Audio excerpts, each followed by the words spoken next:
All right, welcome home and welcome to Base. Thank you all for joining us today. Today we have Kara on, who's going to showcase Ambrosia. So, Kara, if you'd like to introduce yourself and share a little bit about what you're working on, feel free to get started. Thank you, GM Luciano. Thanks so much for having me here on Homebase, anywhere and everywhere in the world. Love joining. Yeah, I'm Caro. I've been in the space for about 15 years. So I actually supported the migration to Ethereum back in the day. I've been in New York for about 10 years. Legend. It was awesome to see you at FarCon. I love that. I think we had a lot of fun. So I'm all about the future of the internet. That's really what drives me and inspires me to build and create. I love building on base, and I feel like we're in such a pivotal moment with tools that are becoming more accessible. And so we have built a mini app that is astrology by Ombruja, and it's been a really fun and challenging process. Working with Sheldon on this project. And yeah, it's live today. And so we're testing it both inside of Warpcast. You can go and search inside of the mini apps and use it. There's it's pretty easy to just save it. So like I think one of the things that we're loving to see is how to integrate the social graph with experiences, right? So when it comes to astrology, it's a very complex, I would say, like set of data. Arena. Yeah, Yeah. people love it, and I love that people love it, and people like they don't all necessarily believe in it, but you know what your sign is, and you're following it. It's really old, so I think that just integrating that with a social graph, it's really fun because you could get a daily notification on your horoscope. We also we're developing an AI agent that actually helps understand your data better. So, Mm. like, we're starting with zodiac signs. So, what's your zodiac? What do you? I'm a Virgo. You're a Virgo. Okay, so that's that has Could you like tell? parameters. Yeah. What do you know about yourself? I mean, yeah, I could tell you're a Virgo. I think I could. Um, I think most people get it pretty on point. I can't remember exactly what Virgos are supposed to be, but it's like more or less like uh, ambitious, like leader, like all that bullshit, like ego I think, padding. yeah, I love positive traits for every sign. I think it's always the way to go. But I just think it's fascinating how people actually find correlations amongst themselves. They create groups, they understand each other, they're following where the moon is based on where you are. And then I think for birthdays it's also incredible because we can see how people really come together in a way that's like beyond your nationality or like your race. It's just like your cosmic identity. So Mhm. what we're doing with astrology by Umbruja is really unlocking your cosmic identity and just sort of like making it fun and very curated art. I would say we've worked with One Love Art DAO, which it's a DAO that's been around for I think over probably 3 to 4 years, founded by Jennifer and a group of artists. I've been a member of the DAO for a while, and it's an incredible process to actually curate artists that are members of the DAO and to learn why they're working as an artist, what their inspiration has been. And we've worked with different type of artists, so we have everything from like AI artists to painters, and Mm. we all come together and they all pretty much gave us their representation of what the zodiacs are for them. So they're 12 versions, and I honestly feel like it's one of the most beautiful parts of the app that you get to see just really refreshing, curated, deep soul type of art that just connects you to something greater than yourself. So that's Yeah. been super fun. I love it, and it's really important to have more than just like digital artists, because especially in these spaces, and not that it's important to support digital artists as well, but it's really important to support all artists, musicians, etc., across genres. So, really great. I love these sort of like all encompassing communities. They're really important for onboarding more people, more talent, and mainstream adoption in general for the space. So, absolutely Yeah. very important. And also, you Yeah. already have a question in the comments. Somebody goes, "Are we going to get Are we going to get a dating app game also built Hey, on top?" what? They go, "Are we gonna get a dating app as well on top of the?" I love that question because I really do. I do feel like that is the first question when people are getting to know each other, especially Mm, nowadays. I'm sure you've experienced it. I mean, you let me know. mhm. That's something we need to do. I think it's so. What's interesting about it, based on astrology, is that compatibility. I mean, just being a very big astrology nerd right now, like compatibility doesn't really connect only on the zodiacs, right?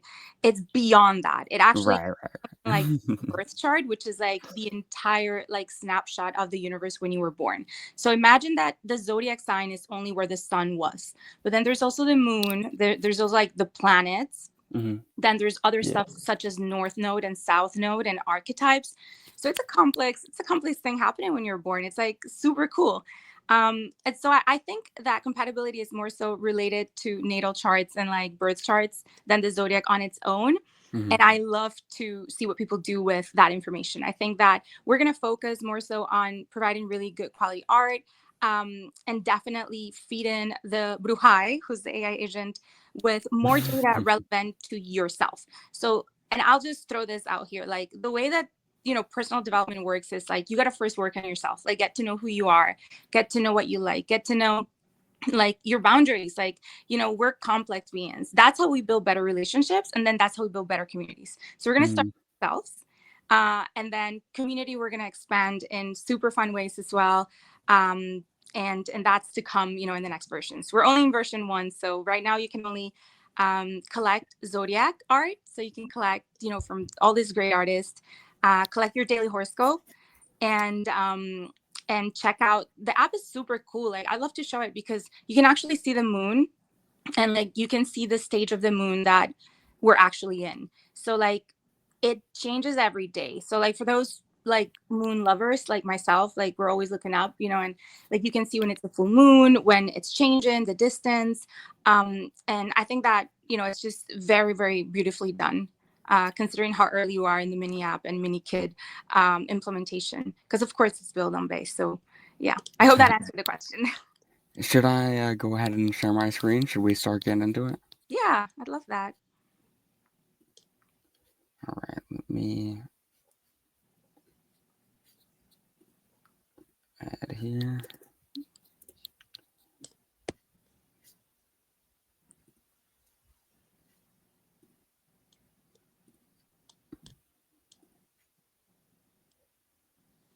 All right, now let me add my screen.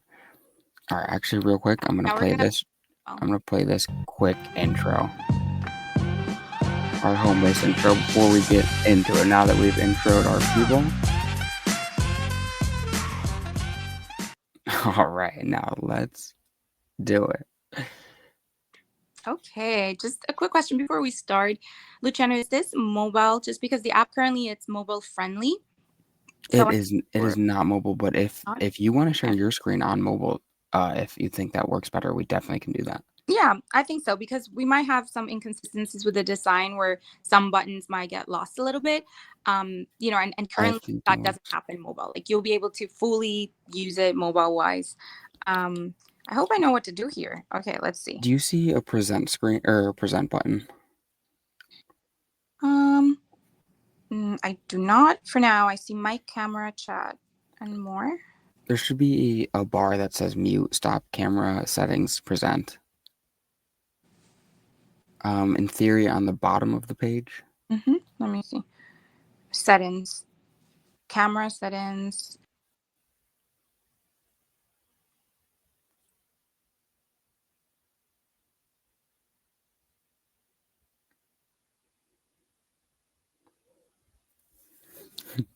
Looks like we lost her. I'm sure she'll be back in a second.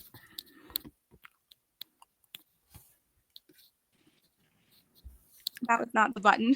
Pardon. No, no worries, no worries. Um, I'm not seeing it. I just see the camera. I see the chat. I don't It necessarily doesn't say present. know. Perhaps because I'm on the mobile Here, version. let me go. Yeah, let me go join on mobile and see if I can access. Thank you. Appreciate it. No problem, no problem. It's hard to say whether I feel like mobile should let you, but we'll Yeah, find out. I do. I do have to say I don't have the app like downloaded on the stream. So like on the link that you sent me, but I'm not sure Hmm. if maybe. Okay, so hmm,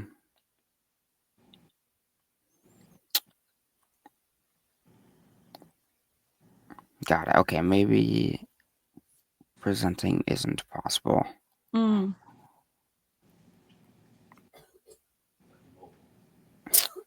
Okay, I don't see how, unfortunately, on mobile. Oh, that's super I'm getting unfortunate. suggestions here to do like on desktop, but on mobile. Let me hold on. Let me see if I can get some feedback. Yeah, Ryan said the app looks good on desktop.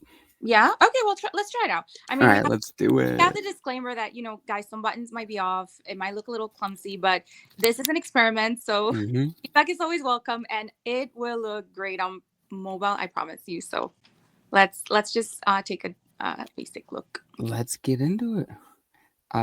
Yeah, I mean, this is what Homebase is all about. We're all about experimentation. So if something doesn't work, it's just feedback for later.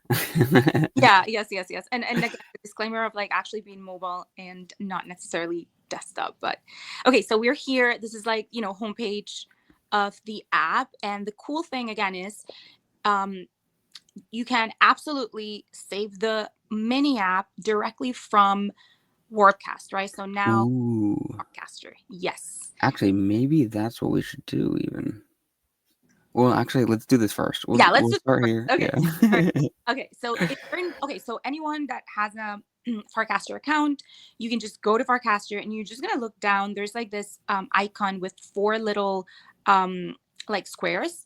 You're gonna just tap there, and then you're gonna search in the mini app search because there's different search. You can search like in the actual app, but you're not doing that. And then you're actually going to search astrology, or you can also look on Bruja, and you'll be able to find it. And then once you open it up, you're going to see that it's going to ask you to actually save it. And then once you save it, that just means that you have it in like your mini app store, if you want to call it that, right? So that's easy for you to access. You can come back. And then once you're there, you're just going to enable notifications. So, like every day, you're reminded to do actions. In our case, daily horoscopes. So that's in Farcaster, but you can also just go to app.ombruja.com, and that will allow you to look into the app from your phone if you're not and you do not have a Farcaster account.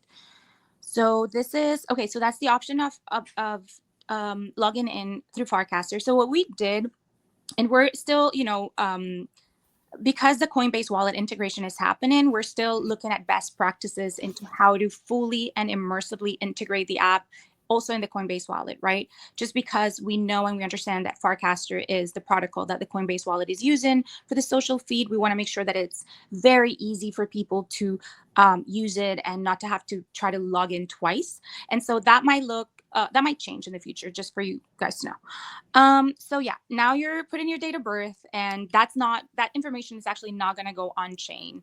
A lot of people ask like, okay, how's that going to go? No, data privacy is all for it. And here you are again, looking a little clumsy because we're in the desktop, but essentially that's today. So first thing on the homepage is your daily horoscope. um you know Hell I love that reaction. yeah. Let's go. Yeah. Oh, this is great. All Yeah, right. it's going to be a little smaller. I love this though. Perhaps. Okay, so feedback. I'm getting like maybe if we make it um like horizontally smaller, perhaps we can have a preview better. But I think we get the general picture. Yeah, So yeah. every I day, mean, the scroll is kind of fun too, honestly. yeah, exactly. It's like it almost is like a sneak peek, and then you get to see a little. Yeah. Yeah, it's like, And then okay, you what's can going see. on down here? Yeah. Yeah. Yeah. This looks great. Okay. So yes, this is sort of the homepage where you're invited to collect your daily horoscope. And so if you go ahead and connect, you're going to be connecting your wallet, right? And depending on how you Shit. log Okay, let me just go to in, Warpcast. Just okay, because this browser that I'm using right now to share my screen, I don't have my wall connected. mhm, But let me just go straight to Warpcast. right. Yeah, so that's the cool thing, right? If you are directly in Farcaster, you're actually going to be able to use your Farcaster wallet to collect your daily horoscope. So that's going to come from that wallet, right? And as you know, one of the main features of Farcaster is rewards. You're constantly getting rewarded for using the protocol, so you might as well, use those funds to look at stuff that's amazing, like your daily horoscope. So that's like, I'd call it like a circular economy, which is really amazing for the future of mini apps, and I think that's going to be very promising moving forward. But if you're connected from outside of the Farcaster ecosystem, you're going to be able to just connect your wallet, your Coinbase wallet, like you regularly do to any other dApps. And then once you're in there, the cost of collecting your daily horoscope is 25 cents. We're using USDC. So that should be pretty straightforward, right? You're just approving, collecting, and then you are actually presented with your daily horoscope in words. And, the personality of Bruja, the agent, it's very truth to the brand, to Bruja. So I'm loving reading the daily horoscopes, and people actually share them. So what we're seeing is that some people started to share them in Farcaster, and what a daily horoscope is currently is based on your zodiac. So you do have to let us know, where you are, who you are, just for us to give you accurate info. And then it speaks about work and about relationships. Pretty optimistic, everything. We try to make it very base. So it's really, I think, just a nice routine to start your day reading, some astrological data and how that relates to you. All right, now I'm on my Warpcast. I'm gonna go straight to mini apps. Oh, this is cool. Everyone can see that I only have 4 mini apps added. I'm very stingy with the mini apps I add, but I'm gonna add yours right now. I'm honored, Luciano. Thank you. All right, let's find. Oh, yes, because there's actually not even a search for mini apps yet. Yeah. But if we go to, I assume it's on your account. Did you look The for mini app. astrology? You should have found it if you because okay, so let me see. So if you go into not that search, but if you go into there is a mini app search, but you'd have to go into, let me see if we don't see it there. Otherwise, you can simply search in the mini app. So there should be a search. If it's not appearing, perhaps it's because it's desktop. I was Um, gonna say, yeah, I'm not used to using desktop for Warpcast, but I mean, should be yeah, it actually, you seems know what like we could do? We can probably search from the mini app for the mini app store, the FAP, I think it's called. Yeah, because I think what it is, it actually might not allow us. But you know what? We could give it a try before if we have to go back to the normal, like just sort of like web interface. We can just go to Ombruja, which is Ombruja is the page, and I do encourage people to follow the. Oh yeah, yeah, good I think call. it's a good. I love channels because it really allows you to sort of just see what everybody's up to. So the Ombruja channel is Ombruja, and if you go down there, just you can discover that. I don't know how this is gonna look on desktop, guys. So just letting you guys know. Okay, that's the app. Yeah, So yeah. Here we okay, go. so Here we far so go. good. Cool. Uh, Let me see if okay, I can expand actually, this looks this nice. so people can see better. Nope, If doesn't not, look like. we can give it. I mean, it's again, it'll look much better from your phone, I promise. But I think, I mean, this is really the welcome again from this perspective. And so you have two options here. Let's say you just want to collect zodiacs because you just love art. You want to see what's going on, and maybe you want to send art to somebody else. Maybe your girlfriend is not on crypto yet, and Mm-hmm. you're trying to figure out how to involve her. So That's maybe great. maybe you buy her like her zodiac and you send it to her, and then you let her know, hey, I got your sign, and I I love promise this. she will respond. I I promise you. actually love that you can discover without connecting your wallet because there's like not many mini apps, not many dApps or apps in general in crypto that you can use before connecting your wallet.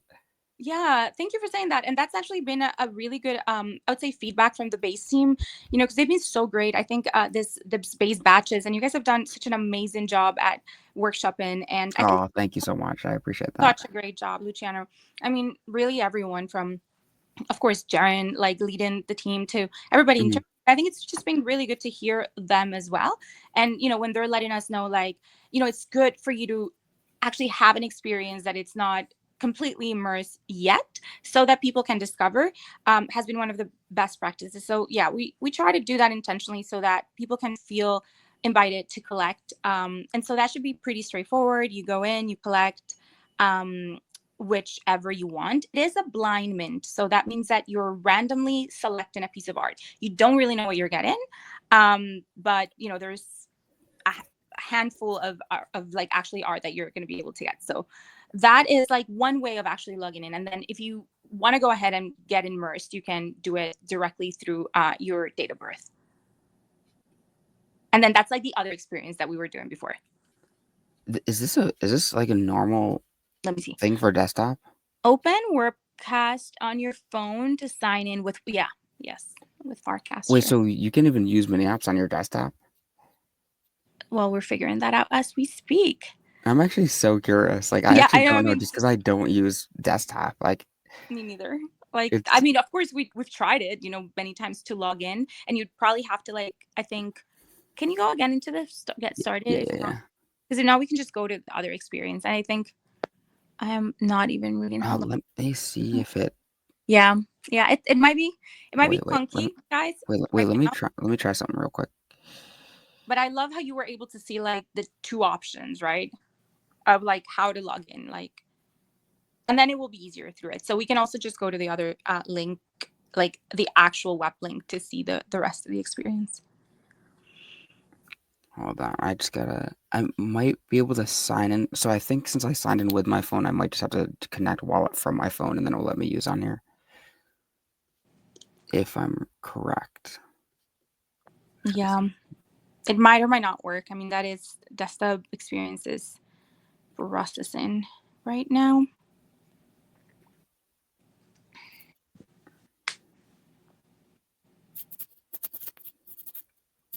Oh, because it came up with like a continue button, but I was tapping around. Um. Mm-hmm. All right, let me see if I can add it straight here.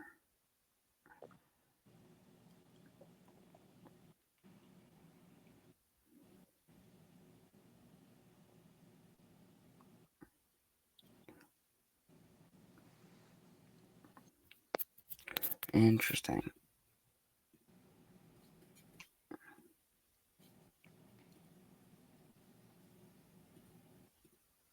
Mm-hmm. Whoops. Yeah, I know. Wrong app.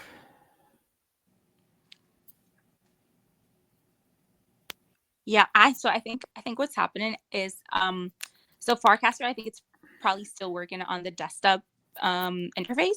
So that's what you guys might or might not like be able to access through the desktop. So I would just say mobile, go for it. Now you know where to find it and how to save it in your mobile. And then when it comes to maybe the rest of the experience, let's just go back to the app.ombruja.com, and then we can just sort of finish the flow, which would be you got in, you gave us, your name, you put your date of birth, and you minted your zodiac, right? I think like we're trying to also, and I'm being self-aware about like, like sort of like getting away from like crypto words such as Oh, minted. wait. Um, what Got it. are you really okay? If you do this, Luciano, you'd essentially be considered I think I got it. the earliest adopter. Yes. Consider me an OG, baby. Oh my god. Okay, I'm yeah, telling this you, you should might have work. got it through, but we might not have a response for you. That's just, Yo, but I wait, love that we're trying. Like I love this. come on, this should work. I Yeah, believe. I believe. I exactly. You're believe. hacking Farcaster right now. Literally, yo. I'm currently in the admin view of Warpcast. This is usually what Dan sees, just so everyone who's watching knows. um, damn it. So close. So close. Okay, well, we're intent. The intent here is to hack it through, guys. We made it almost there, so We're so close. All yeah, right, let me go back to yeah. sharing my. Let's go back to the other flow so we can just sort of finish through. Oh, we were so close. I Oh, really thought we had it there. just give it I think you're prompting the right buttons there. You're just like, okay, we're ready for this, and we'll probably see it before we know it. So All right, let me add my other screen. By yeah. the way, everyone who is watching, feel free to send in your base name. We also sent out POAPs for anyone who participated in the workshops already. So check your wallet, make sure you have your home base workshop attendee POAP. And if you don't, let me know. I'll probably make a tweet/cast about it later. All right, now Go. let's bring us back to the stage. Here we are. Oh, damn it. Okay. Wrong one. If we go back, maybe we can make it a little, you know how you sometimes Hold can on. narrow it like a little like closer, like the edges, like close the edges a little bit. I think that might help There we go. the structure feel a little bit more rectangular. Bam, bam. Yeah. Okay. And we're back. There we go. Okay. I All right, guys. So this is what it should be. Okay, so daily horoscope day. You get your message there. really wanted to collect it. I was so close. It's been such a fun experience. Like even like like bringing Building like it. raw data into something that's like fun and people can like be like, oh, that's actually coming from me. So you can do it, you guys can do it in the app, but it looks really sweet. It's going to have like a different visual every day, so we're super cognizant about visuals, right, about making it like appealing and just like really just like crafted. So we worked really hard on that, just making sure that we're uh, bringing some magic in there. And then if you can see to the right, there is a Taurus, right? What does that mean? If you click on it, or if you just go, maybe, I don't know if you're going to be able to see it there, but you'd be able to see that we're in Taurus season. Yeah, I see. there we go. So this is like, I think this is Oh, like, that's great. Actually, that's super helpful. okay, that's good to know. Because you know, people talk about that, and sometimes you're like, what does that even mean? Like, it. So what When some happens? people like say different dates, and it's like, yeah, I feel like it's pretty up in the air in terms of like when the seasons start and end, actually, because there's like a lot of crossover between some of them. So we definitely need like one standard, and Yeah, I'd love for you to become that. this is Western astrology. So we're using Western astrology, which is, maybe it varies one day or two, but it's usually pretty much that. And when you hear people call the cusp is when you're like at the edge of the end of a season. And then for those of you who like astrology, astrology starts with Aries. So like that's like when the new year starts, right? So like right now we're in Taurus season, and then we go into Gemini, and then there's like 12 of them that sort of go through. So you'll be seeing that change as the season changes. And that's super cool because you just know, like, if someone's birthday's coming, you'll be like, oh wait, I remember, like, maybe, I don't know, sure, like maybe your mom's sign. And because we almost always know, or at least we sort of like, okay, We we could might. find out. So it's a cool reminder for many things, right? Like, oh, I remember someone is on that sign, or simply just to like see how that connects with more data that will come later. And then the moon, you can see it there. It's actually going to change every day a little bit. So you'll be able to see when it's fully bright, it's because it's a full moon. And then when it's fully dark, it's because it's a new moon. Um, so I think that that's a really nice touch, just to sort of, connect with what's going up there. Um, so that's a homepage. I really want to collect. You're like, I really want to know what the stars have in store for me today. Literally, I'm like, I need my astrology. I need my horoscope now. I don't know what to do right now, guys. Literally, it's like, Okay, what do I do with my life this morning? Um, literally. so this is super okay. So this part is zodiac signs, Western astrology, and all of them starting from the beginning of the astrological year, which is Aries, and then the order is actually intentional, right? And so that's how seasons will change. And you can actually collect all zodiac signs, so not just your own, of course, for you to like, for us to understand you, you give us your date of birth, but you can go ahead and collect from any other signs. And then once you go into the collect button, you'll be able to see the art, and that's also like really sweet. I mean, yeah, that has to be experienced, because what we've seen is like, it's the reaction, when you see something you weren't expecting. And then once you collected, I think a few things that are very noble of this first version is, the notion of actually connecting the artists to the social graph in a way that they can be discovered.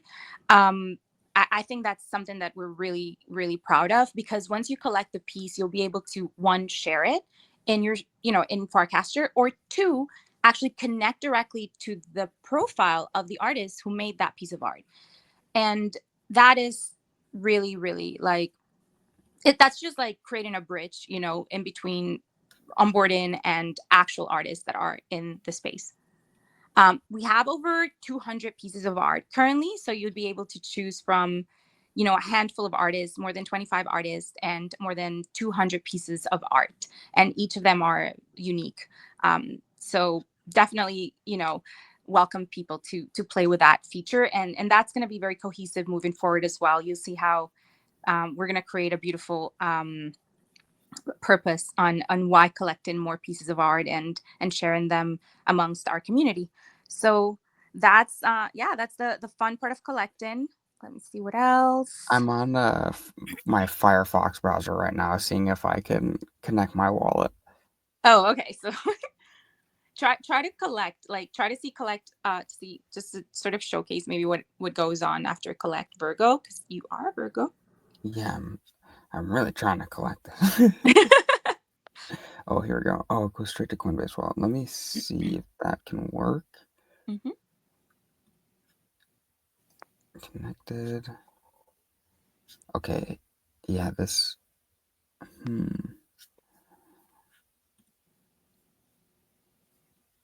Damn it. So close. Yeah, Literally, you're awesome. You're the I'm best. I'm I getting love so it. close to being able to. It's connecting my Coinbase smart wallet, and I'm not even sure which one. Yeah, I think there's like if you go down a little bit, then you'll be able to like sort of connect through like the normal app. Ooh, well, let's maybe we can look through here the profile. Yeah, so okay, so that's your profile. So that's essentially where you're going to find much more about your cosmic identity, and starting with the zodiac sign, right? So that's the beginning, but this is just the start. This is just the entry of astrology, and we're doing it very mindfully because we understand astrology is complex, and we don't want to overwhelm anyone. We want to have fun with the process, and we want to honor, just the journey to get to learn more about us ourselves. We don't learn about ourselves like this. We go through steps.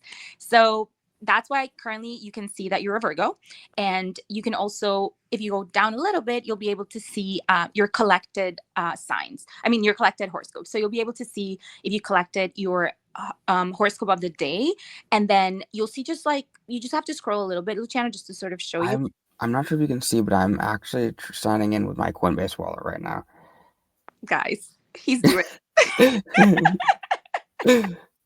I got this. Because I went to wallets. I had to. I had to go to wallets, and now I'm. I know because it said to sign with Smart Wallet, which I just don't have on this browser. So Yeah. I'm signing it with my Coinbase wallet. I I think this just should. love I your think this will work. relentless, like, This should work. I'm. You know what I mean? Like we should be able to do this right here, right now. I trust you. I trust that you can't do this. This is what it's about. Yeah. No, I even love the fact that we're showing it like this, Okay, because it's let's really, fucking really go. Wait, I got it. All right. We're gonna go backwards. Actually, we're gonna go forwards. I should say. okay. Let's All go. right. So we're on the homepage. We got a daily horoscope, May 16th, 2025. Let's collect this shit. Proof transfer. No. It's okay. Oh, wait. It's maybe because I need to do it from my Coinbase wallet. You're gonna prove it. This is what happens. This is how it works. You just have to be patient sometimes and not giving up and keep trying. Exactly. And This is if it crypto. gives This is if what we're here for. We're if it here to gives you an experiment. error, which is giving us an error, we try again. Yeah, literally. Yeah. And if it doesn't, then let's see where we're at. We move around. Yeah, we let's see. Let's hope it actually, that error goes. We've been seeing Yeah. that. We actually saw it. We can fuck around and hope that Yeah, that exactly. comes. That's how we find out. Yeah, we got to refresh. Oh. Okay, so you can collect up to 18 versions of your Virgo currently, and you'll get the magic once that's done. Let's see where this takes us. All right, let's do it. USDC. Come on. Fuck. Okay, refresh. Let's refresh. Yeah, let's do this. We got this. Yeah, It's gonna work. It's gonna work. I saw that we saw this morning, and then we debugged it yesterday, and then it should be working. Otherwise, all I can say is we're gonna look into it until it works, because it has to. Hell yeah. Yeah, it's going to eventually. That's the best part about I crypto, you mean, know? I've personally minted a ton of them. I haven't minted all of them, but I will mint all of them. Like, I think it's just to do with my well, let's be real here. If StreamYard let us screen share our mobile wallets, it probably wouldn't be a problem. Especially like from the Warpcast wallet. mm, I'm that's sure it's you might be right. It might be actually working, and I love to hear if people are trying it out because people are trying it out right now and say um, like Farcaster and it's working, which it has been working. But we have been seeing this error since I think yesterday actually, because we only made it open to friends and now to the public literally this morning. So if that continues to happen, we are going to continue to fix it until it's completely fixed. just, So you shouldn't see an error. You should literally just see approve. You first have to approve, and this will change because this is like a two-step that we don't. I mean, it's just not best. We want to just make a one step easy. But for now, the way it's set up, it's like you approve the transaction. So you're saying, okay, yes, I'm approving $1, and then essentially you're like actually confirming, and then you would see that it's approved, and then you'd be able to collect it. So, okay, we're not giving up. We're trying again. I'm making I look here to see if this error can be solved. what's Uh, yeah, I mean it's gotta be did you guys have this error when using Warpcast wallet? Or maybe it's only for connected wallets outside of Warpcast? that might be it. That actually might be because we weren't I having. We're actually not having this error. I don't think we've experienced this error inside of Farcaster at all. yeah, I But was gonna we say I have just think experienced. this is like the outside wallet Mhm. Yeah, but I mean, sort it of shouldn't because I mean, we tested and it was again, it worked perfectly, and then an error happens. And I understand, like, I'm the first one to be like, oh my god, crypto sometimes really like drives me crazy. But after yeah, yeah. trying, okay, so another, I'm hearing here like maybe sign in out and sign in again. I mean, we really are okay, guys. This is troubleshooting one-on-one on a Friday. I hope everyone has some cafecito, some tea, some water, whatever your Cappuccino. favorite. Anything. Orange juice. If you hope you had some lunch today. I'm gonna connect my wallet one So more you can log time. out, maybe logging out and logging in. I mean, we're thinking of like what usual things would be to refresh it because I obviously don't love the idea of having to do this process this many times. It is meant to be seamless, but until it isn't proven, then we're gonna run through this. Hey, I Again, mean, yeah, this is that exactly what building in public is, you guys. exactly. Mhm. We're here to build in public. All right, I just got my wallet again. Let's see if that helps. But Okay. I also think the issue is because I'm signing in with my phone, but on desktop, because Mm. when you try and do transactions, it usually tries to send the approve to your phone if you signed in with your phone. Yeah, and And that's. it's I mean, I think that's probably a good point because, yeah, that's actually a really good point. And there's like three or four different methods of signing in, so like that's what we're trying to identify. Okay, this is working. This is actually optimal. This is having a little bit of a. Let's see. We're going again. Oh, you keep seeing, fam. We keep seeing the error. Okay, I'm like, wait, we're gonna get this. We're gonna get this. oh my god, approve. Yeah, All right, it's. let me I mean, do maybe some this. people are be like, oh, it's working perfect for me. And for this case, it isn't, which again should be good to go. It's a really cool experience. What once you actually like see it, there's like some confetti comes out and then you actually see the piece, which is the most exciting part because you get to see the art. And I think that's when you're just you just have a moment where you're like, holy cow, this is pretty cool. Yeah, that's I my mean, favorite thing is to see the art, but yeah, I mean Luciano, that's I'm the gonna cool thing give it about the to you. flow. You are the perfect person to try products. Hey, this is literally why I'm here. I am here to try consumer apps. I mean, I feel like I was the first consumer ever in crypto, you know? Because everyone who came to this space has only been a fucking like core dev, and it's like, yo, dog, can we please stop building infrastructure for like 5 minutes? And that's the biggest problem. We would have had the infrastructure we needed in 2020 if people stopped fragmenting liquidity and stopped Mm, funding every L1 and L2 in the goddamn universe and just started building building mini apps, consumer apps, etc. there, that's it. That's the one. That's it.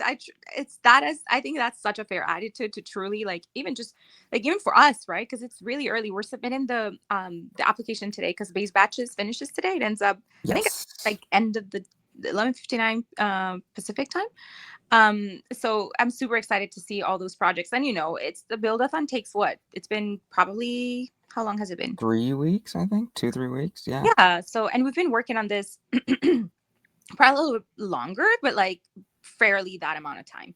So yeah, this is I don't love seeing errors. It drives my like crazy mode, but you know, I don't it is even I part don't of it. even mind, honestly. Yeah, it's part of the game, you know. It's Thankfully there's other sign up methods, but my goal is for this sign up method to actually work, because it's sort of like, why are you not able to see your art if you've worked so hard to actually log in with your wallet? But again, other methods are are working. This might be the one that we need to sharpen up, so that Rafi said it's not only crypto that breaks, it's all software. So we can feel better about ourselves. yeah. So let's see what else is out here other I than the You fact know that what we should do? What if we go to the profile? okay. Now I'm curious about this. Your Oh, cosmic that's okay. identity So is like down unique there, that's signature. yeah, let me comment on that, because that's a good point. Thanks for bringing that up. So that's a form, so for artists that just that connect with what we're doing, just hit us up, send us that information. It pretty much just gives you like name and last name, and it gives you the ability to upload a piece, because the way we're growing this is truly curated, right? So we're not thinking of like every artist comes in and gets work in. It's just more so like, let me know what you do. Let's look into it. Let's develop a cohesive theme for your work. And so I think that's part of like actually making it in a way where it also feels like we're not rushing to like do things. I think that's important in this space. And I love that you mentioned that. Like, I think we need to work for the long term and to take our time to do things with quality. So that's part of like our process of onboarding artists, and then keep the pool new and fresh. So like right now there's up to 200 pieces, and then that's going to grow slowly but surely with new feature artists, and give them also the opportunity to connect with other collectors.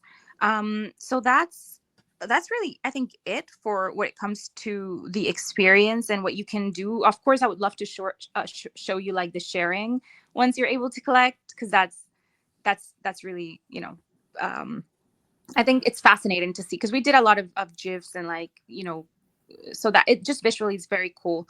But for those who were able to do it and are listening, I really appreciate you guys' like patience or on this process, and I'm super grateful, because I know, but I think us native are, and I love also the fact that Coinbase Wallet is actually building on public and is Hmm. actually providing us with those tools to be like, listen, when you build a great product, it doesn't always need to be perfect from the start.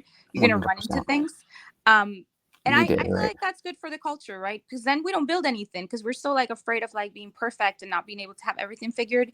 But I kind of like that this ability of like, you know what, this is what we're doing. Desktop is looking clunky, mobile looks Hmm. better. Maybe we're having errors, maybe not in other areas. And then I'm hearing we're gonna come back and run it back. Yeah. So Yeah, yeah. I mean, perfection is the enemy of building. So, also, Ryan said works great in Coinbase Wallet. So it seems like nobody else is having this issue. I really think the only reason we're having it is because I'm trying to do this cross, yeah. like desktop, mobile. If I had my wallet connected to this browser specifically, it probably wouldn't be a problem. Um, Mhm. so, or if Webcast desktop worked properly. Yeah. Yes. But that's a whole different, That's incredible.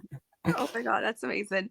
I'm wondering if Sheldon wants to say hi, because he's actually right here, and he's been um we've both been like on a like, how do I say this, like there's a lot of sleepless nights, guys. So it's been fun, but I think he's been instrumental in truly like understanding the vision of of the community, of where we're going, of why it matters. I just want to give him the phone just to sort of say hi, and I know we were able to also connect in park, and so Sheldon's here.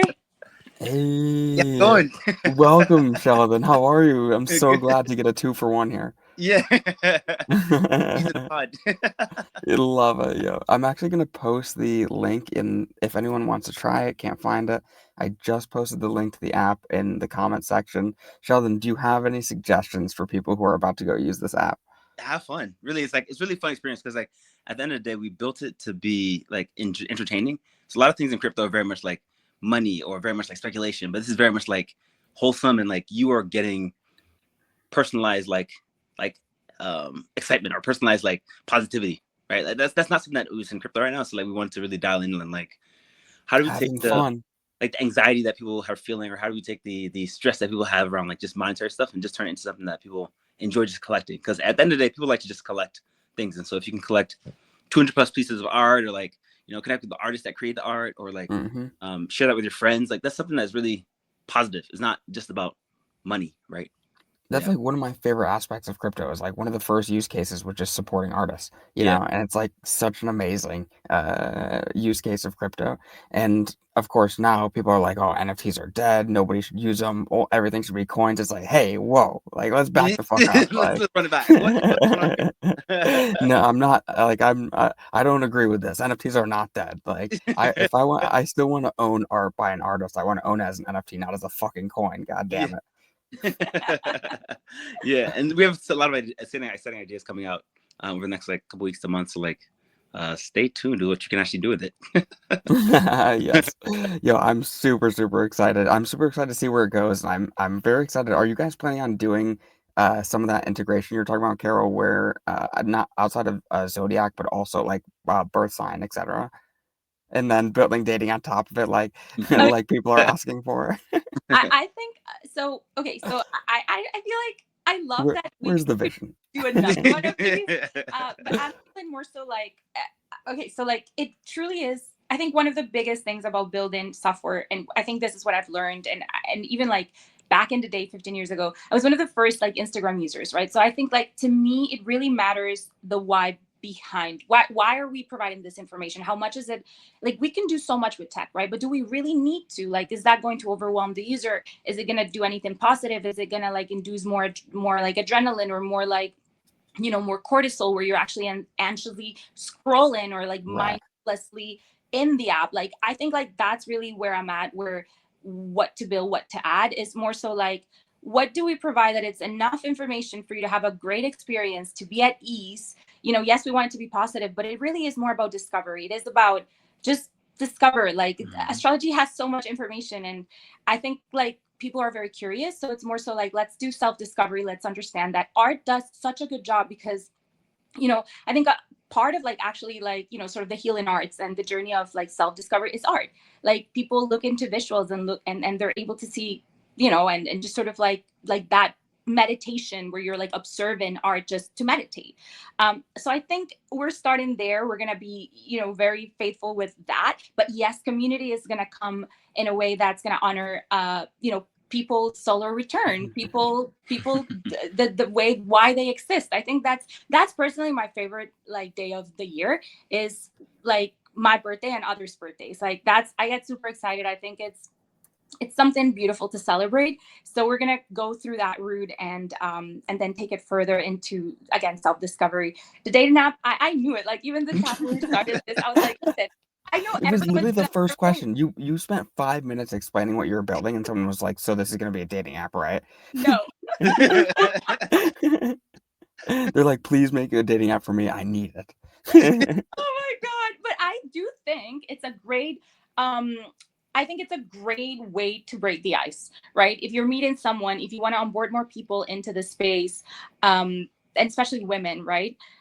Or like again, your sister, mother, girlfriend, someone that you want to date, it's a really good way to onboard them. It's a really good way to start building relationships. So it might not be a dating app on default, but I do assure you and I promise you that it will build Can be that. used. I love that. It is dual purpose.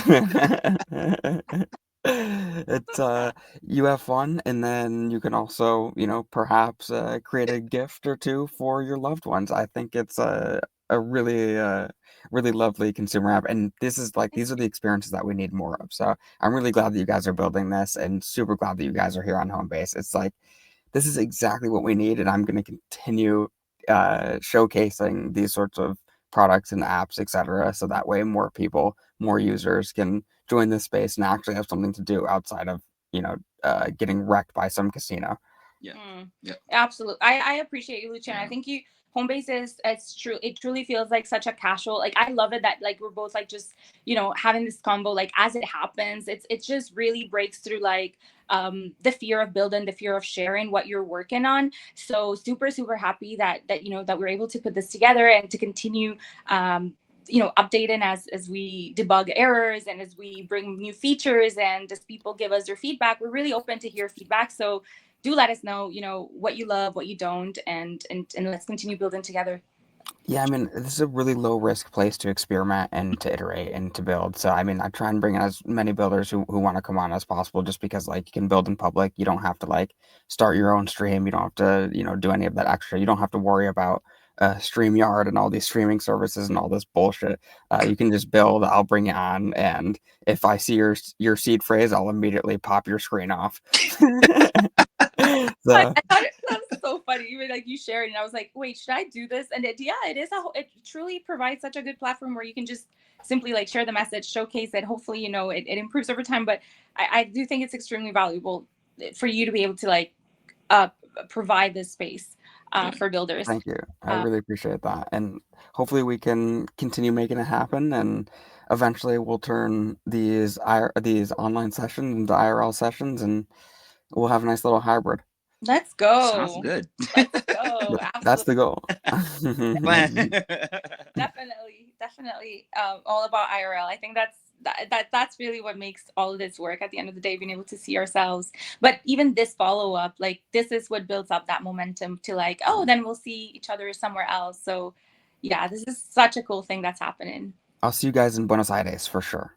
Vamos a ver. Yeah. We need to get you guys to Dev Connect. Come on now. Yeah, okay.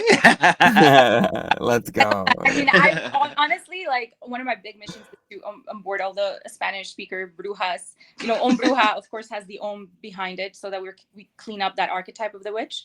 But actually Bruja, who gives you your daily horoscope, speaks Spanglish, so she speaks a little English, a little Spanish.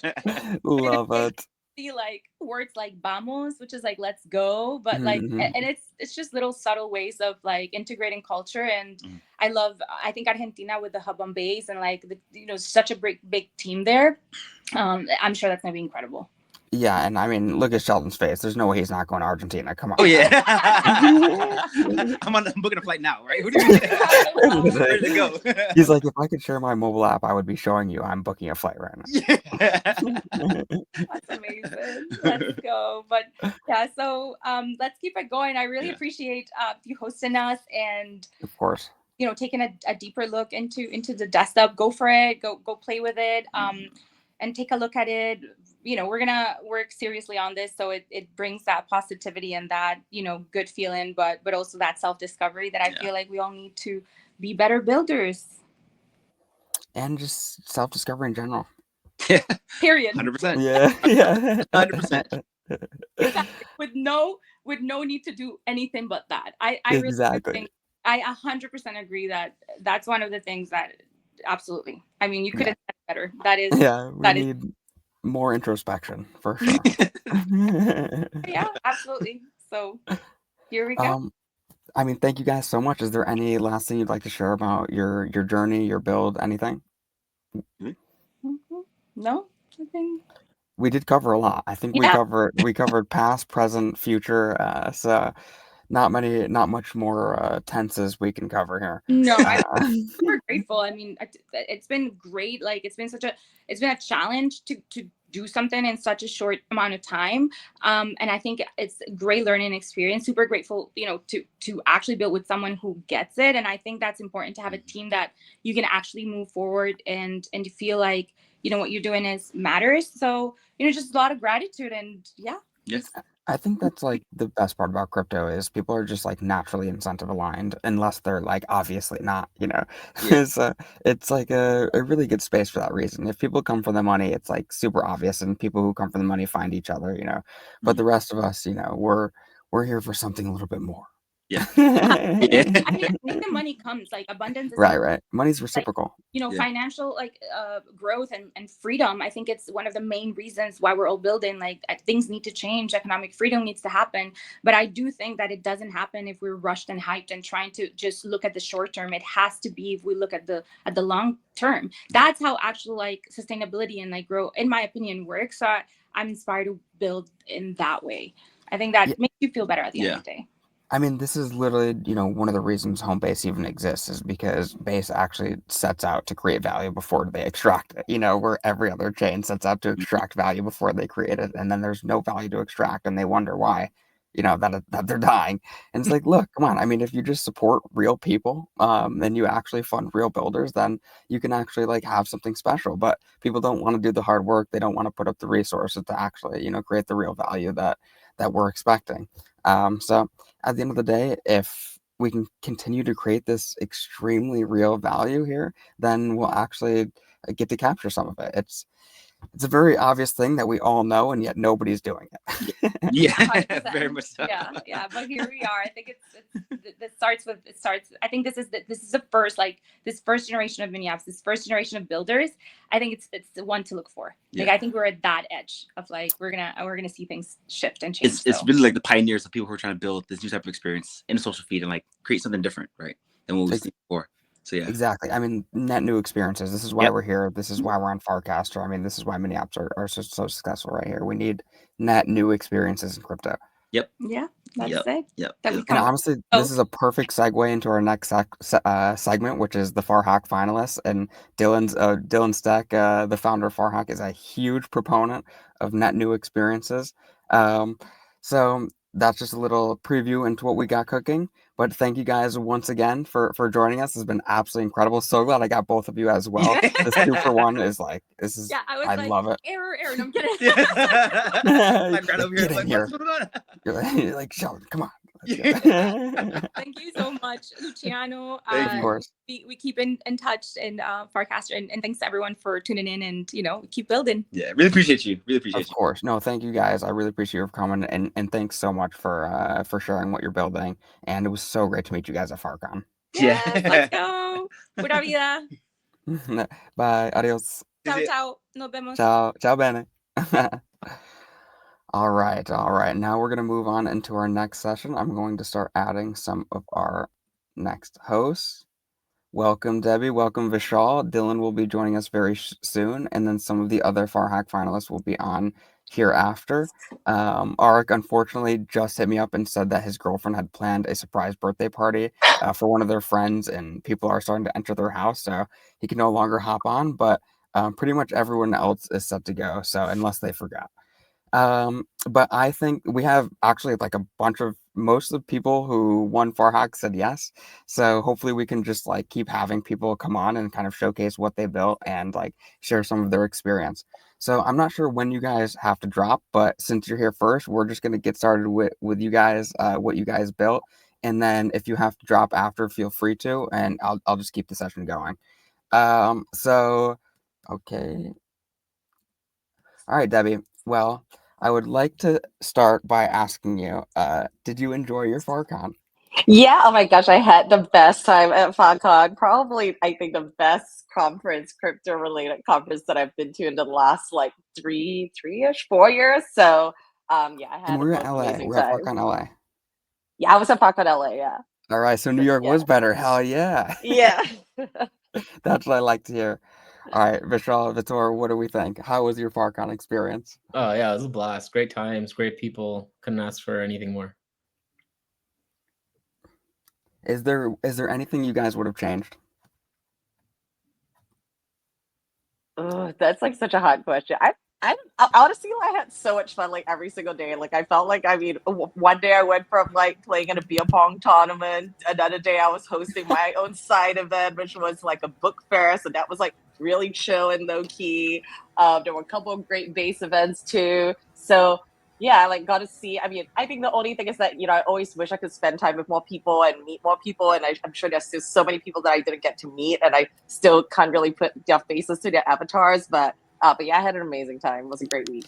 I have to say the Forever Library was by far like my favorite side event. It was fucking incredible. Like that was so cool. And we were really pushing Amelie to do it just because She had come to Greenfield, New York City a few weeks ago or a few months ago, and she's like, "Hey, this is what I'm doing. We're building an on-chain publisher, all that." And I'm like, "What? Like, how do we not know you? Haven't we met you before? Like, you have to like build a presence here in crypto." So we're like, "FarCon's coming up. You got to run an event, like do a book fair." She's like, "I love it. Let's do it." So really glad that you got connected there and helped coordinate it. It was such a sick event. So It was so fun. Like I had like the best time. Like it was also weirdly enough like the most analog event for a crypto conference that's obviously very online and very digital, but I felt like that was kind of what made it also magical and special.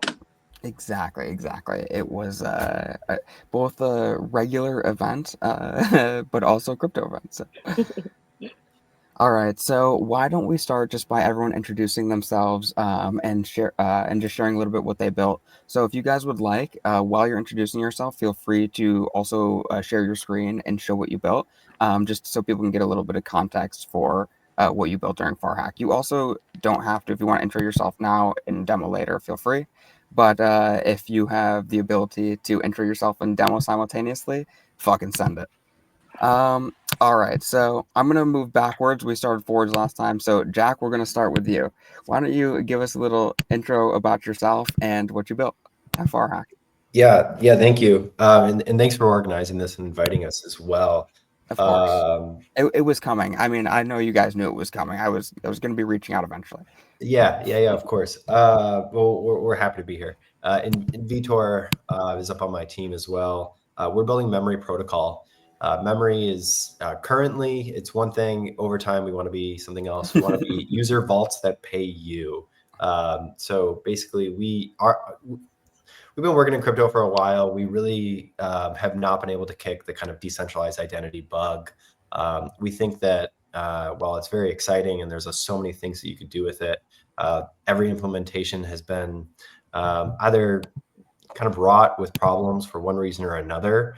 It's been for use cases that don't serve what we need, or it's been overly complex, or it's been expensive, or some have just promised a lot but not actually delivered. So with memory protocol, we really wanted to lean into what we thought the real problems were. It's not that data is siloed, but rather the different approaches and why people how people have tried it before.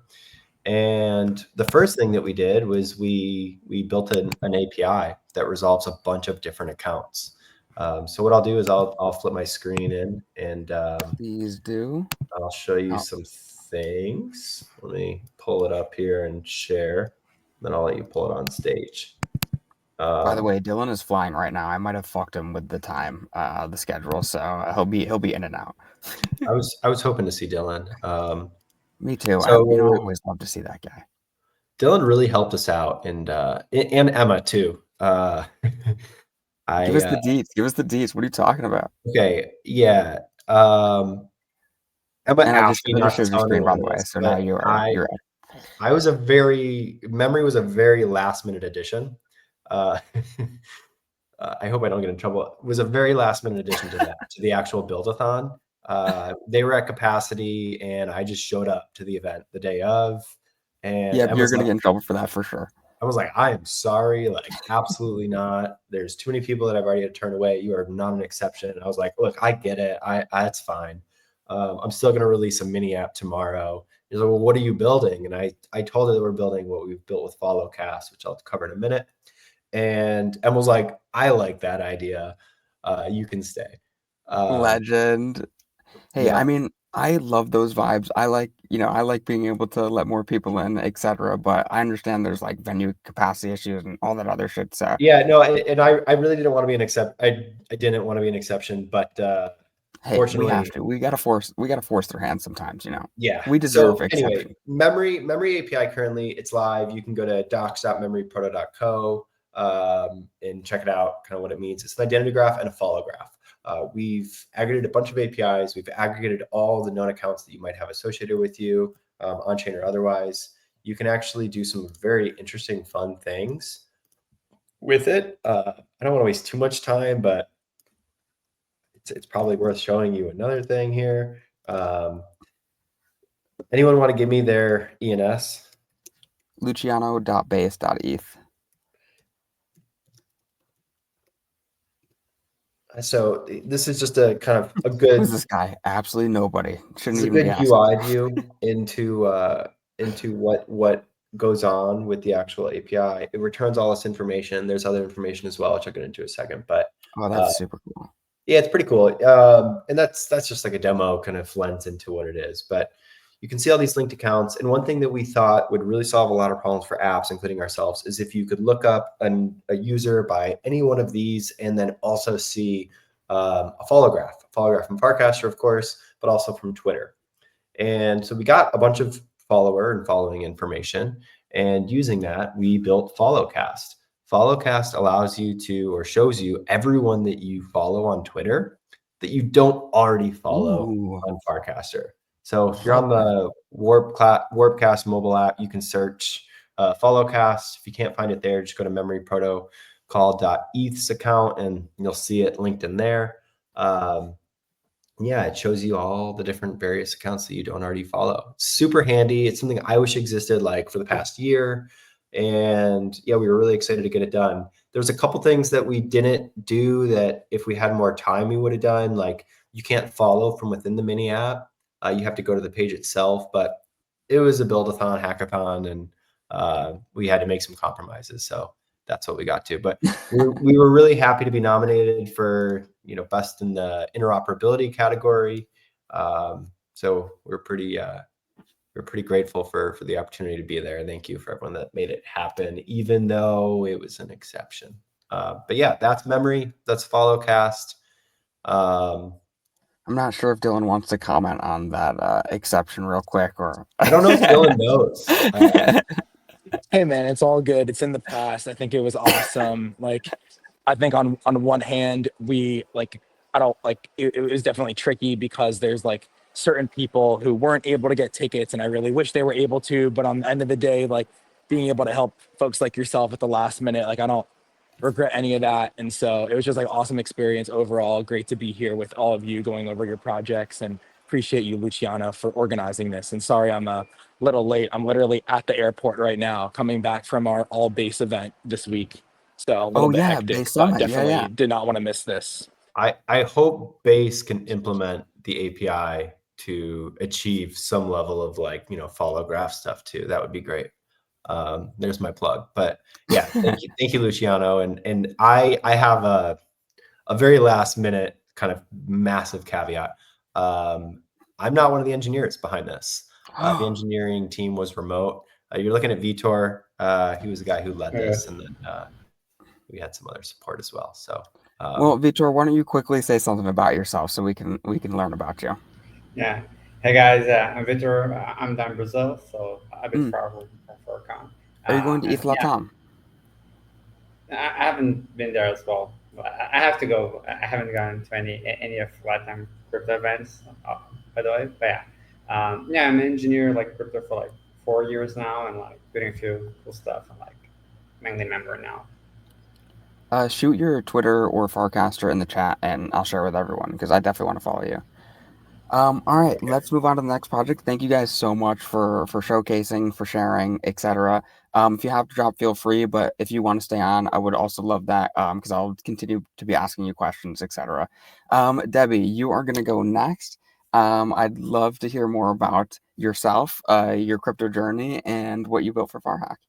Yes, Also, actually kind of. Oh, go ahead.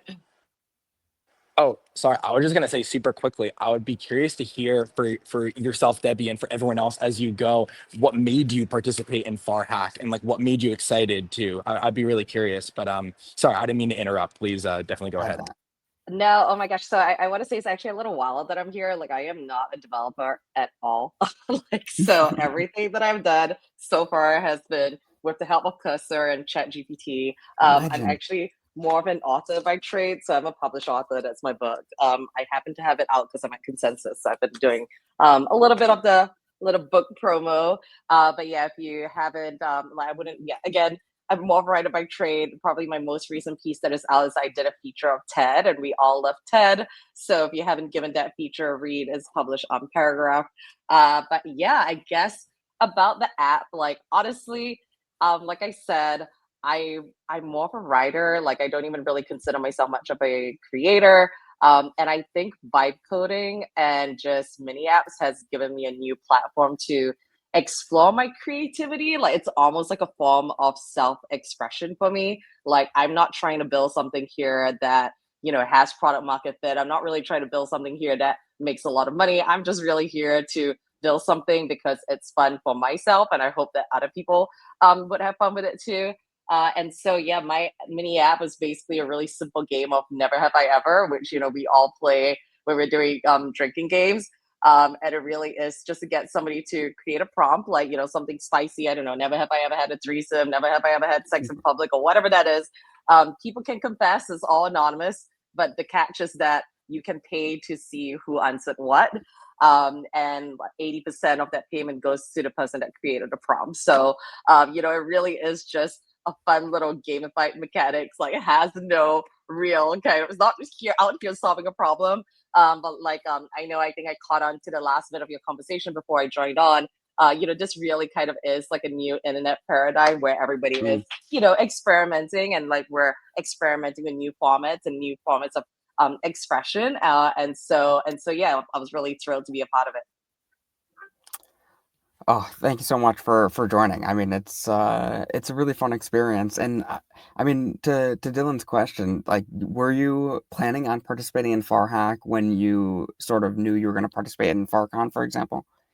Not really, because I think it wasn't until I think that was even before, slightly before that big of an emphasis on mini apps, I guess, right? Mm. Like, I can't remember the exact timing of it, and I was just like, oh, FarHack is for serious people. I guess I don't a totally unserious person. But yeah, honestly, like I think it's so much fun. Like I've learned so much, and I feel like honestly just encouraged to do more things. Like I have a very very janky like autonomous AI agent on Podcaster now as well. That's been my latest project, which is basically just a personification of my dog. I was trying to turn her into an actual emotional support dog, but I've been tied down with like travel and everything. But the whole idea was that you could interact with an emotional support dog that would autonomously tip you if you're feeling down. And it actually kind of work. It's just that her voice needs a little refining, and I haven't had the time in there tinker with it. Sounds like something an SFVC would be funding. I mean, it has to be, Right? right? No, and Yeah. I put in all of the memories of her, like she's 13 and a half years old, so there's a lot of memories. But like I put in all of the memories of like places that you've been to, so you can ask her what's her favorite place she's ever visited, and she will know it. And I'm like, this might be a VC idea where everybody could, very Black Mirror, you bring your dog back to life and your dog can talk to you. So yeah, that's my VC idea, maybe. I love it. Well, hopefully we can help you raise. Community Um, round funding. and thanks again for participating in FarHack. I wish I was there to push you a little bit more, but people always say I drive them to participate in FarHack and to submit. So I'm glad that you didn't need my push. We'll be there for next year for sure. Perfect. Love to hear that. Back for another win, just like our next contestant here, Vishal. Would you like to share a little bit about yourself and your FarHack journey? Yeah. Yeah. First of all, great to be here. It's good being in the presence of all the builders. Yeah, I'm full time in crypto. I work at Magic Labs. I love hacking on Farcaster in my spare time. Um, Built a couple of mini apps on Farcaster, and then yeah, most recently I built Farguesser, which is kind of like a GeoGuessr clone on Farcaster. And then at the hackathon, I built another game as well. Well, do you have time or the ability to share your screen and share some of what you built? Yeah, for sure. Sure. Amazing. I would love to show. Yeah, and again, like major caveat, this was built in a day. I need to polish it up. But Less than a day, actually. actually, just some first context, real quick. So I love Farcaster, and I love crypto, and I'm really interested in games as a way to like push the technology forward, and a way to just see what we can do with this stuff. So that's kind of why I hack around on games. That's why I really wanted to build this, which is there a way to build games that have monetary rewards that feel that are fair and that are fun? And And so the concept behind the game is AI or Not, which is a game where people play to figure out whether pictures are AI or not, and can pay to enter a tournament. So Fucking brilliant. yeah, so I mean, like, some of these pictures are AI generated and some of these are not. So, you can take a guess. You can say, it's funny, I built this a couple weeks ago. I don't even remember myself. So I'm gonna Where did go you along with this. did you just manually propagate the data, or are you pulling it from somewhere, or the images, I should say? Yeah, so this one's real. I feel like I got them from Unsplash. I can't remember the source now. But there are definitely real pictures that I have, and then I just manually AI generated a bunch other. So the idea is you've got 3 pictures, 30 seconds every day, and then if you want, you can pay $1 to enter the prize pool. And so, Ooh. oops, I haven't fixed this in a bit, but basically at the end of the day, it would resolve, and the winners would kind of just get a split of all the fees. I was honestly really inspired by Ponder and the model they have, whereby I was everybody gonna kind of ask. pays to play, and then, like, if you lose, doesn't feel that bad because you kind of had fun going along with it, and if you win, you kind of get some small reward. So yeah, seeing if I can polish this up and get this ready for the prime time. I think the Ponder model is something that is very has worked very well. Has found pretty obvious product market fit. Of course, the user base is still relatively small, but at the end of the day, I think that is the perfect model where you just let people sort of pay a very small amount to vote, and then everyone who wins slash created the thing just gets a small percentage, and just let everyone eat in the pie. I think it's one of the best ways to let people sort of participate. It's not only somewhat Sybil resistant, but especially with Farcaster profiles, it's so nice to be able to see who's voting for what, especially after the fact. Right. So it just it has all of the variables in a very well packaged experience. So Yeah. it's even better than Joke Race and some of the other platforms that have tried to do something very similar. I think Ponder does it the best, and they sort of solidified that model in my opinion. So I think you're definitely right to sort of go that route. I think that's exactly what people want. We've seen it work, and especially even more gamified.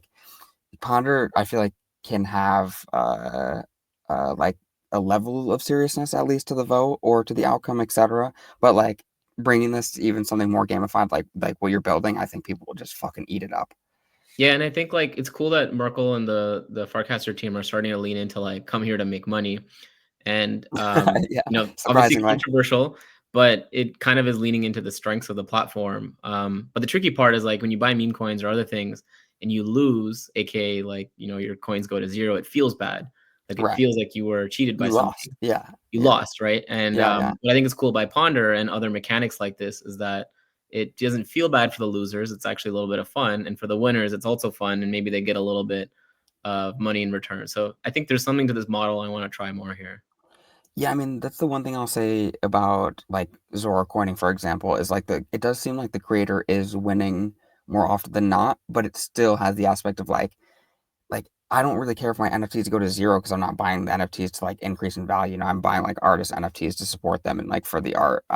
So buying coins in that way, it just doesn't have the same effect. But I do respect the model and the attention economy. Just you're definitely right that we just don't want people to come and feel like they've lost every time that they buy something. Yeah. All right, Matthew, you are up next. What did you build at FarHack, and who the fuck are you? Yo. Yeah, so my name is Matthew Fox. I'm Irish, so if you have trouble understanding what I'm saying at any point, let me know. I can slow it down, repeat it. Before Firecaster, I was working in crypto. I built an agency before that, and we used to work on brand projects and DAOs and different things like that.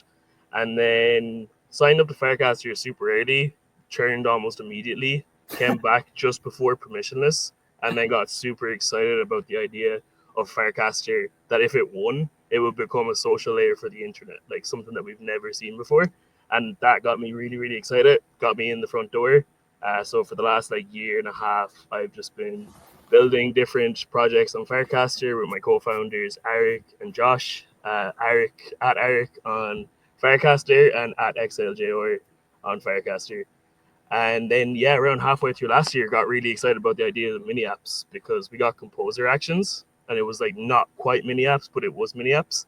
And ever since then, we've just been building mini apps. And one of the mini apps we built back when it was technically composer actions, was we rebuilt HQ Trivia. And does everyone here know HQ Trivia? Hell yeah.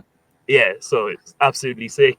Shout out to Dylan, who now runs Crypto the Game. He was like one of the main people behind HQ Trivia. So there's like the lore there and the connection.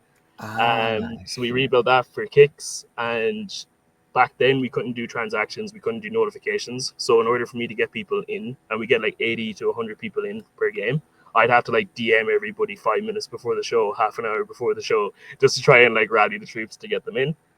So at FarHack, we decided to rebuild it based off a poll. We actually posted a Ponder poll like the day before, and it got like $50 in volume of people betting on what we should build, and the option that won was trivia. So that's what we built, and I have a little scissor reel that I can pull up. Yes. I love that you're doing things that don't scale when you say that. Yeah.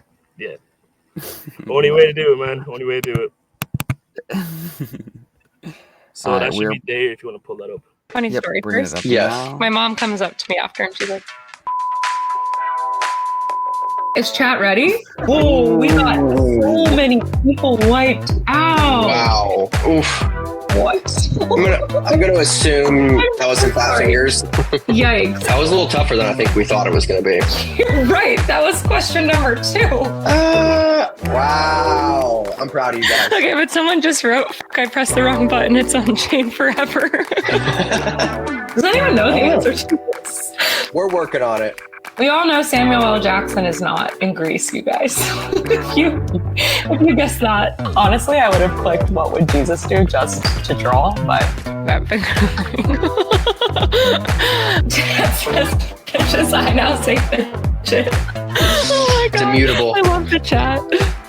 Is haggis really food? It is interesting. We got just as many people knowing Harry Potter as the Kardashians. But Big Daddy's asking for another chance. Oh, but that's all, folks. That's great. Yeah, that is great. So that's it. It runs as a mini app. We might make it work on like other platforms as well, so it has a bigger reach. Right now, it's very much doing things that don't scale. It's like wiring Video Ninja, which is like an open source StreamYard, basically into OBS, manually controlling it.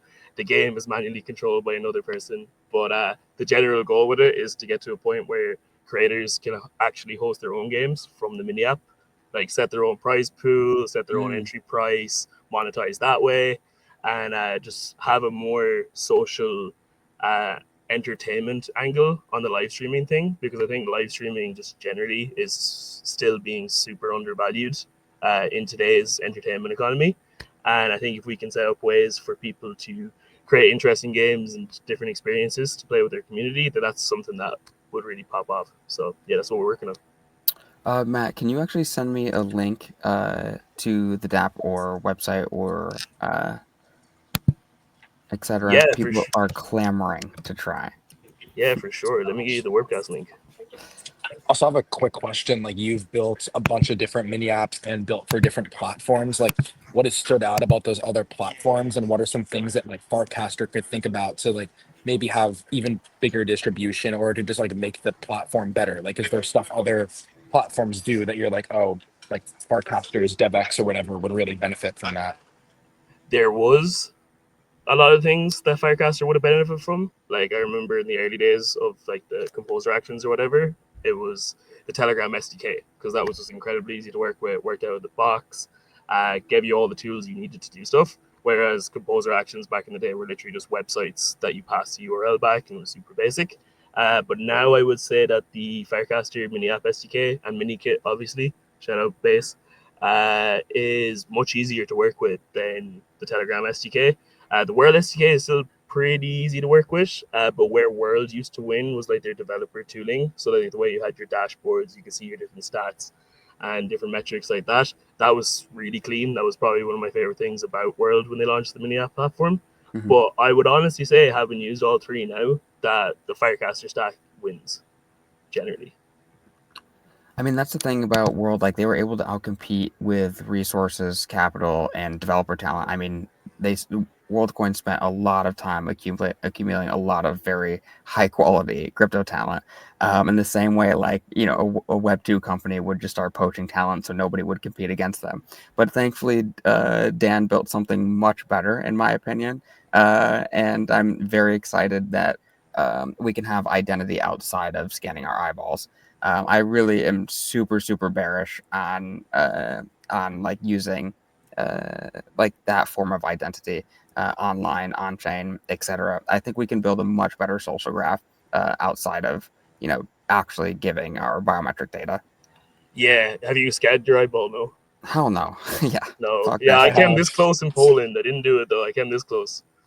Yeah, you literally couldn't pay. I mean, they literally are paying people to scan their eyeballs. You literally couldn't pay me to scan my eyeball. Like, and Yeah. I respect, I respect the tech. I respect the people building it.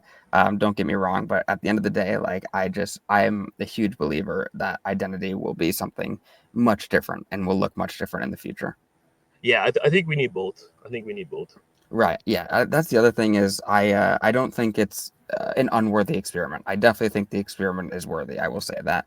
But like to Yeah. that point, there's a reason that people like Chuck from Farcade say that the Farcaster ecosystem breeds a lot more of a high quality user, right? So it's just like, what's the point of having a million users if none of them actually use anything? True. Very true. Very true. I mean, I think the counterpoint I'll make really quickly is that they've onboarded a bunch of people in a bunch of different countries and regions that like Farcaster and other crypto projects haven't touched as much. And so whatever people think about World or the strategy or the biometrics or whatever, the positive is like it's a trail of crypto native people that you can go and try and like acquire new users from. You know? Definitely, yeah. I mean, growing the pie is admirable, no matter how you do it or where you're from. That is for sure. But Well, this I is guess also why, the yeah, point I'm trying to make more is like they're in the door, but now you can like extract those users. You know what I'm saying? Like right. But because that's if they were real users, right? no, but okay, here's the point. Like one of the biggest challenges is people knowing the nomenclature. What the heck is a wallet? How do I these are real people that Right, have right. crypto wallets and some crypto. Like that is such a powerful thing for them to know. But because they've been onboarded through World doesn't mean they have to stay in that ecosystem. But that's is like such powerful. Like I think kind of like following that path is really untapped. Yeah, let's vampire attack World for sure. For sure. Yeah, definitely. Does anyone else, Debbie, Vishal, Vitor, do you guys have any thoughts on like Farcaster's App Store versus others that you've used or seen? Vitor, I feel like you had So something to say. yeah, no, yeah. I was just thinking a bit like I don't know. Like I feel sometimes it's hard to find out the app that you want, and like also track down like good reviews for it. Like when the app, like, hey, does it make sense? Does it like is it aligned with what I want or not? Like I just I feel a bit like hard to like it just click open it up, but like not see like people review like and stuff like that. So like and like other metadata of like okay, it has you have to pay for it. I don't have to pay for it. So like sometimes if like I don't have funds in my wallet, I just like want to play something. I need to know like do I need to pay for it, or like do I have to use crypto for it or not, etc. Yeah, I haven't tried. I actually really want to try World and Telegram. The one thing that's really powerful with Farcaster is just the discovery. I had an app that Farcaster has like notifications in it, but after the first day, I had a bug and the notifications broke. But it didn't matter because people were sharing it on the feed, and actually got a lot of adoption through the feed. So I think that the feed and the social graph are actually extremely powerful for gaining its distribution. Even with Ponder, like I did actually, yeah, go ahead, Debbie. No, I was going to chime in and just say, yeah, I agree with that. I think the social piece of it is really exciting. And so, you already have kind of friends and podcasters. So, there is more of an emphasis if somebody's really using this mini app, like you kind of want to jump into. I think it's obviously still really early days because, like, there are, like mini apps right now, they can take so many different forms, right? Like it could be a really quick personality quiz, and that would be something that you use once and you share to your timeline once. But, you're probably not going to have that longevity in it, right? Like, why would I take a personality quiz like multiple times? But I think it'll be interesting to see how it evolves. And I agree on the discovery piece too, where it's hard to kind of really figure out like what new apps are being added, because I think people are also adding apps and they aren't actually in their finalized form yet. And so, they're getting their friends to kind of test it here and there. But like, when is it really considered like fully launched? Like, so, is there kind of like a product hunt type schedule, whereas like, on this date, you have these like 10 or 20 or however many apps that are coming live, and really getting people to really discover and play with them, versus this kind of unstructured way of kind of launching new apps into the ecosystem.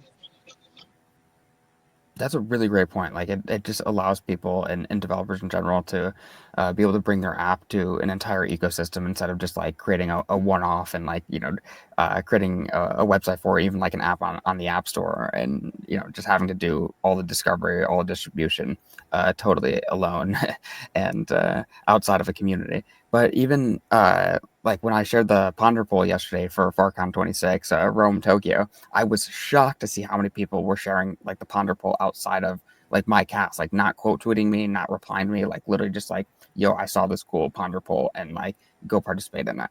And that's the sort of like virality and social interaction and activity that people really engage with on Farcaster in such like a meaningful and like real way. It's cool to have like real people's attention, right? Like that's something that we used to have on Twitter. Now we like barely even have that on Twitter. We do, but it's like far and few between now because we sparsely use Twitter now. But before, it was like, especially like before 2014, you would hop on Twitter, all your friends would be there. You'd be able to just reply right to them, like say whatever you wanted in public, and it was just like a very, very new, cool experience. And Farcaster is really bringing that back. All right. So let's start moving on into some of our questions. So you have all built something very, very fun for FarHack, some of you multiple FarHacks. What are you looking forward to the most about the next FarHack? And is there anything that you would suggest or change?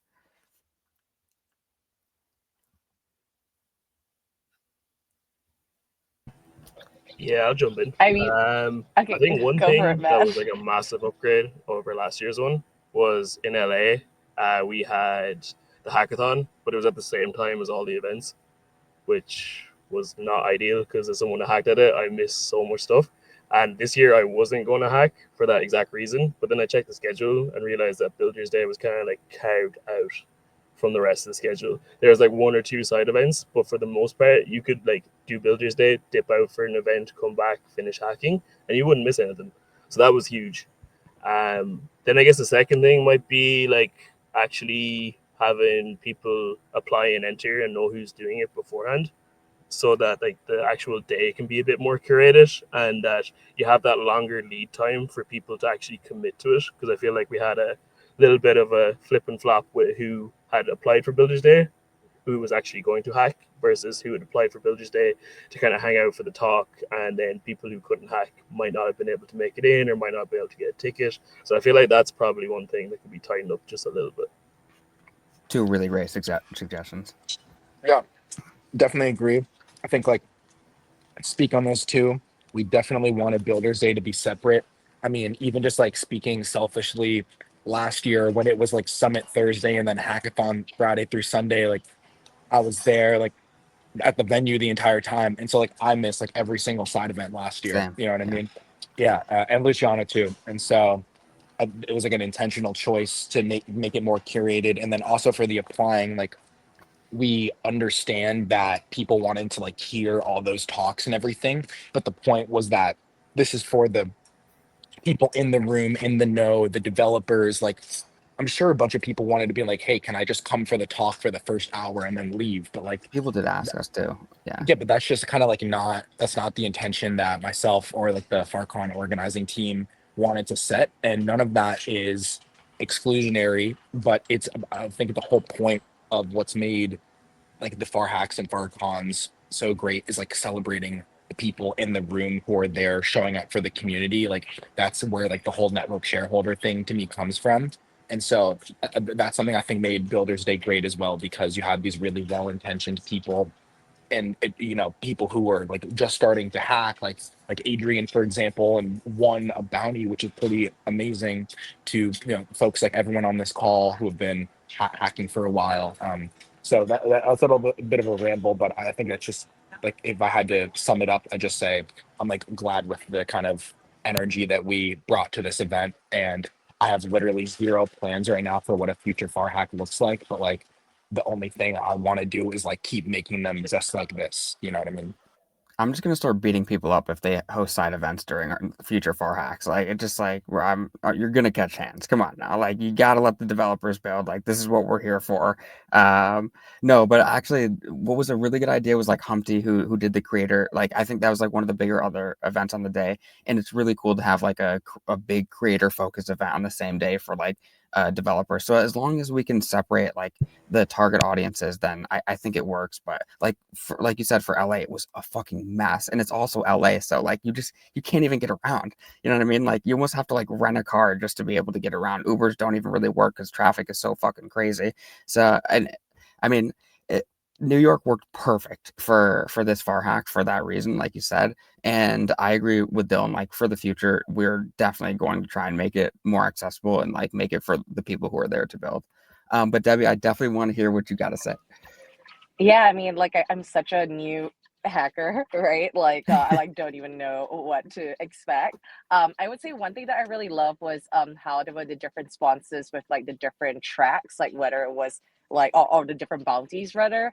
Because I thought it was really interesting to kind of see people like kind of build around specific categories or use cases. And you know, I have no idea what a mini app ecosystem is going to look like next year. But I think that could be kind of like different categories and tracks, which you know would really kind of get people to hone in onto the areas that they're really interested in. And then I would also say like, yeah, I definitely plus one on like accessibility because like I said, like I'm somebody who's not technical. I think if like there are honestly a lot of people and there are like some great out of vibe coders in the podcaster community as well. I think if they knew that like, oh, you know, you could get to kind of this level of really build something that is viable even without that technical knowledge, like I think we could really see some really really interesting ideas with people are like not hamstrung by what they don't know. And so yeah, I think I would love to, you know, like we always like to say that everyone is a builder, and you know, like everyone in some ways is also a creator. And I think this could be a really great way to kind of broaden that target audience of like, yes, of course they're like really talented, really serious developers, but there are a lot of people, passionate members of the community too, that have great ideas that, you know, could hopefully kind of bring them to life next year too. Vishal, you want to go? No, you can I go in really, I was gonna say I completely agree. Like this is something that people, know me very well for bringing in non-developers and even people who are a little bit newer to the space to participate in FarHack, and Ethereum hackathons in general, and to submit projects. Because at the end of the day, like if you're closer to a consumer than a developer, like you're gonna know what people actually want. You might not be able to fucking build it, but you might actually be able to have a real product market fit, which is something most developers in the space are looking for. So like there's real synergy when you can match like these two types of people, and usually you want the one person to become both. So and it takes time. It takes time for people to like understand what they want to build, how to build, and if like they're truly passionate enough about it to kind of go down the rabbit hole. But I completely agree. This is why I just want FarHack and Ethereum hackathons in general to be as accessible as possible, so that anyone who wants to try and build something can. And even if like they reach a sort of ceiling, then they can find someone who can help them get to the end goal. And usually it always ends up working out. So more collaboration and more power to the people. Yeah, one thing I love, and then I'll give two suggestions. I really like the Q&A actually at the beginning because it kind of got the creative juices flowing a bit about where I should focus and spend time. I was a little not sure what I should work on before, and then by the end of the Q&A and like those discussions, I was super motivated to work on a particular idea. That's one. And then yeah, as far as a couple of suggestions, actually building off of Debbie's point, like I almost wonder if like JC4P or Castro can like run a quick 5-minute vibe coding session, right? Because you can actually do a whole lot with vibe coding, and maybe if you just kind of inspire people a bit on what you can do in like 2 minutes, you could probably have a lot of builders. And then the second suggestion, yeah, just like more demos if possible. I mean, even just seeing what y'all have done is, I didn't have a lot of time during the event to see and view and like see one-on-one demos. Like I know at the FarHacks last year, some of the top finalists got to share, and I personally really love that. Like I got to see what was possible with the tech. So any opportunities, whether synchronously or asynchronously, to see what people built would be greatly appreciated, and it'll just be a lot of fun. Yeah, totally. Like two other really quick notes. One, like tried extend extended an invite to JC4P. Unfortunately, he was not available to join. Otherwise, would have been amazing to have him do that second in particular.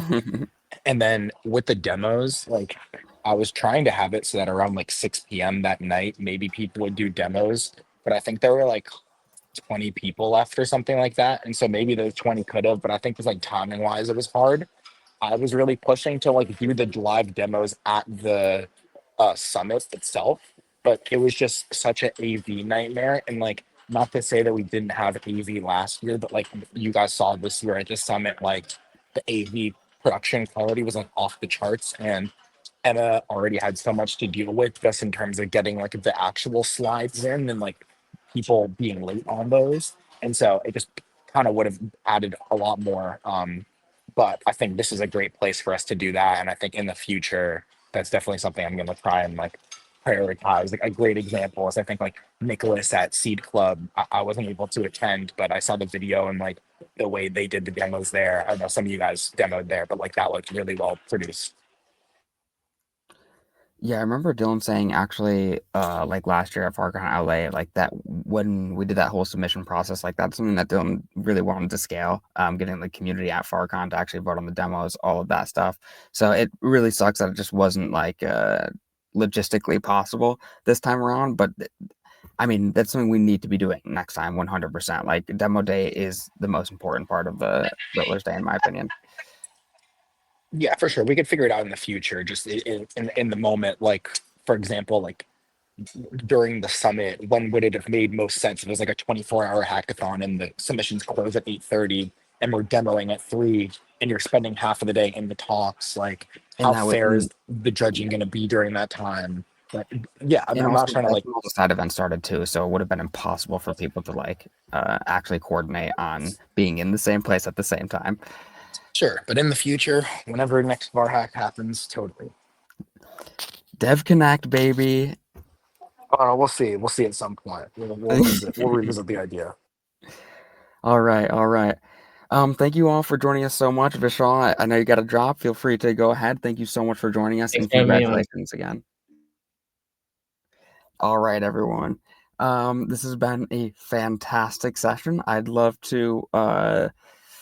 Actually, I want to say one more thing, specifically around what Debbie was saying around the sponsors. Huge shout out to Dillstack.eth over there, Dillstack.base.eth, absolute fucking legend who booked and landed most of these sponsors, coordinated all of that, coordinated the bounties. None of FarHack would have been possible without that savage over there. So huge shout out to Dillstack. We love you and keep running FarHack. Appreciate that, man. Thank you. I really appreciate everything you do for the community and making everything go smooth, and appreciate all the hackers. Yeah, I mean, terms of like what's next, in terms of for myself, we have next week off, so definitely gonna log off for a little bit.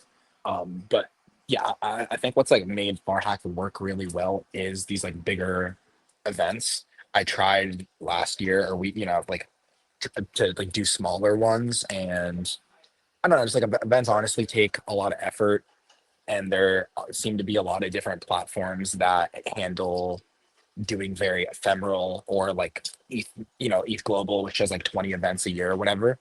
But we have this like really special stronghold where like bar hacks are adjacent to Farcaster conferences.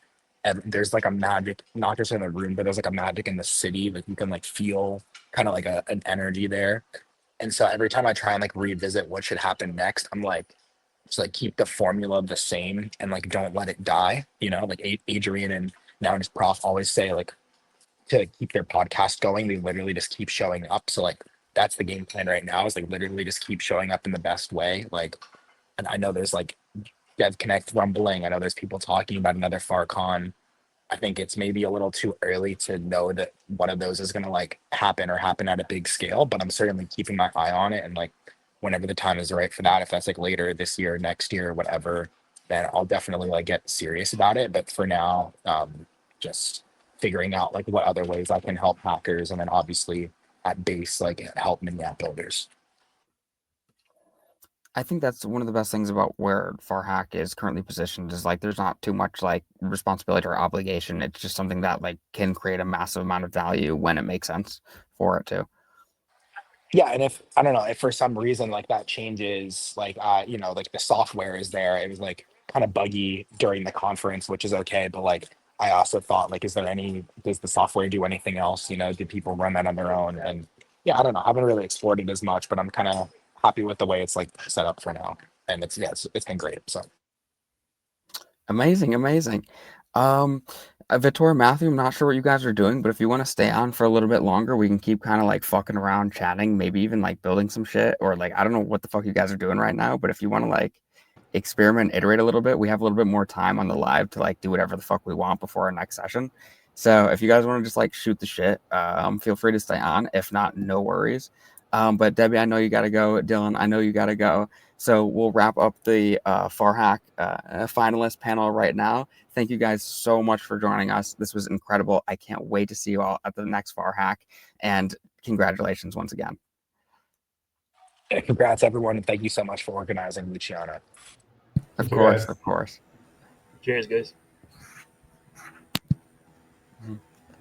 All right, so how are you guys today? What were you guys planning on doing before I reached out to you about coming onto this live?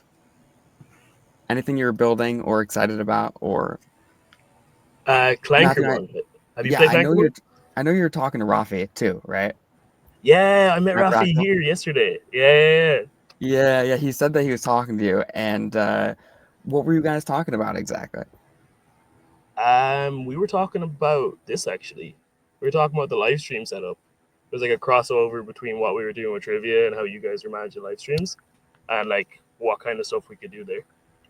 And I'd like to talk just a little bit more about that because I think this is really fucking interesting. Rafi didn't tell me much, but he was like, "Yo, like, Matthew's already sort of done something like this before and may have some suggestions for us. So I'd love to hear, like, some of your thoughts on, in your experiences."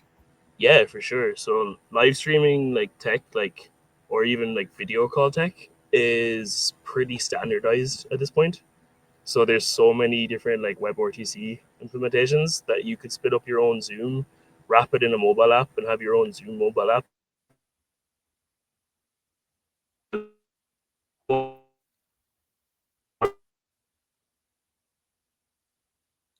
Oh, so close. I'm so curious what he has to say. That's the worst part. Is like I really need to know what he's saying right now.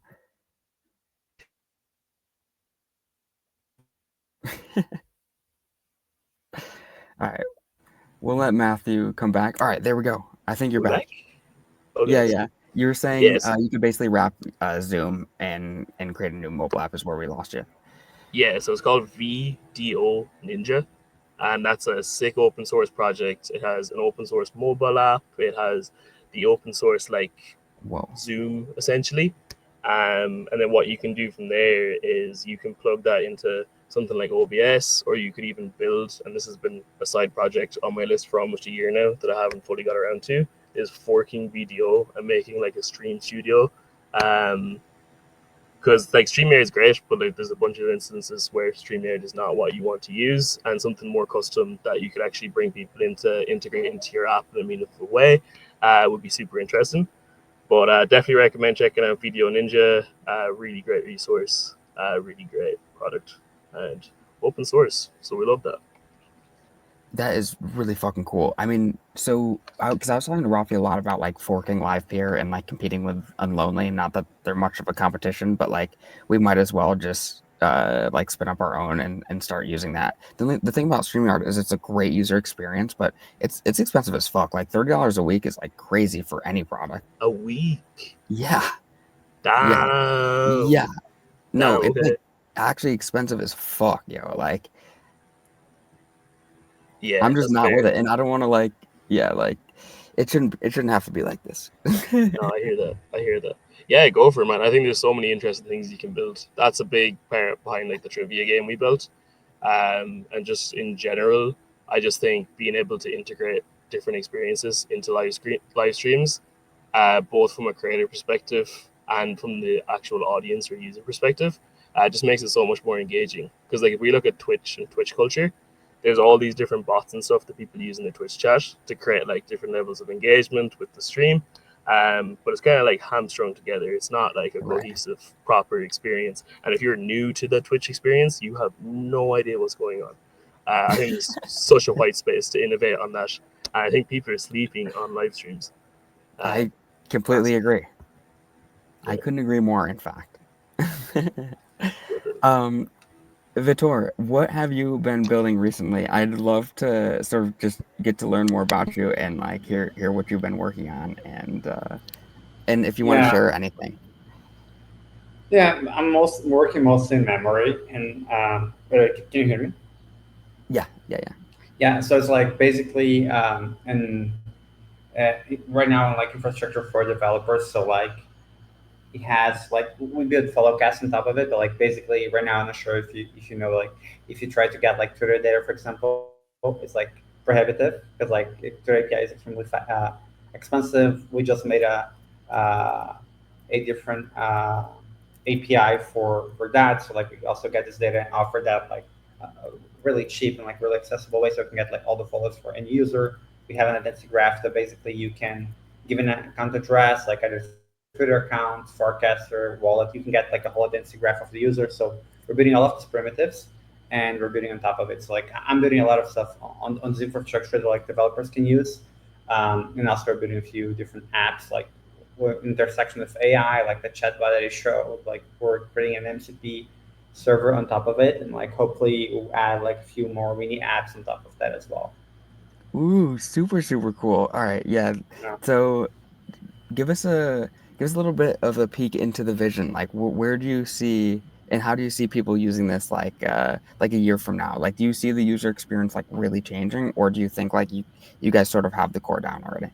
No, yeah, that's mostly for like actually developers and like companies to consume that. But then the idea is that like for now, like for example, their embedded wallets like Privy or like other embedded wallets like you create for like using Zora, for example. Then you like whoever's consuming that, you don't have any context of like what your socials, anything. Like it's just that. But then like with our platform, you can say like, okay, I'm linked to also this public address, DNS to prove that you have this link, and then all of a sudden, even if it is like embedded wallet, the whoever app you're using can have all your social data, so you can get like all your, you can see like who are like what are your forecaster account or Twitter account or your main profile, etc. So like in the end, our idea is that like we can offer more infrastructure for like apps and like companies to do more personalized experiences, even if you're using like a smart wallet, which is like doesn't have public DNS or anything like that. You can like make these links and provide all this data for users. Oh yeah, super cool. And how long have you been working on this, by the way? Like we shifted for memory like not a long ago, like a few months ago. We built like factory before, like not me but the company built like factory, like music recommendation app, crypto, etc. So like yeah, a few months in we're working on that specifically, but like yeah. And just out of curiosity, are you in Sao Paulo, Rio de Janeiro, somewhere else? Florianopolis, the south, not sure if Got you heard about. Yeah. very cool. I'm trying to one of our my really good friends, Daniel's from Sao Paulo, and he's been trying to convince me to do a residency. I run a residency for hackers and developers and artists to stay in the same Oh yeah. house and collaborate with each other. So he's really trying to push me to have something in Sao Paulo this year for ETH Latam, which I think would be super cool. Yeah. And ETH Yeah, you Samba. should do. So I do São Paulo or Rio. Both are pretty great. amazing. I will definitely be reaching out to you if we end up doing something. I can tell you Yeah, for sure. Yeah. that. If there's anything I else, have a. yeah. I just say like I have a hard stop in like 2 minutes. I have another call, but yeah, Okay, I great. think it was a great call. Yeah, thank you so much. If there's Yeah. anything Thank you else you'd guys. like to share, feel free to now. Okay. No, I think that's it. Okay, great. Thank you Thank you guys. so much for joining us. It was so great to meet you. And hopefully we'll see you again here soon. If you ever Awesome. want to come on Homebase Live and you want to build live, like live code, vibe code, etc., on live stream, build in public, feel free to hit me up. We have a bunch of sessions next week where devs are just hopping on and just building. Nice. Awesome. Yeah. All right. I will see you See you soon. guys. Bye. Zach, you're my savior. Howdy, howdy. Thank I you for thought, having me, my guy. yeah. I thought the session for the finals would go a little bit longer because we had a lot of people who were joining, but we were able to keep pace, so it worked out really well. And now we have basically an hour to do whatever the fuck we want before Dash. I like it. No, so I'm always online. Thank you for messaging me and inviting Yeah. me. I always have things to shill and showcase, so yeah, let's get into it.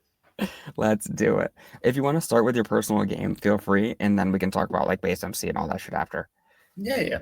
So real quick, you remember virtuals, correct? It was Yes. AI agents, it was all tagged to the virtual token. What Like I wanted to VVV, create was an VVV, MMO. correct? So the biggest problem with game development is networking. It's really hard to actually get the networking and the bandwidth to actually make sure that your MMO works. And MMO, I'm talking about massive multiplayer online games. So I launched this game on base in 2023.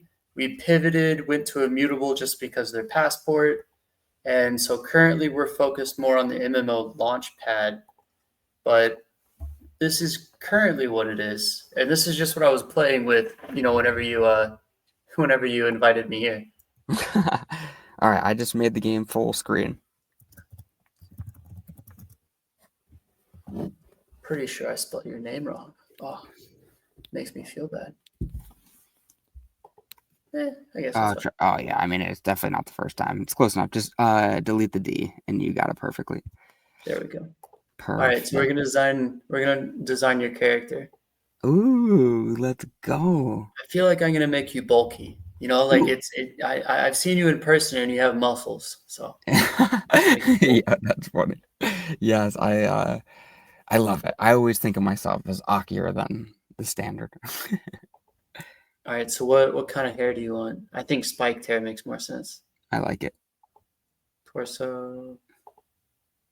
I like this one. Yeah, with a little stripe in the center. So this is just the character customization. Everyone will have kind of the exact same character customization. You can make your character look anything you want. I'm gonna give you Jesse's hair color of yellow. Yes, yo, I love that. Flame on. All right, so the sword follows my mouse, and this is where you start from. This is like if you've ever played Roblox, you don't have to work with networking at all. You just kind of build the map. So everyone would start from the same thing, and you could customize your own world for however you want. You press Q and you spawn little monsters. I'm gonna kill this monster. After you kill it, it drops a sword. Retrieve items. And this is what I was doing whenever you messaged me. I was coding the sword into there. Literally perfect timing. I'm surprised that the sword is there then. Well, I've been doing it all day, so I had to finish it before the base game night. Fucking legend. But eventually, what we're hoping to turn this into is kind of exactly like Roblox, to where you can make your own game. You can customize it yourself. You just use our base assets. And we're making it for non-developers. I got it. And so there will be like a no-code like builder, more or less. Yeah. So we're hoping to make it like FarHack, so where it's all no-code. God, that's absolutely legendary. This is super, super cool. It's super difficult. Oh my god, yeah, they got so much health. Well, they have a lot of health, but I haven't been able to code my health in there yet. So I see. Yeah, like I don't lose any health. After you pick up the items, it goes in your inventory. We're gonna call it MMO AI because you're using AI to build your own MMO. We're going to be integrating quests within a few different platforms as well.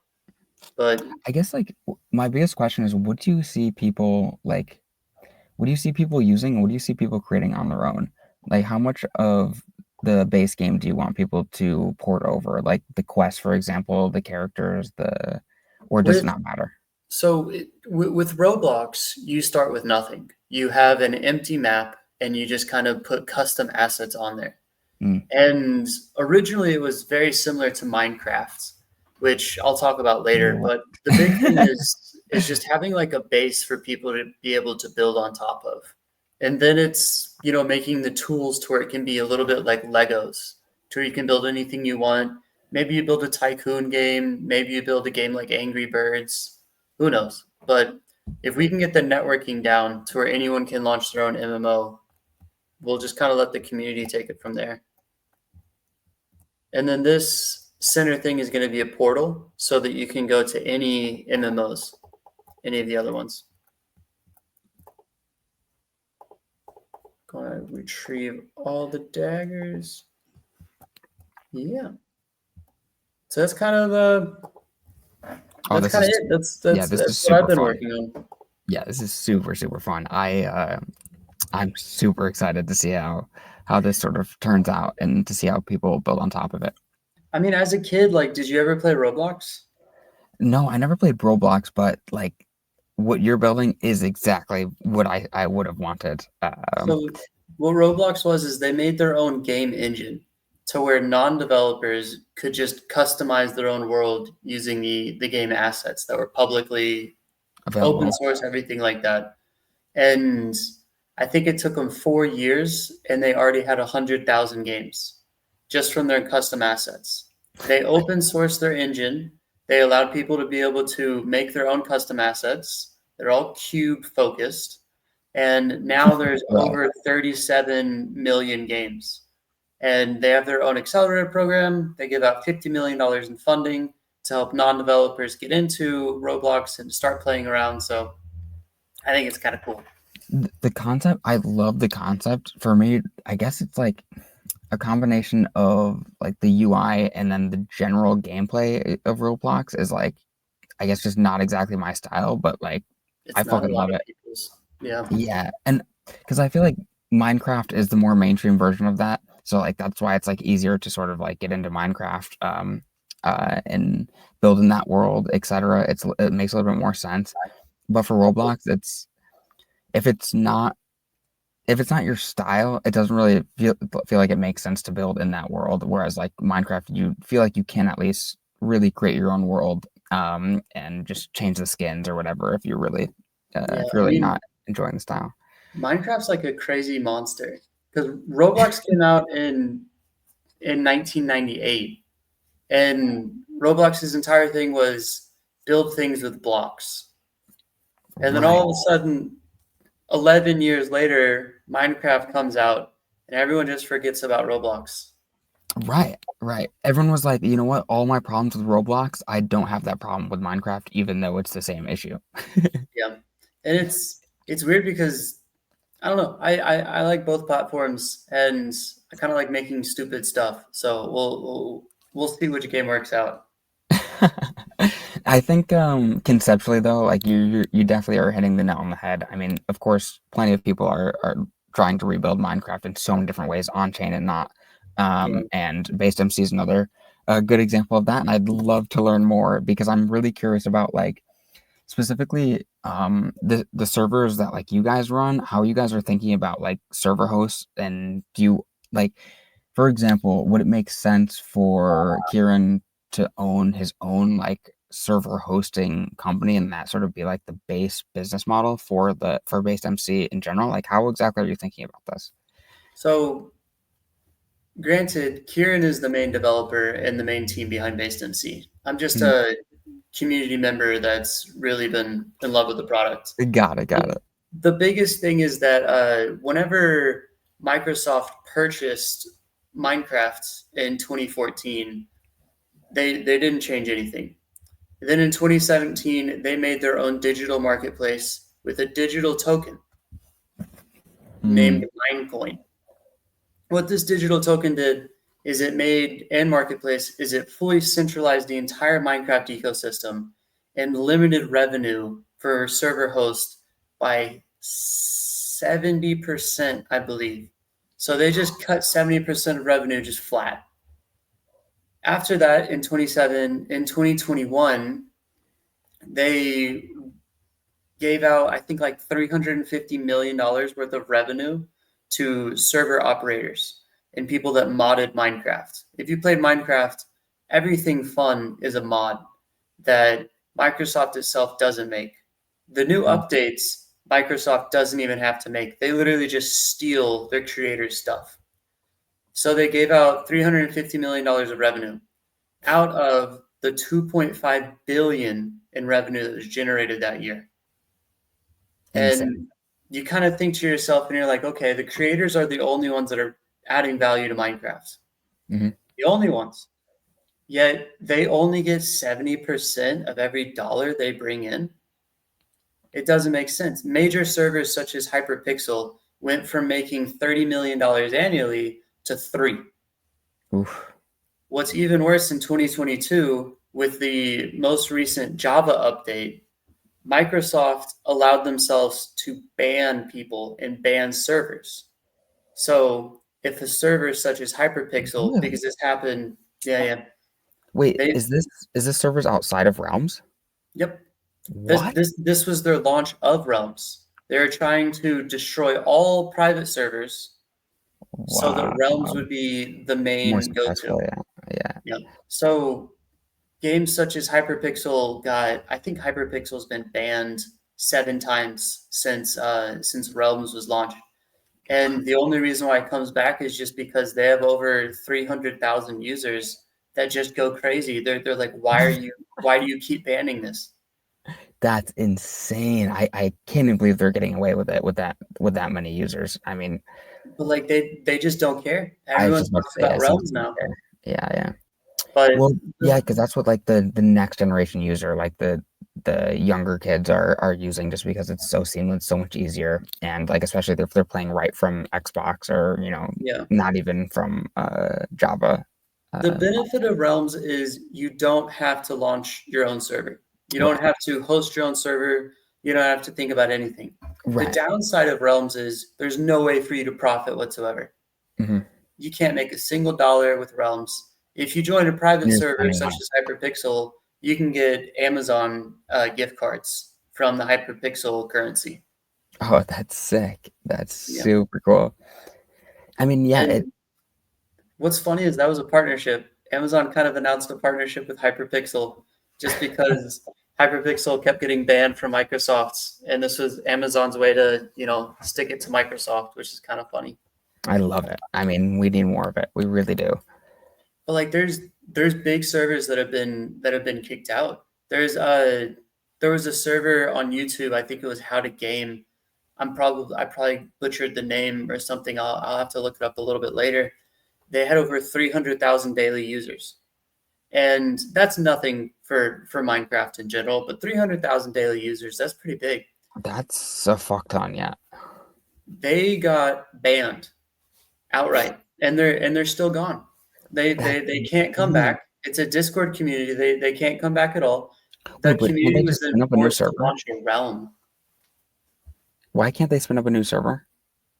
because Microsoft has in 2021 the new Java update.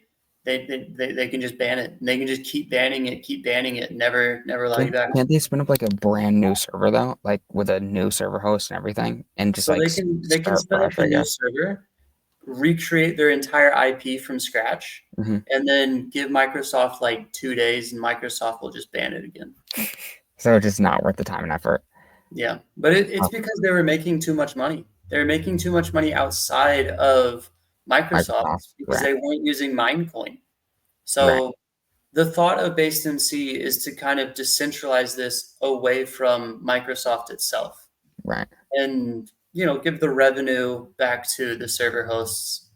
I'm going to share my screen and I mean, the server hosts are the showcase. ones spending money, so it's just like that's the thing about Realms is you literally cannot make money, and you're spending money. So it's just like, how is it even sustainable? Yeah, it's really weird. I like Realms because it takes away the server hosting and the complexity, but Right. at the same time, it's genius from Microsoft to just be able to say fuck the creators. Yeah, it's a really easy way for them to extract value. So if you want to launch a server with Based MC, give us some time. Give us a few days to cook, please. This is from the the lead dev. He leaves some motivational messages, but yeah, give us some time. But if you want to play, we have these existing servers that are already launched. We had this one that launched today, which is pretty cool. So let's talk about how to play. You go here, you copy the server IP itself, and then you go to your Minecraft launcher. It'll take me a while to actually share that screen as well if you can. Yeah, it'll take a while to actually launch the Minecraft launcher. Oh, that's all right. We got time. But like, Yeah, I like Minecraft. I like it. It is really the one nice part about Realms is it does take away the like finding a reputable server host and having to deal with that side of things. That's definitely like probably the nicest piece of that pie, which is why younger players love it. But at the end of the day, the fact that Microsoft is actually like hindering third-party servers is just fucking ridiculous, man. I mean, it's always easy whenever things are centralized. As Mhm. soon as things start becoming decentralized, that's whenever things get complex. That's whenever people start making more money. You know, like with Bitcoin in general, everyone started making more money whenever you decentralize the production of energy and whenever you monetize that production of energy. Yeah, I mean, I can imagine that board meeting went, very seamlessly. Hey, we can fuck over creators. Oh yeah, for more profit, let's do it. Yeah, I mean it's crazy to think that whenever Minecraft first launched, Notch, the founder of Minecraft, it was a 70-30 split.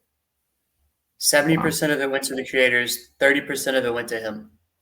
And then whenever he sold it to Microsoft, within 4 years, it's still 70-30, but Microsoft now keeps 70, creators keep 30. Yeah, it's still 70-30, but just flipped. Yeah. So it's Absolutely still insane. loading. But I mean, we launched this like yesterday, and we're on 4 servers and counting. Yeah, dude, when you said like based MC and like you started talking about this stuff and talking about spinning up a server, I was like, whoa, I need more context here. Like I did not realize this was happening. I mean, it's kind of like it's a weird thought of bringing 200 million people into base just through one product. I can tell you, I mean, so you're familiar with Mega ETH by any chance? Yeah. Okay, so I know a lot of like game devs who've been building on Mega ETH, and it's really weird because after the past like couple weeks, I've seen so many based competitors that like are genuinely more fleshed out and like already production ready and like already live on base. I just feels like it's increasingly going to become hard for Mega ETH to compete. Like I was far more bullish, like 6 months ago, 4 months ago, etc. But like now, after seeing the base ecosystem just absolutely thrive as transaction costs go down and throughput goes up, it's just like, man, I seriously don't know how other chains are going to compete. I'm just kind of curious because Monad's about to launch. Their biggest conversation starter is 100,000 transactions per second. Mega ETH, I believe, is up to 300,000 transactions per second. And then there's Somnia, that's 2.5 million transactions per second. I think it's just a weird thought that there's too many layer ones now. There's too many people that are just kind of raising money for the same product. Right. I kind of like Base's thought of scaling the chain itself instead of consistently raising money for something we don't need. Yeah. But I mean, I don't know. I think we should launch an OP stack and raise a few hundred million, don't you? I mean, might as well, right? We can raise an L3, a base L3 right now. Start moving over all the game devs. We can have our own app chain. True. No, but I mean, like, this is the problem with the current incentive structure in crypto is like people for the last 5 years have been incentivized to invest in more infrastructure instead of just like continuing to build up the infrastructure that already existed and building consumer apps on top of it. So like, this is why 5 years later, prices are, of course, Bitcoin is different, but prices are down like overall. Especially for Ethereum, because we, instead of building consumer apps on Ethereum, we've been fragmenting liquidity and raising capital for a competitor, so other like small groups of players can earn an outsized return. Like it just, people have too much of an incentive to be that base layer that extracts all future value. People really just want to sit back and do nothing the rest of their lives, and just like, it's pure greed. It's, you know, pure opportunism. And at the end of the day, like it's everything is going to go to zero. That isn't going to get usage. So like people can either like put up and start onboarding real developers, real users, and actually start like creating a real ecosystem with the resources they have, or they can continue spending on salaries and vacations and, you know, all this other bullshit that that helps their lifestyle, helps them enjoy their lifestyle a little bit more. I kind of have a controversial opinion. I think the developers are here. I think that in 2021, you know, it was all about hackathons, and we're like, where are the developers? Where are the developers? Where are the developers? And then, you know, you've been to hackathons. At a hackathon, they build probably 1,000 consumer products. Out of that 1,000, 950 die on GitHub. I think the developers are here. I think 2021 was kind of that spur with ETH Global or ETH Denver about That's how they true. all got here. I Yeah, think we yeah. have the developers now. Now we just need to do exactly what you said. Stop building infrastructure and start building things for the users, which is hopefully what BaseMC is trying to do. I did get Minecraft up. It's finally loading. I mean, this is the other reason Base has been so successful so far is they just actually produce like genuinely good DevX. You know, they're like, hey, the infra is here, like we've built it, like here's, you know, the developer tooling to now build on top of it. It really was that simple, like all along. I mean, the $80 billion market cap kind of helps a little bit, but yeah. Definitely, yeah, and yeah, I mean the inclusion to the S&P for sure. Yeah. All right, so this is just Web 2 Minecraft, purely Web 2. We're going to join this server. So just to be clear, the Flaunch server, that's the other server that you created as well, like for BaseMC. Flaunch actually made their own server. So that's Flaunch Flaunch's made this server. server. This is the one that I made. Fire. This is the one that Bobby made. Got And it. you know, So these you are can all see the BaseMC limit. I servers. think it's pretty funny. Yeah, yeah, fuck it, fuck yeah. Actually, Doesn't get better than that. it looks like Bobby's online, so let's see if I can just tag him. Well, yeah, it says 2 players are in right now. Like, are they currently playing? Yeah. Oh yeah. Okay, that's sick. By the way, I'm not the best at Minecraft. I learned this a few days ago. Whenever you die, you lose everything. But let me show you what Flaunch. Survival mode, baby.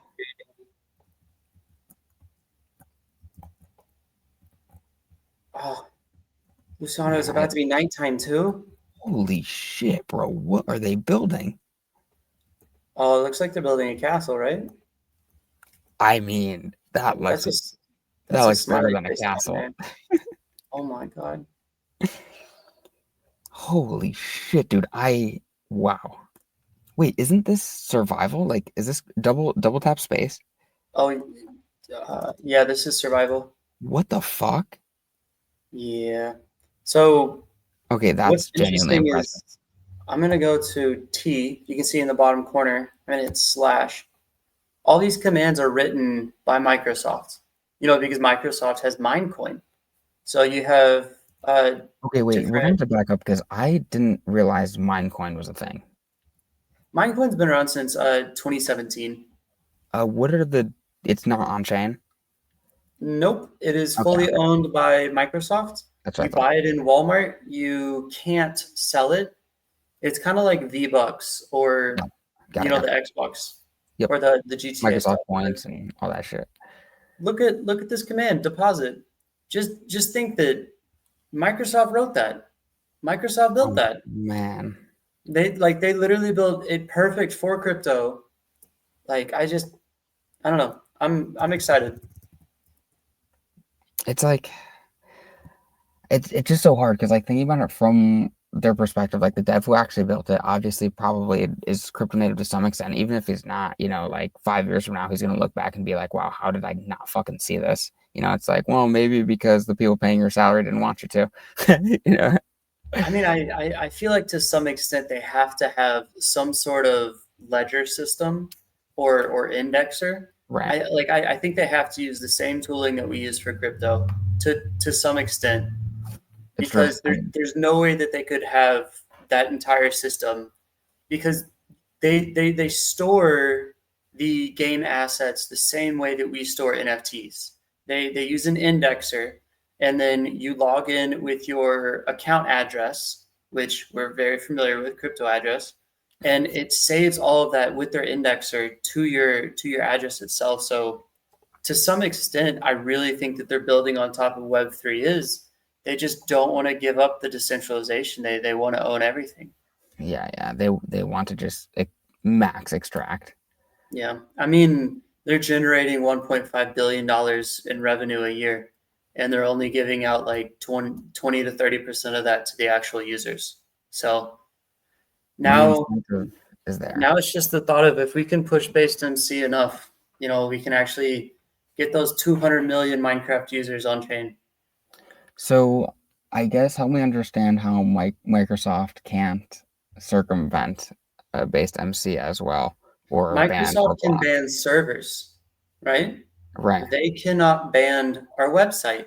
We own our website. They can't ban our marketplace. They can't ban Flaunch or Clanker. They can't ban any of those things. The only thing they can do is ban the server, and then And we it's should have really another one. easy because you just make another server. You literally change the server IP, and you can change it in like a day. Actually, you can change it in 40 seconds. Yeah, I mean, it is true. And then in the actual game itself, like while you're playing Minecraft, it shows your base name. What is the extent of the usage of the base name? The base name itself is just for is just to keep record of all the items and assets that you hold. So whenever you play Web 2 Minecraft, you have your Microsoft username. Consider that as your base name.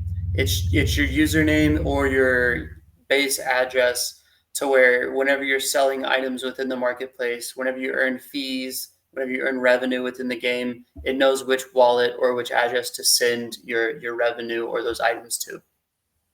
Got it. So in theory, in the future, we'll all be able to like I'll see like zachprater.base.eth and I mean, you saw Bobby's.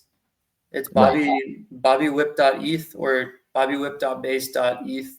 That's his base name. That's what he uses to log in for everything. so like for example, I might be able to be like /deposit at zachprater.base.eth 10 coins or like 10 wheat or 10 blocks of dirt. And you can thank Microsoft for building all of those tools for us. That's amazing. So what Kieran basically did is he like enabled the current functionality for just on-chain compatibility.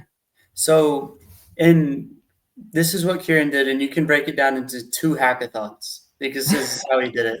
Last on-chain summer, he built the first server based in C. He onboarded 1,800 total users. These users were earning around $3 to $5 per hour for playing. We focused on developing countries as $3 to $5 per hour is pretty good. He made the marketplace for people to be able to trade, and it was more of a test to actually see if this server economy could last through a cryptocurrency. The second one, or what's currently going on with the base batches buildathon, is to open source that code base and then bring multiple servers. The thought of one server isn't scalable. The thought of multiple servers is more scalable. Now the based MC token is a revenue token. So whenever people are depositing or trading items, you're actually burning and sending a portion of that revenue to people that hold the based MC token. So think about it in this way. Microsoft keeps 70% of the revenue. If you launch your server and your token on based MC, you keep 95%. Based MC distributes 5% amongst all of the token holders. And you don't even have to stake. I can pull up my wallet address and I get new tokens every X number of trades. Shit. Oh, that is super auto cool. deposited. Damn. Oh my God. And so what are there multiple ways people are earning, or is there only really one way at the moment? So people are earning in a few ways. One, you can play the game. You can play in someone's server. You can get items such as wood, such as dirt. You can sell it on the marketplace for the native token. Two, you can hold the based MC token. If you hold the based MC token, you get the revenue from the server itself. You get 31% of all revenue that's generated from based MC, and that's all of the servers combined. 3, you can be a Based MC liquidity is provider. something for all servers, right? Yeah. Got it. Perfect. So all transaction fees get, or maybe there's like a buyback mechanism, or the transaction fees go directly to your wallet for playing. The transaction fees go directly to your wallet for playing. Holy shit, that's fucking insane, dude. I'm so glad you're sharing this alpha with me now. If I found out about this like 5-10 years later, I'd be so fucking angry. I I'm gonna mean, go. yeah, I'm gonna go. it's Yeah, we big. should spin up a server. Yeah. I think we should. I think I should bring Kieran on here to spin up like a Homebase server. I'm curious though, like in terms of when going back to the like server hosting question, like who does Kieran use? Who does he suggest? Like, has he thought about being the server host himself? There's a lot of thoughts because Kieran could be the server host himself if he I wanted think that's to. what makes the most sense. Not necessarily right now, but like at scale for sure. At scale, it will make more sense. But currently, we're just focused on getting the product out there. Yeah, We yeah. don't I'm even still have the based on security. documentation there. Yeah, yeah. But as we get more servers, because we launched it 2 days ago, we're at 4 servers and we're counting. Well, let's I be real. really Like, think this is what gives based MC its actual value is when Yeah. people are purchasing servers in based MC. Yeah. People have to purchase based MC just to purchase these servers, and like I would rather purchase based MC and use that to purchase this server just because like I trust you and Kieran like to actually run a proper server more than these fucking random ass third parties that fleece you and throttle you to like literally the nth extent. I'm going to share my screen and show a really great tweet that Kieran posted, just kind of outlining where based MC fits in through all of this. So based Can MC, we read it real quick? yeah, go for it. Based MC not only enabled the server, but it fuels API requests along all servers. It also pays the bandwidth that everyone's going to end up using. So if you're not necessarily technical, just think that whenever you're sending your dirt or your gold or your diamonds that you find within Minecraft and you're sending that to the marketplace to sell, you're burning tokens. You're burning based MC, or you're distributing revenue back along the token holders. Yeah, that is fucking sick. It's a lot more technical than I'm happy to get into, but as we update, there's going to be a lot more things for us to acknowledge. All right, I'm gonna give this whole thing like a quick read out loud for everyone. Go for it. We need more Minecraft servers. The game thrives on variety, and while our single server brought 1,800 people on chain, scaling requires letting others deploy their tokens to power their own servers. Where does based MC fit in? It'll still be earnable on our server, but now it'll also fuel API requests across all servers. It will become the protocol token that pays for the bandwidth everyone uses. Thanks for giving me some cook time on this, as it requires a full rewrite of our backend to do the following upgrades. 1. Roll up API requests from servers to be more efficient. 2. Switch Minecraft UUIDs instead of player names. This will let people change their in-game names without us resetting their name. 3. Incorporate WebSockets to our website that will instantly update your inventory when you deposit an item. 4. Switch the custody method from wallet to smart contract. 5. Let users add liquidity to virtual Minecraft item pools. 6. Develop a separate plugin that contains all of the separate custom content for base MC that I built, so the new server has the same content. This is a big update, but the reason we need to do this is clear. If we bring every Minecraft server on chain, then we will bring the world on chain with Minecraft. A single server could never. Open source is the only way. Fuck yeah. Love the manifesto. So there's that, and then I think that one other post is really cool. I think this post is really cool because it breaks down the revenue. So 100% of the revenue goes to our revenue stream. It's a 31 to 69 split. 69. So first of all, 31% goes to the base MC token holders. If you just hold the token, you get revenue, 31% of revenue. 69% of that revenue goes to the liquidity providers. I myself am a liquidity provider, and I'm earning a lot more tokens just by claiming or just by providing liquidity and helping the ecosystem. So hopefully it scales, hopefully it grows. Got a lot of work to do. You can't bring 200 million people on chain, It's weird. There's only 100 million people that use Coinbase itself. So Yeah. who knows? That's true. I'm curious about the LP before you drop. I'm curious about like providing liquidity for items, how you guys are sort of thinking about that, how Kieran's thinking about that. And like does he expect most people to be paying for I mean I guess it makes sense. Like you generate a certain amount of resources or you farm or mine a certain amount of resources, you put it up on the marketplace. Like where is the actual like liquidity for that item, I guess? So most of that liquidity for the item is actually in the native token. Let's say that we launched a Homebase token in a Mhm. Homebase server. Yep. Whenever people are exchanging items or whenever they're trying to sell out, they're selling out for the Homebase token itself. Got it. So people are literally just exchanging items for like whatever that native token is. For example, Yeah. Homebase, and then you'd in theory purchase Homebase with based MC, or it would just be like any other swap. It'd be like any other swap. We Okay, got it. recently launched the token on Flaunch. Actually, I say we. A community member launched the token on Flaunch literally this morning. So Oh, yeah, got it. For the based MC. for their private server. Oh, sick. Okay, that's super cool. All right, So we're definitely anyone can launch their own token. Anyone can launch their own server. There's big distribution. There's a lot of people there, and yeah, we'll see what happens. let's plan for this. Let's do it either next week or the week after. Talk to Kieran about it, see when he's down, but also like no rush. Like let's do it when based MC is ready for it. And like we can make it a whole thing. Submission for the hackathon is today, right? So he's He's he's grinding. freaking out a little bit. You should check his Twitter because he was getting in it with Alchemy. Oh my gosh, that's great. I mean, he's got plenty of time to iterate past base batches though. So I assume this is base batch is not going to be the end. No, it's not. I mean, it's going to be a year old next month. So we're 11 That's months now, and it's just gotten better.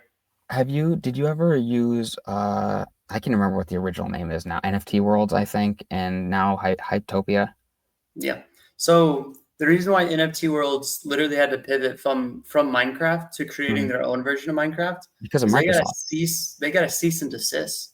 Yeah. Could you help walk me through that scenario? Because I do remember I had two NFT Worlds. They went from 20 ETH to like 1 ETH, like overnight. And I wish I sold when they were worth 20 ETH. I would have been able to make a decent amount of money because I think I bought them for like super cheap. Like I think I might even minted them type shit. And Yeah. then like out of nowhere, I mean, because I obviously believed in the mission, believed in the vision, all that. So just held, and then I mean, man, like it was pitiful. Like it was so sad to see something that like had so much potential just get absolutely rugged. They had a private server, and Microsoft, within one swoop, just said, no, we're cutting it. The biggest fault that they had is that they didn't build the marketplace outside of the server. If they That's built the marketplace outside of the server, like what BasedMC is doing, they could right. have just launched another server. That's what confused me. Like I was like, wait, why can't like I don't understand how this is stopping them from like accomplishing the goal here. But also like how has Hytopia sort of overcome that? Like are they now building the marketplace outside of? They had to build a brand new game engine itself, Oh which my I god. have to tell you, that is a bitch. Painful.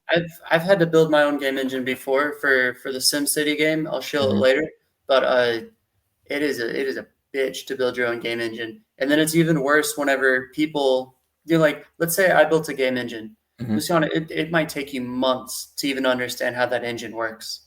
Yeah. Like it's not even the process of building the game engine. It's The DevX. making it easy for other people to play. Yeah. So it's like it sucks for them. But I now mean, that they- they have their own game engine, everything is fine. You know, Microsoft can't touch them. But they could have gotten around this if they just did what BasedMC did of making the marketplace first. mhm. I mean, yeah, they had the funding, and so it makes sense that they were able to do something like just build a brand new fucking game engine. But I think that is like super off-putting to new users, new developers, and just people in general. So just like it's really hard to scale something like that really hard to bring into market. Like really appreciate the work that they've done and the fact that they're still like, gunning for it. But like based MC is how you reach people where they are, for example. Yeah, because now they have to build their own audience. They have to Right. build their own everything. Before They they have to had build their 200 own million brand. active users. I mean, you can't outcompete Minecraft at branding. This is why they can just act servers and have no consequences. Yeah, I mean, we'll see because eventually, I think someone will launch something like Based MC for GTA. Even GTA is Dude, talking about having private servers with no, they're digital going to. tokens. Yeah, GTA 6, they said they're going to have their own private RP servers because like RP makes more money than fucking GTA itself, right? Yeah. Like literally the biggest streaming thing on Twitch is GTA RP. So like once GTA RP servers are like realms for GTA, oh my God, bro, I'll even play more GTA RP because the biggest problem with GTA RP is like, I mean, they cost like thousands of dollars, Yeah. like monthly to participate in because they cost hundreds of thousands of dollars to build and run, etc. So, like, if someone can figure out how to decentralize that business model, holy It's fuck. like you're pitching me Based MC all over again, just for a different game. Because that's all it is. It's just Huh. giving a marketplace for private servers. That's it. Zach, this is what's crazy to me. The fact that people are raising money for new L1s when they could be raising money for things that would make so much more money, like GTA RP servers, like Based MC, etc. Like the fact that Kieran is building this in a hackathon and it's not something that is like funded by like tens of Zero, thousands of zero VCs. funding. Yeah. Yeah, yeah. Like insane to me. Insane to me. It just shows how disconnected investors really are from the current market. But like it's so obvious, you know what I mean? Like when you talk to anyone, especially like even at FarCon, you talk to like VCs and some investors and you're like, dog, do you even use Farcaster? Like you haven't Yeah. touched a single mini app. Like, I mean, just use the stuff. Like I get it. Like you're in VC because you care about your lifestyle and just want to like sit back and relax and like eat and shit. But like if you just pay attention and like use the stuff, like play around, experiment, like you'll actually like create value. I hate it because everyone says, "Where's the users at?" And then they say, "Oh, we need another L1." Doesn't make any sense. Oh, and then people wonder why prices are down. Like, yeah, keep fragmenting liquidity and like, yeah, and see what happens next. Like, it's like, dog, like it all could be up only. It all could be all so simple, but people are just like so fucking greedy, man. Yeah.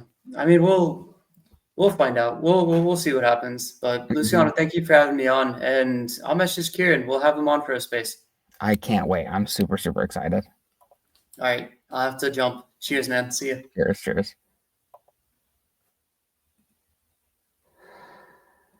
All right, people. I am just gonna tool around and fuck around on Warpcast and play a bunch of mini apps. We have about like 20 minutes before our next session, so I'm going to dick around until then and have some fun. So stick with me and just watch how I use Warpcast, I guess.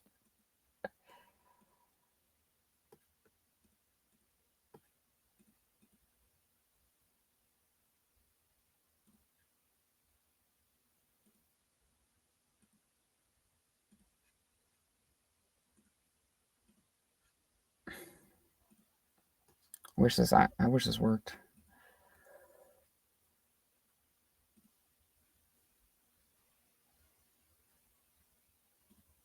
Let's start simple.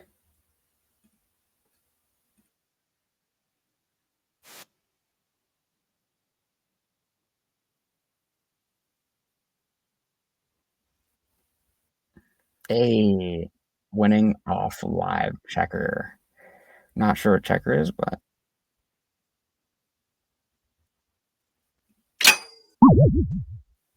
let's go. All right.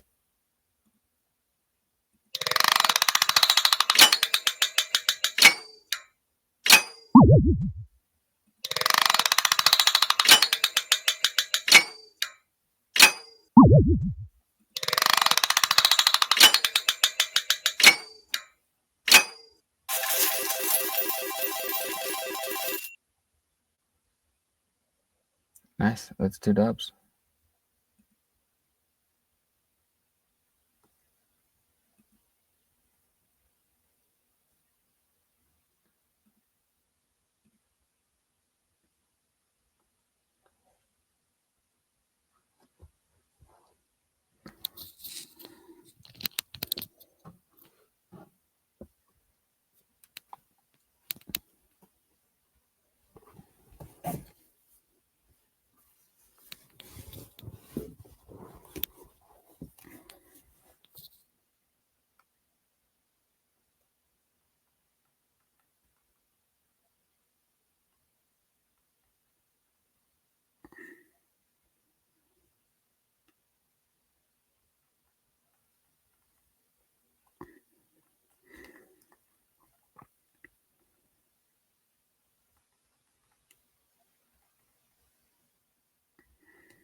Yo, Yo, what is what's up? going on?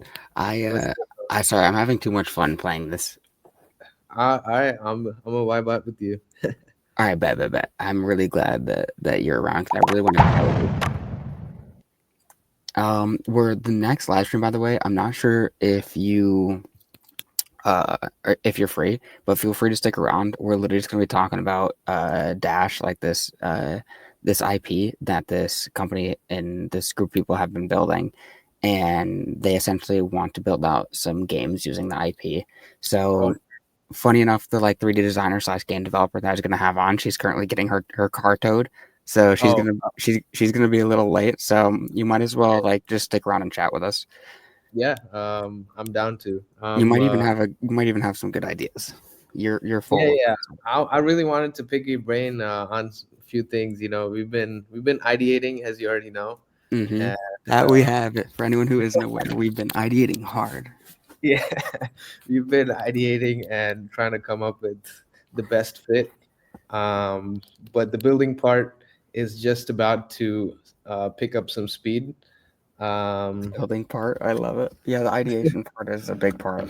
It's an important Yes, part. ideation is very important. Um, Hey, that's why I'm here. If ideation wasn't important, I wouldn't be useful.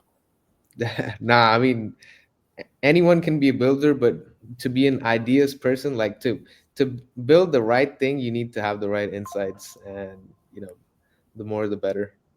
Um, but what was I gonna say? Yeah, there's a lot of token launchers on Zora.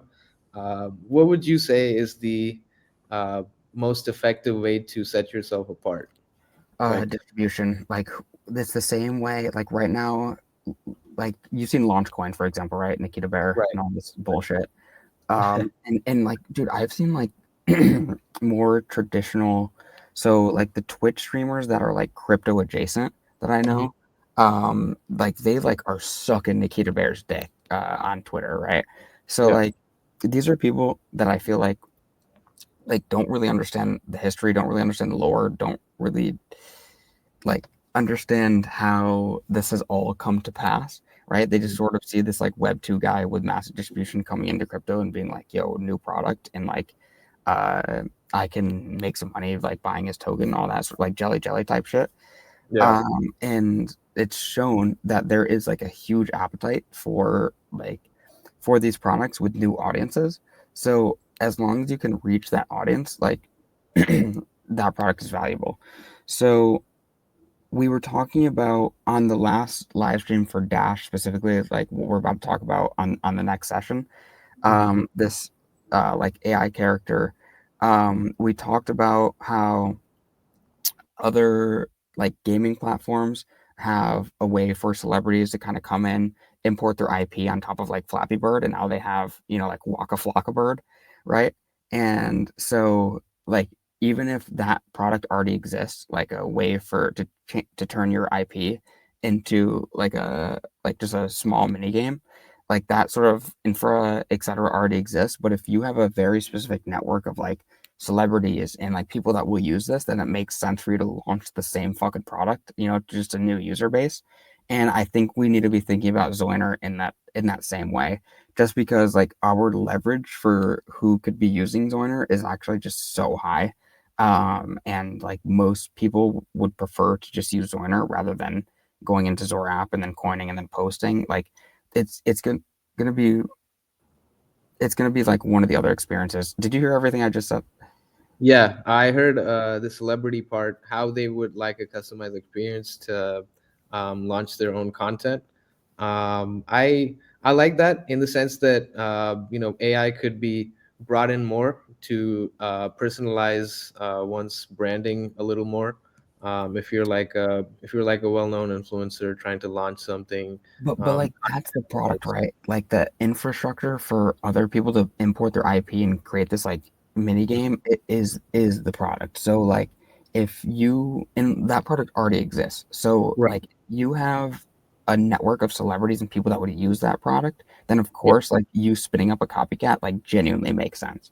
And Mhm. like we should be thinking about Zoner in a very similar way because like we have a very specific distribution and we have a very specific like set of users who will be using Joiner. On the other side, though, like the real differentiator is the fact of like people currently go to Zora, they coin, and then they post. Right? We want to flip that on the head. Like most people go to Farcast or go to Twitter first, they post, and then Right. want to coin something. Like Zach Yeah. XBT. Zach Mhm. XBT isn't going to want to go to Zora, coin all his shit, and then go post to Twitter, right? We're just going to make Yeah. it super easy. They make the post on Twitter, and the reply they say @Zoiner, bam, bang bang boom. You know what I mean? Done. We want to Yeah. make that user experience so fucking seamless and so easy that like people don't even go to Zora app anymore. You know what I mean? Like they just go straight to Farcast and Twitter. But that's not to say like people obviously use the Zora feed as well. Like if Right. you collect on Zora feed, you're going to create on Zora feed, and they'll stay with that niche. But the majority of people live outside of that. They live on Twitter, they live on Farcaster. So if we make it really easy for them to just join all of their posts, you know what I mean? Like our your branding, I was gonna say our branding, but really like the branding you thought of and came up with is fucking brilliant. and it's so much better than Barker and any of the other ones I've seen. So not only do you have like a branding differentiator, distribution differentiator, and even an experience differentiator, but also like in terms of the functionality we're talking about, adding like banker level functionality, clanker level functionality, etc. These are all things that nobody has really done yet in an all-encompassing way. So if we hit those 4 boxes like extremely well, I mean, it's a no-brainer. Yes, especially the banker functionality. If you go to Zora, you can obviously people have Zora accounts, but if you're on Farcaster and if you can see the coins, the content they've created based on accounts, based on what what they've done. If you can filter that by Farcaster accounts, I think that would be really nice, and that would be the mini app experience basically. And if you've seen Tab, like you can send like payments to your Farcaster friends, but if you can send Zora coins, if you have like if you have some content that you want to send to some of your friends, and if you can do that within a mini app, I think that would be nice. 100%, especially if you can do splits, you can send, you can like Yes. really make it super easy, make it all encompassing, and like there is no competition, in my opinion. Mm-hmm. But how hard is it to get to that level of functionality? So How much time right does it take now, is the question. yeah. So right now the bot is already done. The mini app is scaffolded. Um, to get the banker functionality, we we basically need to think of it in a way that makes it more sustainable for the bot to be able to distribute tokens from one account to the other. So we just got to like figure out like the splits, the tokenomics a little bit. But Farcaster, as far as Farcaster is concerned, we're good to go. Um, we can integrate Twitter on phase 2 or something like that, and maybe even like expand beyond Zora content creation for phase 3. But for phase 1, I would say like really dial in on Farcaster and get the bot going. Bot is already functioning. Like that one day of work that we did, like it made it to the point that you can tag the bot. It uploads the metadata to Pinata and gets the Zora post coined, and it replies with an embed of the Zora post. That's I'm gonna like the stop bare sharing my screen. Do you want to share your screen and show us where we're at? Show us the bare bones functionality. Sure. It's from the workshop that we did, the V0 workshop. But let's try it out. Yes, sir. Yes, sir. All right. I think it's worth it because if there's Yeah. something missing or something, now is the time Yes. to find out. Yeah, I really feel like Carol said she was on earlier talking about Umbruja, and she was really loving this sort of like build in public experience, and I'm really glad I can like push more people to do it without it being such a heavy lift. Oh yeah. I mean, it's been a really good motivation to be able to build in public, and Homebase has obviously provided me the platform to do that. So yeah, I mean, no better place, I'd say. Oh man, really appreciate that. That's Yeah. far too kind, far too kind. I'm gonna add you to the stage right here. All right. So this is the Homebase workshop that we did. Let's see. Anthony, I'm going to add you to the stage here. Feel free to join with us, chat with us. We're just going over some this last product that was just built on Homebase Livestream by Scoho here, and then we can get into Dash and some of the gaming stuff. Awesome, thanks. No problem.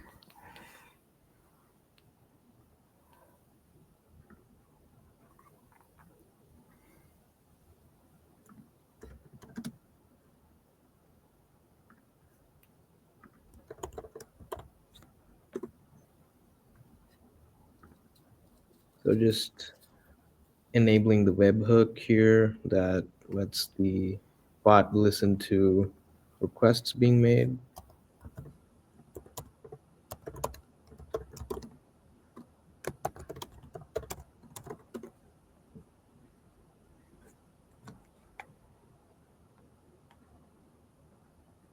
Gotta love Nanar. Yes, Nanar is so clutch. I actually had a call with Rish today. Hey, really? Yep. You And tell him you're coming on Homebase. yeah, I was like asking him like some expert tips on how to optimize RPC calls, and it was really nice getting to hear from him. I'm sure he had some really great insights. Yes. Anything you'd want to share live? Any alpha? Yeah, so they've got a so Nanar's got a notification system that lets mini app notifications be distributed in a very easy way. Before, you could only send to 100 users at each point. So they've got an API that lets you send notifications, but it was capped at 100. So you gotta, like, if you have 15,000 users, you gotta batch. So you gotta call the API a bunch of times. But looks like they've just come out with the feature that like bypasses all of that and directly sends to all the accounts subscribed to the notifications. And I Oh, think that's super sick. Yep, that's Well, because just out of curiosity, QR coin was using like the basic, like when only could send 100 notifications at a time. yeah, but it did like send all the it sent notifications to all the users, but it just took a while. It And just I like think in batches, more or less. yeah, and Got it. Nanar like made it easier to send it out all at once, I guess. That's super sick. Yet I to mean, try yeah, it. having consistency for notifications for everyone. How does like for the airdrops? Don't the airdrops all have to have like reach everyone's notifications at the same time? No, so we're not delivering notifications for airdrops. That's basically Not for you guys, but even like for Merkle, like when they do these like yeah. Wallet Connect airdrops, doesn't everyone get the notification at the same time? Yes. So do they use fucking Nanar? I'm not sure. They probably have like a batch. It's like getting all the notification tokens at the same time. So if you can fire all the calls at once, I guess it works. If you do it like that, but yeah. Got it. Let's see. I'm glad we can share that Rish alpha. Mm-hmm.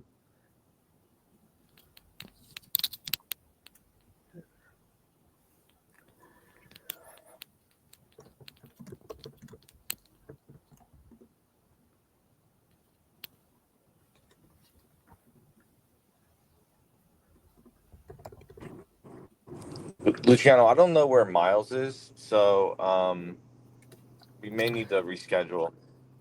Anthony, no worries at all. What's really funny actually is the 3D designer slash game developer that I was gonna have on. She's currently getting her car towed. So she's gonna be on in like 45 minutes or so if we're lucky. And I was just gonna start ideating with her live around Dash and all that good stuff. So if Miles doesn't even end up jumping on, we still should be able to run the session when she's ready. And also Skoho here, I'd love to get some of his ideas on. He's a really insanely good developer as well, so I'd love to get some of his ideas on what you guys got cooking up. So no matter whether Miles shows up or not, I think we're still going to be good to cook. And like if you need a drop, feel free. I'll cook with who we got. Okay. Yeah, that sounds great, man. We'll stay close on Telegram then.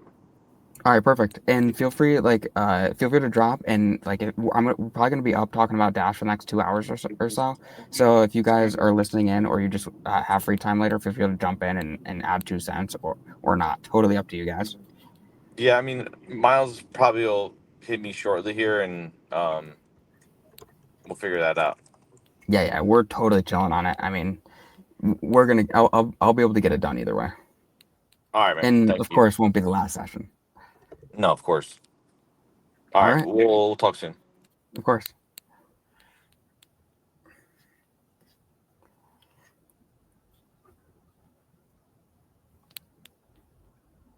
Honestly, in my opinion, the most important thing about the live streams is just to stay flexible. Like when you're dealing with doing something live, it's just like Yeah, you never know what's gonna happen, so you you got to be never prepared fucking know. for it.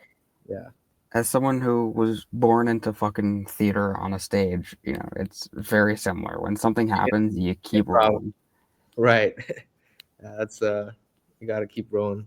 Yep.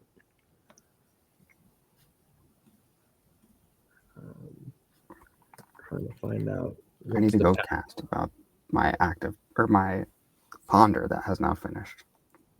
What does Ponder do? I've heard about the mini app. I'm Dude, not sure. Ponder's sick. I was in 2 polls, like I voted in 2 polls before, and then I just created my own yesterday. And basically the way it works is um you you create a question, you create a couple options for the answer. People pay like 50 cents plus to, like, depending on what you choose, they pay like a minimum of 50 cents to vote.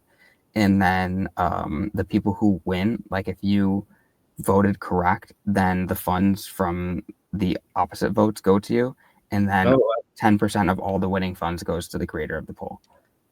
that's sick. It's like Joke Race, but like a good product, with a genuinely Yeah. good product. Oh man, on-chain joke race. Dude, literally, yeah, on-chain Joke Race, yeah. I mean, that's why Joke Race is kind of a joke, you know. But I think David could do a lot better. I think he has a lot of different people saying a lot of different, like, oh, David's a probably good example. It probably has too much feedback. Yeah, I mean, like, there's so many users probably coming Mhm. up with like, feedback and need to filter out The what's noise. useful and what's Dude, not. Yeah. this is why building on Farcaster is so fucking useful, because you can like actually build for this niche, like Yes. directly cater to it, find product market fit there, and then scale it. Instead of like trying to cater to everyone, because that's kind of the problem with Joke Race, is it's trying to cater to too many people, too many things, and it ends up just losing its value. Especially Yeah. like on in the form of civil resistance. Like there's like the amount of collusion on Joke Race is just, it's unheard of.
Oh, are you going to be able to submit for base batches, by the way?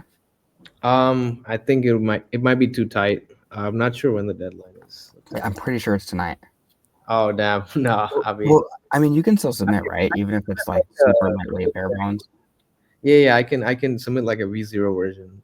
I was gonna say, I really think you should, just because like it's it's really important for the story, first of all, and second of all, like you still did build something that is useful, even if it's Yes. not like perfect in the final production that you were looking Yep. for. I agree. I mean, this is once again back to our earlier conversation on this live stream. Like, it's really important not to like wait for the product to be perfect before pushing it, because like you just need to be iterating, and public need to be getting that instant feedback. So I'm gonna keep pushing you to do that. Yes, I love that. Yeah, I mean, the submission would be just part of the V0 story, and uh, you know, like submitting would just be like a milestone. It doesn't need to be perfect, but I'm gonna check up on the deadline real quick and see how much time we have.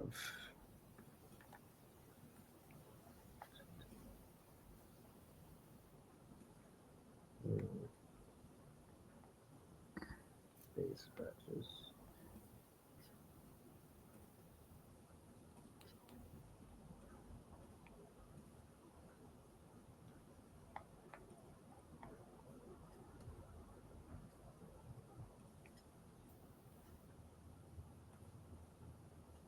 Oh, I got 10 hours. That's more than enough. Yep. I love that, bro. Yeah. Yeah, I was gonna say, I think it's literally like slightly less than 10 hours. Yeah. That's left. Like 9 hours and 45 minutes, something like that. Let's try if coining this works. Zoiner create a coin building on base. Let's see. So I casted it, and now it should pick up the tag. Let's see what it does. Okay, processing cast, uploading to Pinata, trying to fetch from gateway, attempting to create coin.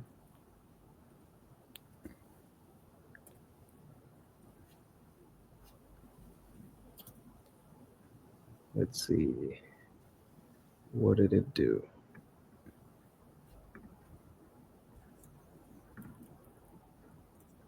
Yo, your creation is joined. Nice. Oh my god, bro. Live. Oh, dude, nice. This is like no work since I did the workshop. Like this is where it Can't is. even believe that, bro, because like it's fucking vibe coded. You should try it. Like you should try creating a coin. Like just like attach a picture, like just for the meme. On Forecaster, right? Yeah, on Warpcast, yeah. All right, but it's just add Zoiner, create a coin. I have an idea. I'm gonna go coin the FarCon 2026 Ponder poll that I did. Let's do it. All right. So what's next? Like what? So what's next is this code base is actually just a bare bones Node.js app. I actually went into the Clanker architecture. So this is like really useful just for anyone to check out. I want to like show them how Clanker is built, and that's sort of like how I want Zoiner to be modeled. Instead of using Eliza, I think I remember talking to you about Eliza agentic framework. I don't think that's I think that's overkill, and probably taking a different approach would be better. So I'll just show you how Clanker software is built. Jack Dishman.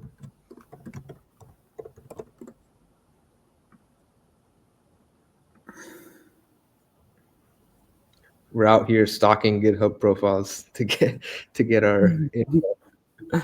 I love that.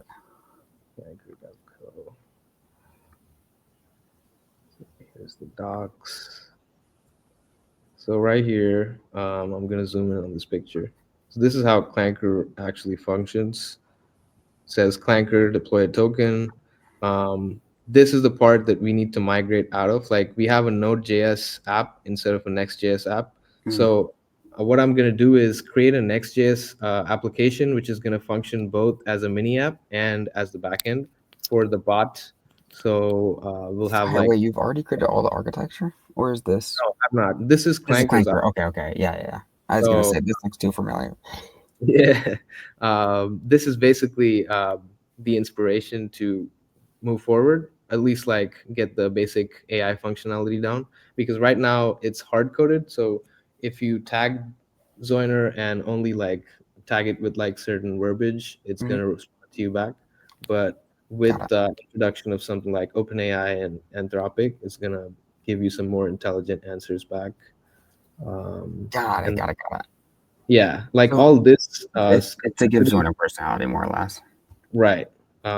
and I'm gonna create like a whole file out of it for the personality. Um, and then the social Dex deployer is their contracts. We don't need to worry about it because Zora SDK abstracts all of it for us. Got it. We can also integrate Clanker SDK in the future to be able to deploy clankers, and that's breaking into new ground. Like we'll be cross functional. Yeah, I was gonna say, wait, that's crazy that nothing exists like that. I would love to be able to like add Zoiner to Clank to Flaunch to Gatekeep, like any of these, even fucking Launch Coin. Dude, I'm all for it. I mean, bro, like let's cook, bro. Let's cook. Yes. I mean, we just have a clear competitive advantage because the people that already have distribution to do token launchers have already launched. So like none of them have an incentive to do this sort of like cross thing. Yeah, I did see a few projects on the Zora Wave hack. They have like kind of like similar ideas, but they don't integrate like all the functionality that we were talking about. I mean, I'm not trying to be a hater or anything, but like no, me neither. If something comes out of Wave hack that competes with us, I'll be shocked.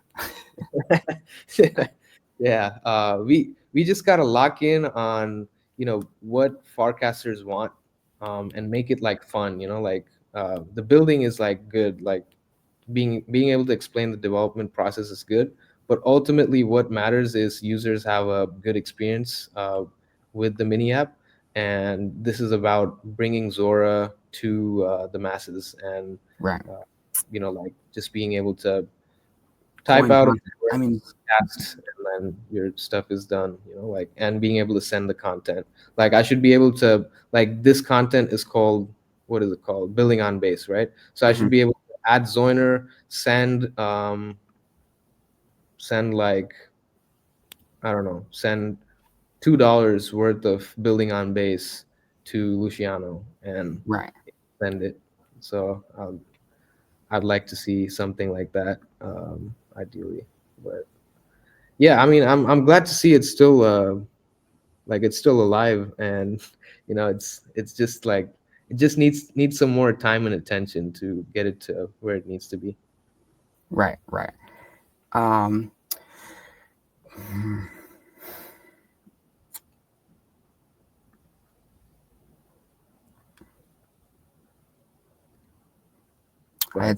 had a thought, but I lost it. It will come back to me.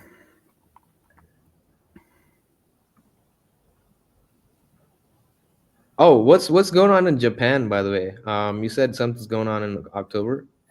Yes. I'm helping host a hackathon in Japan in October. So if you're interested in coming to Japan and building civic tech for local community, about 6 hours north of Tokyo, we're probably going to do it for about 2 weeks, something like that.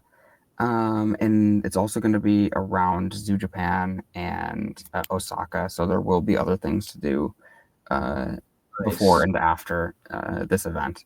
So if it makes sense for you, would absolutely love to have you. We should be able to help cover accommodations at the very least.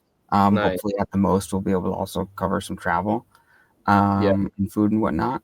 But it's relatively inexpensive. It's a very rural place, so it's Japan. So yeah, I actually wanted to go to Chiang Mai, but couldn't get the chance. But yeah, like I'm always open to like hacking in a really peaceful setting, building in a peaceful setting. Dude, if you're at Megazoo, we would have been cooking, bro. We would have been cooking so hard. We need to get in touch IRL and like just lock in, for a couple days, and who knows what. We can plan for Japan for now, but worst case scenario, we should definitely plan for DevConnect. DevConnect, and hopefully we're doing another FarHack. Oh yeah, FarHack. Yes. FarHack, Yes. Buenos Aires. Yes, sir. FarHack Kampong. Oh. that was the origin. I saw Sage the other day. I was at a random event here in New York. I don't know if you remember Sage or you met him, but Um, He's yeah, I think. the really tall guy. Oh yeah. From New York. Did he have the icebreaker card? I think so. Yeah. You would have met him. The only time you would have met him was on that first day. Yeah, Because the talks happened, and like Dan came on video call. Things. Yeah. And Sage literally didn't he was out doing shit like the rest of the week, so I didn't even see him like once after that day. And he even said that to me like when I saw him last week. He's like, yo, sorry for not participating as much. I was like, bro, like you guys were here for you. You know what I mean? Like if you want to participate in FarHack, if you didn't, cool. Like we were doing that to get you guys to Singapore more so than anything. Right. Yeah, I mean, like IRL events is kind of hard to be both building and networking, as we saw in Kampong. I literally went back to my hostel and, I just stayed up all night so that I don't have to do any building the next day. And I got done with the build, and next day I was just hopping around events, just checking stuff out. But it was a nice time. But I think there's Ethereum Japan too, right? ETH Tokyo or ETH Japan? Not sure. Yeah, ETH Japan as well. That's around September, I guess. ETH Tokyo 2025, September 12th to 5th. Perfect. Yeah. Nice. So we can plan for that. Yeah, man. Really want to go to Japan since a long time, but haven't gotten the chance to do it yet. But hopefully this will be the year. Schedule to be announced. Nice.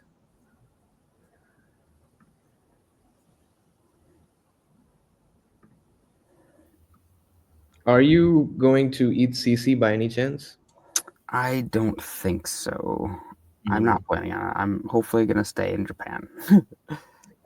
That's my goal. It's a good place to be. I'm not decided yet if I want to go or not, but there's a ETH Global Hackathon happening. But yeah, ETH, and then there will be ETH Tokyo after that, Dev Connect. Got to plan out the travel plans early. Cool. So that was basically the demo of Zoiner. Let's see. And it still works. So I'm motivated again to get back into it and build it out. But I should probably submit whatever there is at this point for base batches and continue building off of that. Yeah, that makes a lot of sense. Yeah, that would be cool to be able to just keep building on top of Joiner, like hackathon after hackathon, month after month. Yes.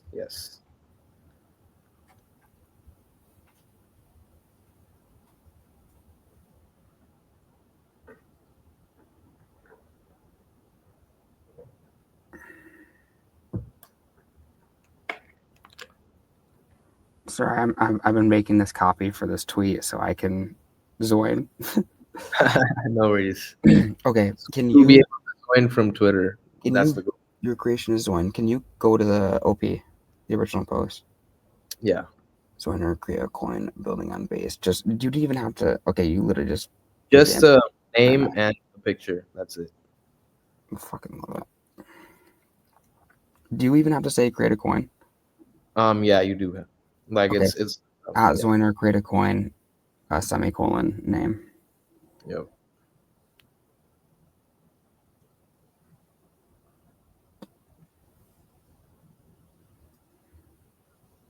Or colon. Semicolon. Oh, semicolon. I think it's colon. No, you're right. Colon. You're right. I'm retarded.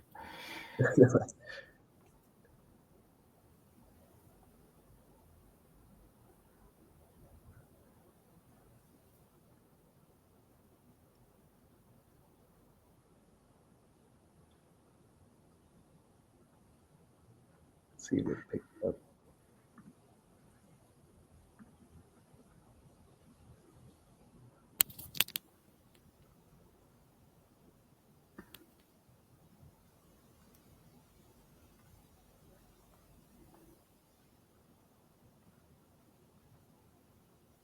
Okay, I am doing the post now. Cool. So, all right, here's the post. Should I? It's kind of glaring. You might not be able to see, but should I like do it like build the thread first and try and join from the thread Let's see. just for shits and giggles? Like, and if Are it you doesn't work, I guess I could just sharing- delete the reply and do it again. Are you sharing your screen or something? I'm literally just showing Oh, you. wait, let me just zoom in. Yeah. Okay. Yeah, I think you can do it from there too. Let's try it out. Yeah, let's just try it. Yeah. Should pick it up. Create a coin. FarCon 2026 results. And then a picture. Bam.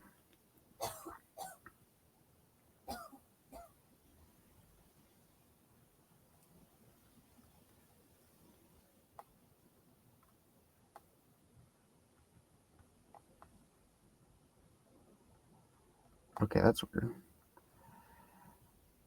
It added a picture to the original cast as well. Mm. Wait, what the fuck? All right. That's such a problem. Try doing like a. I might just have to do the reply because when I add an image to the reply cast, it automatically adds one to OP as well. For sure. That must be some new bug. Maybe. Let me do cast. Oh, I guess it doesn't show up though in the actual thing. Mm-hmm. All right, I'm gonna do this. I think it's just a bug. All right.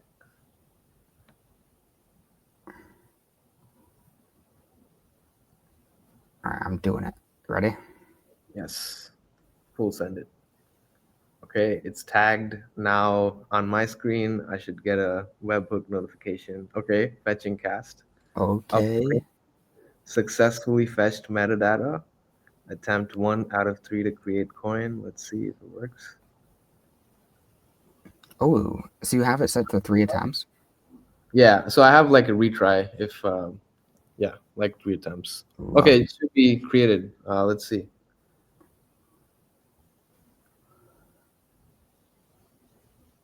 Go to replies. Okay.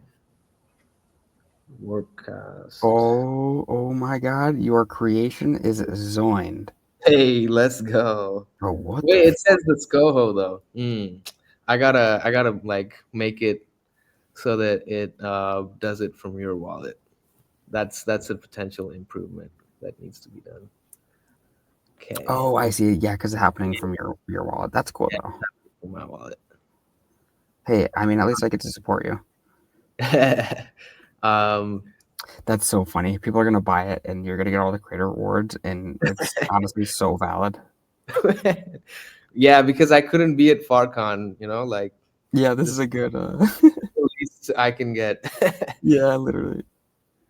You deserve it. But yeah, it works. Good to see. Need some improvements for sure, but we'll get there. So how does it? Let's see if it assigned any holders. Okay, holder. Did you actually buy it? I just bought it. Yeah. Oh, okay. So I thought it automatically assigned it to you. I wish. Yeah, I wish. So you bought it from 2 accounts? Wait. No. Dude, it did actually auto assign. Yeah, it actually took your Farcaster address and then sent like 1% to you. Whoa. Oh, wait. So this is a creation of mine, but the creator will go to you, dude. That's what's up. Wait, that's insane. Okay, so maybe it should be a Zoiner account. That's the creator? Yeah. Does that make sense? Yeah. So I should. Is that better than the individual? Like, kind of, right? Yeah, that should be the case. Okay. So Well, what if I do want it to be created from my Zora wallet account? It should definitely be possible. I'm just trying to think what people want to do. I almost I kind of like the idea of it being Zoiner, but I think people will. Like I don't know. It could go either way because either you are building a portfolio, but the thing is, like, are you really coining things that you're building a portfolio of? You know what I mean? Like, Right. probably not. Like, this isn't art anymore. It's now attention economy games. Yeah. So it's like probably fine for it to be Zoiner, to be honest. And then if people want to do it outside of Zoiner and like create outside of Zoiner, they're probably already going to use Zora app or whatever. So I think from Zoiner account at first is fine. Yeah. So out of the Doing the SDK, game theory. there's like a field which lets you configure which who's the first person like to get the creator rewards, like the 1% default, and it's getting it from your Farcaster primary wallet. So let's see.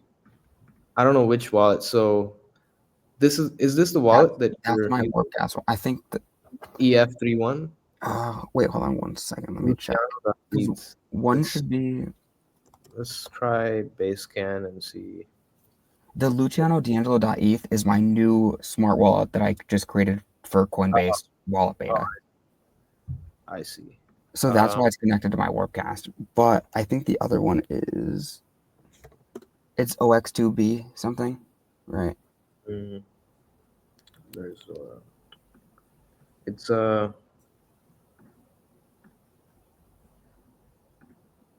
EF31 and Luciano.eth. OX yeah, F31. Okay, yeah, it's LucianoDangelo.eth and Luciano.base.eth are those two wallets. So what's your primary wallet? This is your primary Warpcast wallet. I think this is the one 0CD7. Yeah, 0CD7 is my primary Warpcast. EF31. EF31 is the one associated with this account. So I guess it's like pulling in all the wallet addresses from your Farcaster profile. And if there's a wallet associated with the account already on Zora, it's just like setting it there. Oh, like that's cool. EF31 is the one that's associated with your profile. So that's like shockingly cool, actually. Yes, this is like logic I baked in. Oh man, dude, you're a G for that, bro. You're making our lives so easy, yeah, bro. All right. Let's create a little plan here, Skoho, my bro. How much of these features, how much of this build do you want to do live? I basically I want to do like fun stuff live.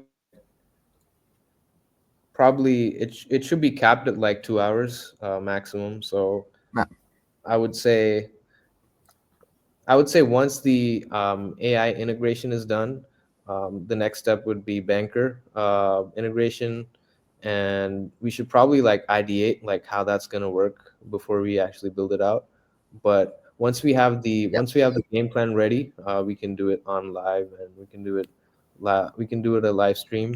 And I thought through the tokenomics a lot, so we should have a good foundation. So like me and you can just chat outside of this and sort of determine some of the fundamentals, and then we can move from there, and then plan for a live stream sometime next week, maybe like Friday or something. I have a couple other like 3 or 4 builders that are coming out next week as well, so I can just kind of see where it fits into your schedule.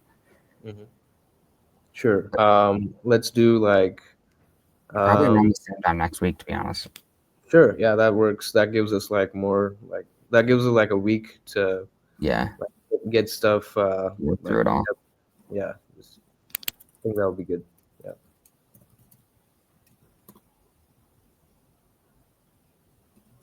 And I need some, feedback on how the mini app experience should be too. Yeah. Can you want to share them? I don't have any like let's see. It's very primitive. Like I literally like scaffolded it today, but let's see how it looks like. So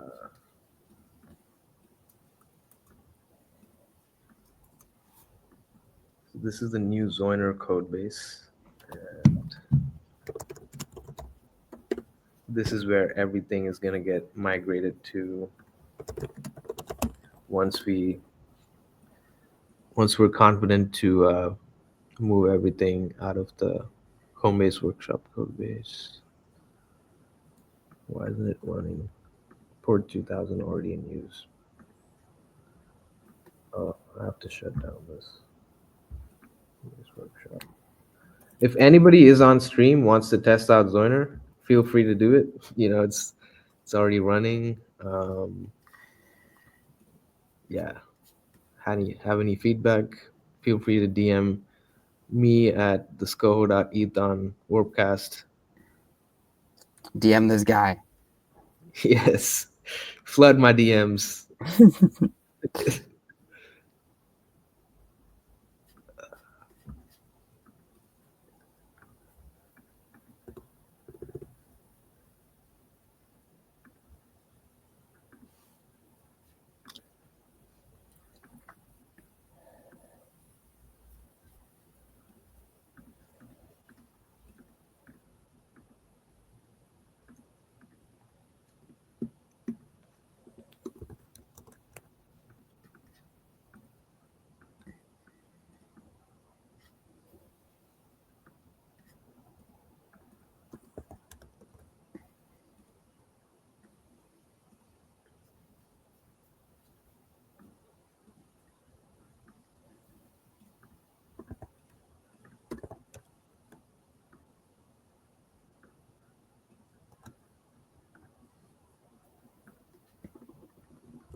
I have to temporarily kill Zoiner right now to be able to run the mini app. You gotta kill Zoiner to run the mini app. Yeah, I gotta kill my local. Oh, I see it. Yeah. And then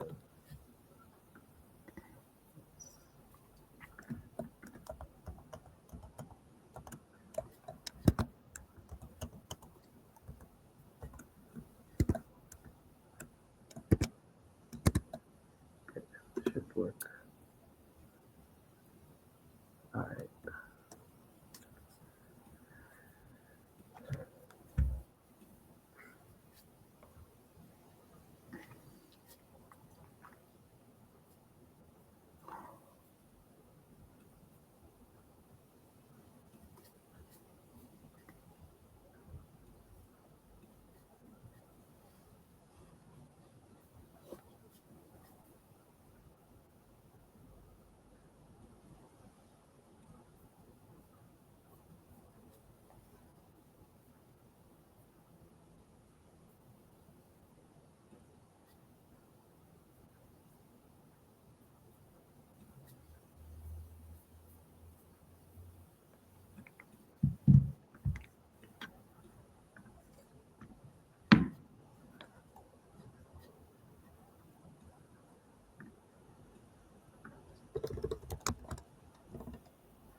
So this is what it looks like. It's very bare bones, but I probably want to like really, really keep it simple, so that it doesn't. What's it called? Like make it very simple.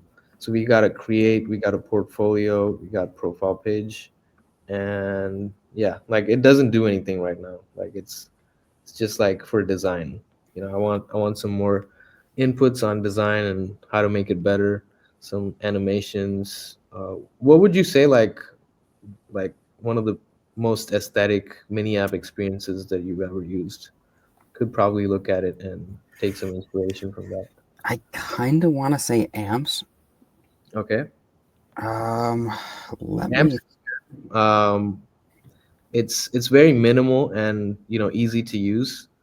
Have you ever used that AI image generation frame? I'm Um, struggling to remember that not mini the app. GIF one, like a different one, Uh, what is it called? like the GIF one, the one that like generates GIFs, or the AI generated GIF one, or a different one. I think it's a different one. Like you can Oh, like, Far Agent maybe. what's it called? Far Agent. Far Agent? No, not Far Agent. It's like an art app. Um, Oh shit. Pretty popular. Like you could prompt it Called? to, yeah. Like I know what you're I talking about. I can't remember what it's called. man, same. I've been trying to find it. If only it'd have been like a little more popular. I know, right? Yeah. Let me see if I can find it real quick.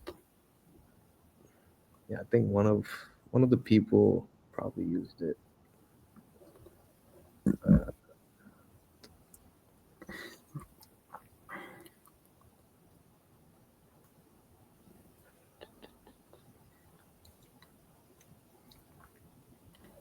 It doesn't look like it's on the leaderboard either. Yeah, it's not on the leaderboard. Damn it. Yeah, I'm just gonna like see.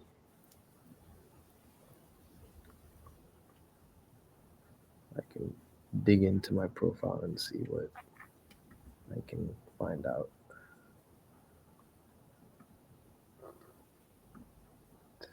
Tufts.ai, no.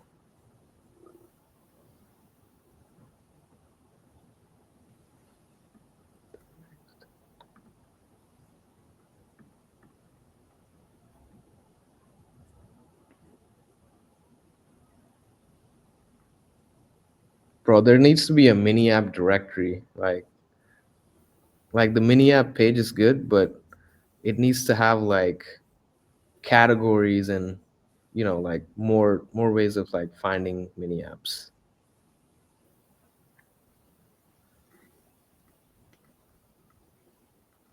I'm not sure if Coinbase Wallet Beta already does that, but how's the Coinbase Wallet Beta so far? Oh, Like, is dude, it it's fucking sick. It's literally Warpcast, but like just smoother wallet experience.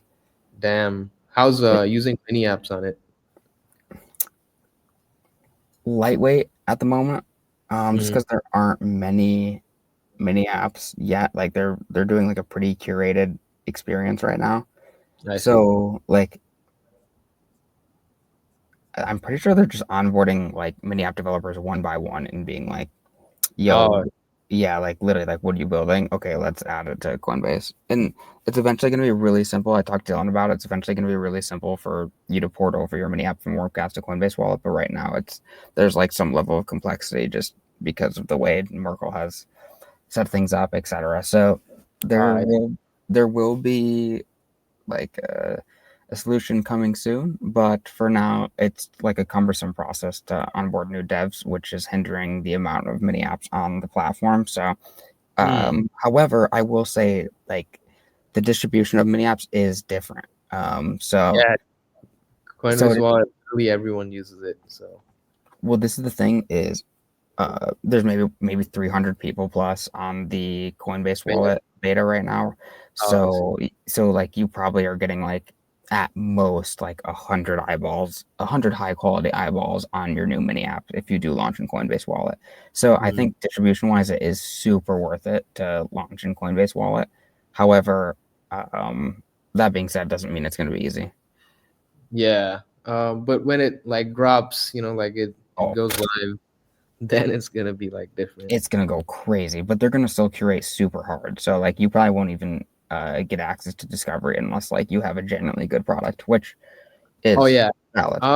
Yes, you got to do certain things too. I heard like you got to add few things in the manifest. So currently, how like let's go to like a example manifest file. There's like a forecaster JSON, right? And there's like apparently a categories field that you need to add to be able to be compatible with Coinbase Wallet, and that's going to include like tags to what like tags that represent what your mini app does, like social AI, things like that. But certain things on the code side need to be done to be able to support it. So got to look into that. But Definitely. Wouldn't want to miss that. Hell no. Man, I'm trying to one of my followers had used this AI image generation app.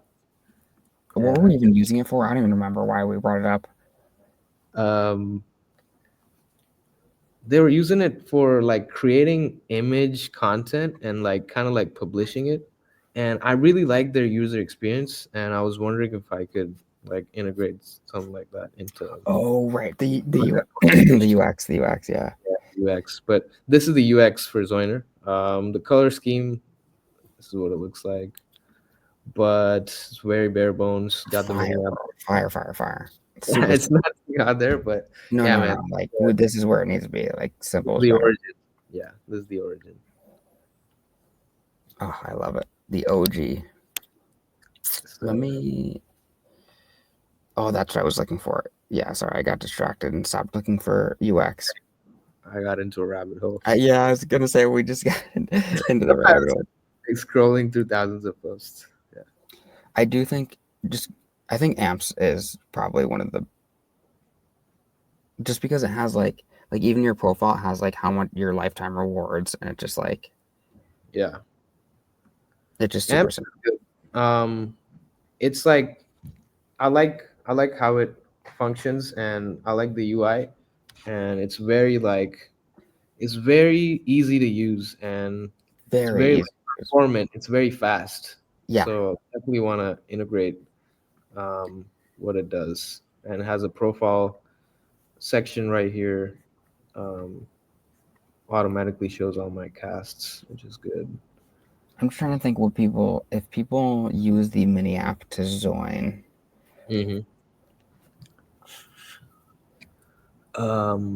They should probably be able to generate some content,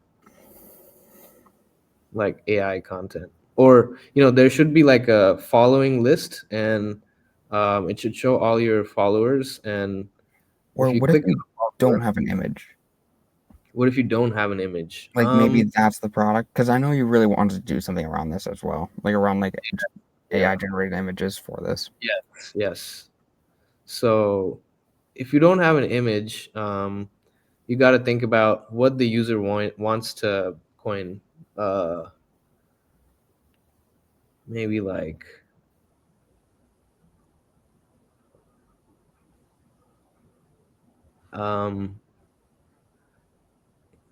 lot of potential, stats, which is fine. You could even coin videos, dude, podcast. Zora now supports 6 gigs, I guess, upwards of few gigs of content. So being able to post on Warpcast your podcast episode, and being able to coin it instantly, that's going to be nice.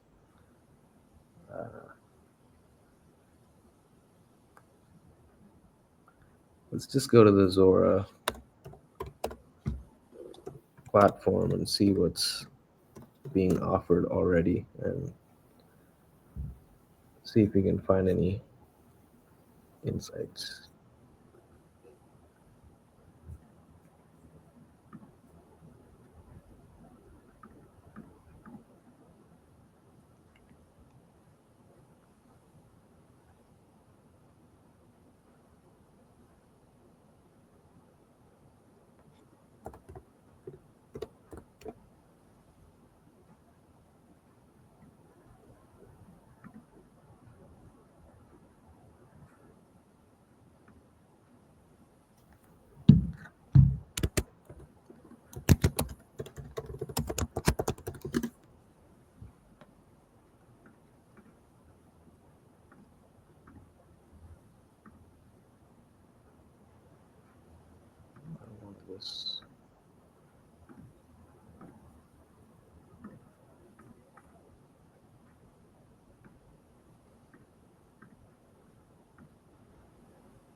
So you see the send interface right here. Yes. If I do like Luciano, like it doesn't do anything. Like, so probably being able to like send to one of your WordCast followers directly, that's gonna be nice. It only propagates with like OX addresses. Yeah, and on Zora. And no on Zora? Yeah, on Zora. This is on Zora. Oh, not Zora Chain. You mean on Zora app? Oh, I mean, yeah, on the Zora platform. Dude, I was like, what? Only registers ETH addresses on Zora? That's fucking ridiculous. Yeah, dude. Like, what if it supports like? Yeah, like this could be improved. Like being able to send to profiles instead of typing out the address. And the banker type functionality is already going to be able to enable that.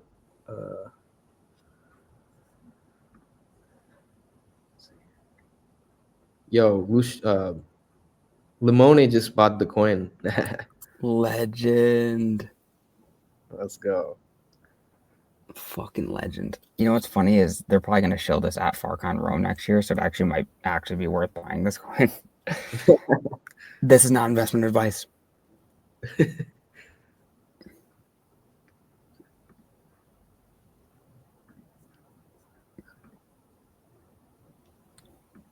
Oh wait, the pair is ETH for some reason. Huh. Wait, what? Is that possible? Oh, because you built this before they switched to Zora pairs. But how is that I'm still using the SDK though. Like that should be doing it on Zora. Is it because I don't own any Zora tokens? Like, oh, I don't only have base. Well, ETH. wouldn't it automatically swap the ETH to Zora 2 pair? It should. Like if we go to like a latest post, like something like this maybe. Like what does it say? Details. Oh, the pair is Zora. Yeah. Then why is it? Oh, it is. ETH for me. No, this is like some other post. But for my posts created through Zoiner. post created. Wait, do the other one too. The building on base one too. Just check. This is also ETH. That's crazy. Yeah. All right. Do you have any Zora in that wallet? Let's answer that first. Okay. So it can't auto swap. Let's buy like $5 of Zora or something, or like $1 even, and see if it auto pairs with Zora on that. Let's do that. I might have some. Should it be Zora tokens or like ETH on Zora chain? Not sure.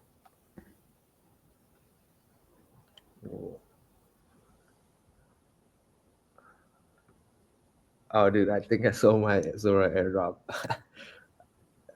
I did. Oh, I actually. Let me send you some Zora. I did not, because it was like Let's try like 10 cents or 20 cents. I did not get very much. Yeah, me neither. Bro, if I get an airdrop under like 3 figures, bro, I'm not fucking touching that shit, bro. That is not worth my time. Did you get the Wallet Connect airdrop? I didn't get it. You didn't get it? No. How the fuck is someone building multiple mini apps not getting an airdrop, bro? Like that should affect your rewards and your like Farcaster activity more than casting, goddamn. Yeah, bro. I've been using Wallet Connect even before mini apps. Like I've been using it for like hackathons and stuff. That's you should definitely have gotten. I mean, maybe you got it with your actual address. Maybe you got the actual airdrop from your actual address, but the WarpCast one, I feel like you definitely should have got. MetaMask. WCT.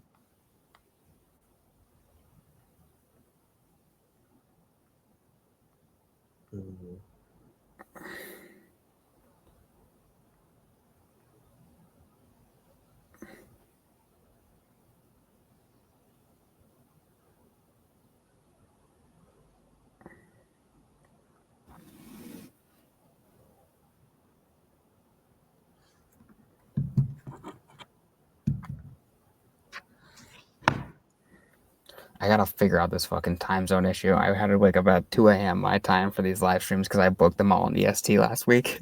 Oh damn, bro! Now you're on the I'm on your Eastern. time. I'm on Yeah, your time now, bro. you're on my time, man. Yeah, it's. I Yeah, was about to say welcome. it's 5 a.m. for me, but it's 6 a.m. actually. Yeah. Damn, that's crazy.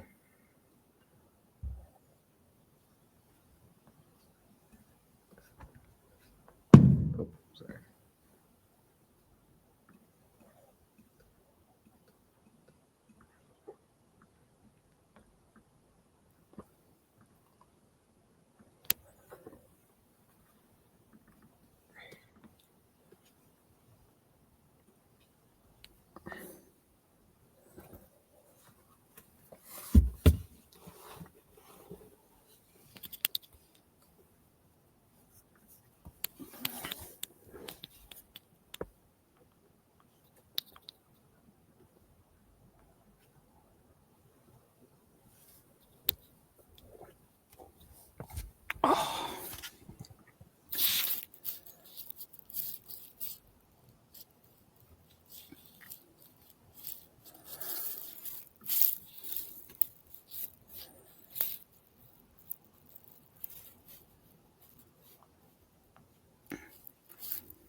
Do we have a working doc for Zoiner?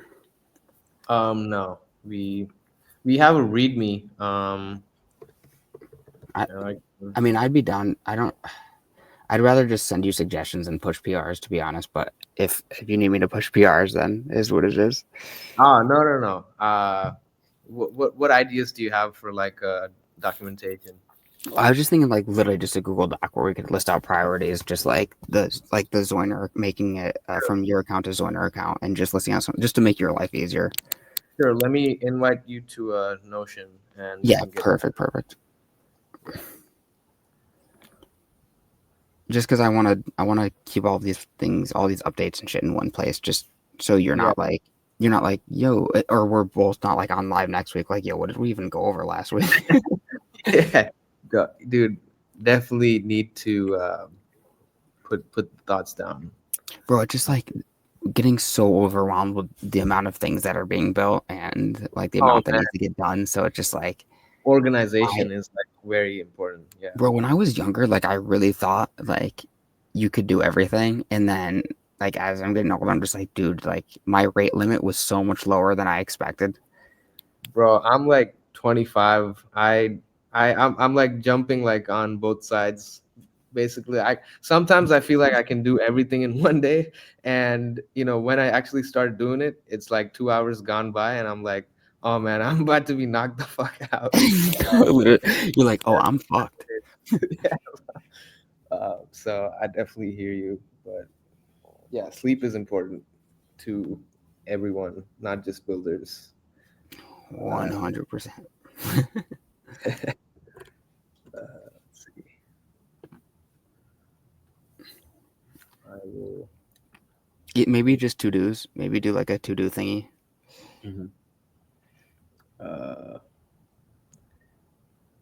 Anyone on web link, copy the link. I'll send it to you on TG. Perfect.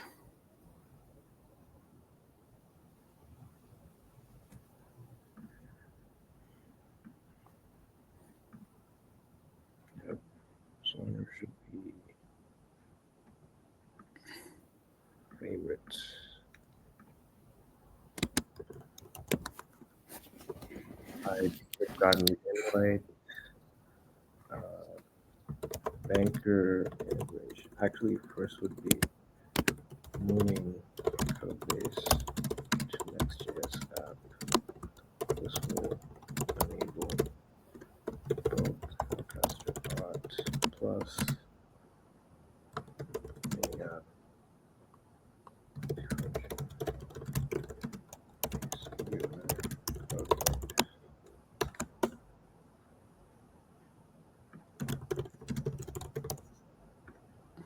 I believe this one is technicals. Idea.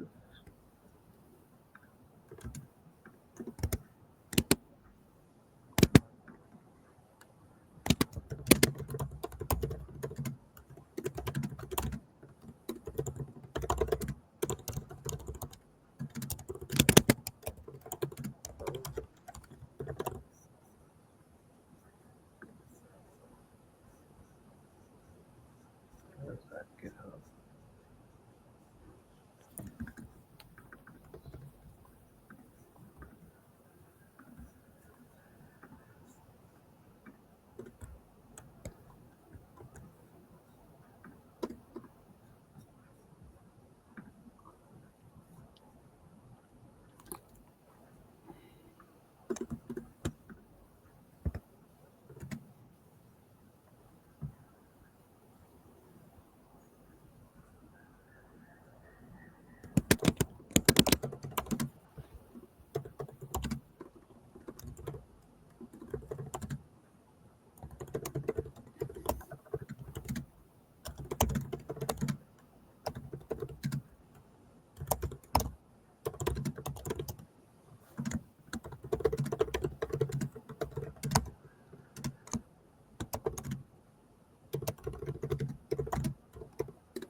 All right, Skoho, keep doing your thing. I'm gonna add girl to the live stream. All right. I'm gonna keep your screen sharing until you finish the Notion though, just because I think it's fun. Yeah, yeah, I'll just like finish like one more point, and I'll stick around for the live stream. And yeah, I mean, I'm curious to see what you come up with the design ideation. Yeah, But yeah, man, we got some shit cooking. yeah, looking forward to it. Super But yeah, excited. feel free to, yeah, I'm just gonna stop sharing. All right, bye bye. All right, girl, how are you? Good. I'm great. I'm great, honestly. I hope you're chilling. I mean, you sound good for someone who just had to get their car towed. I mean, I really, really appreciate you still hopping on type shit. I know that is a bitch. I hate that experience. Dude, no, I already know. No, it's no problem. I feel like, I mean, it could be like a bad day, but why not just have it be a good day, you know? I fuck with that. I mean, that's literally the only way to vibe. Like, if you felt a different way, then you probably wouldn't be on the live stream. So I appreciate your optimism. No, definitely. What are you guys doing actually? All Oh, right, cool. so before we've been actually, let me just give you like full on context because we haven't talked about this at all. I've just been like, yo, I want you on this thing. So let me give you like the full rundown. Okay. Basically, after Base House at ETH Denver, Mhm. everyone who isn't aware, girl actually stayed with us. She's one of our residents at Base House in ETH Denver.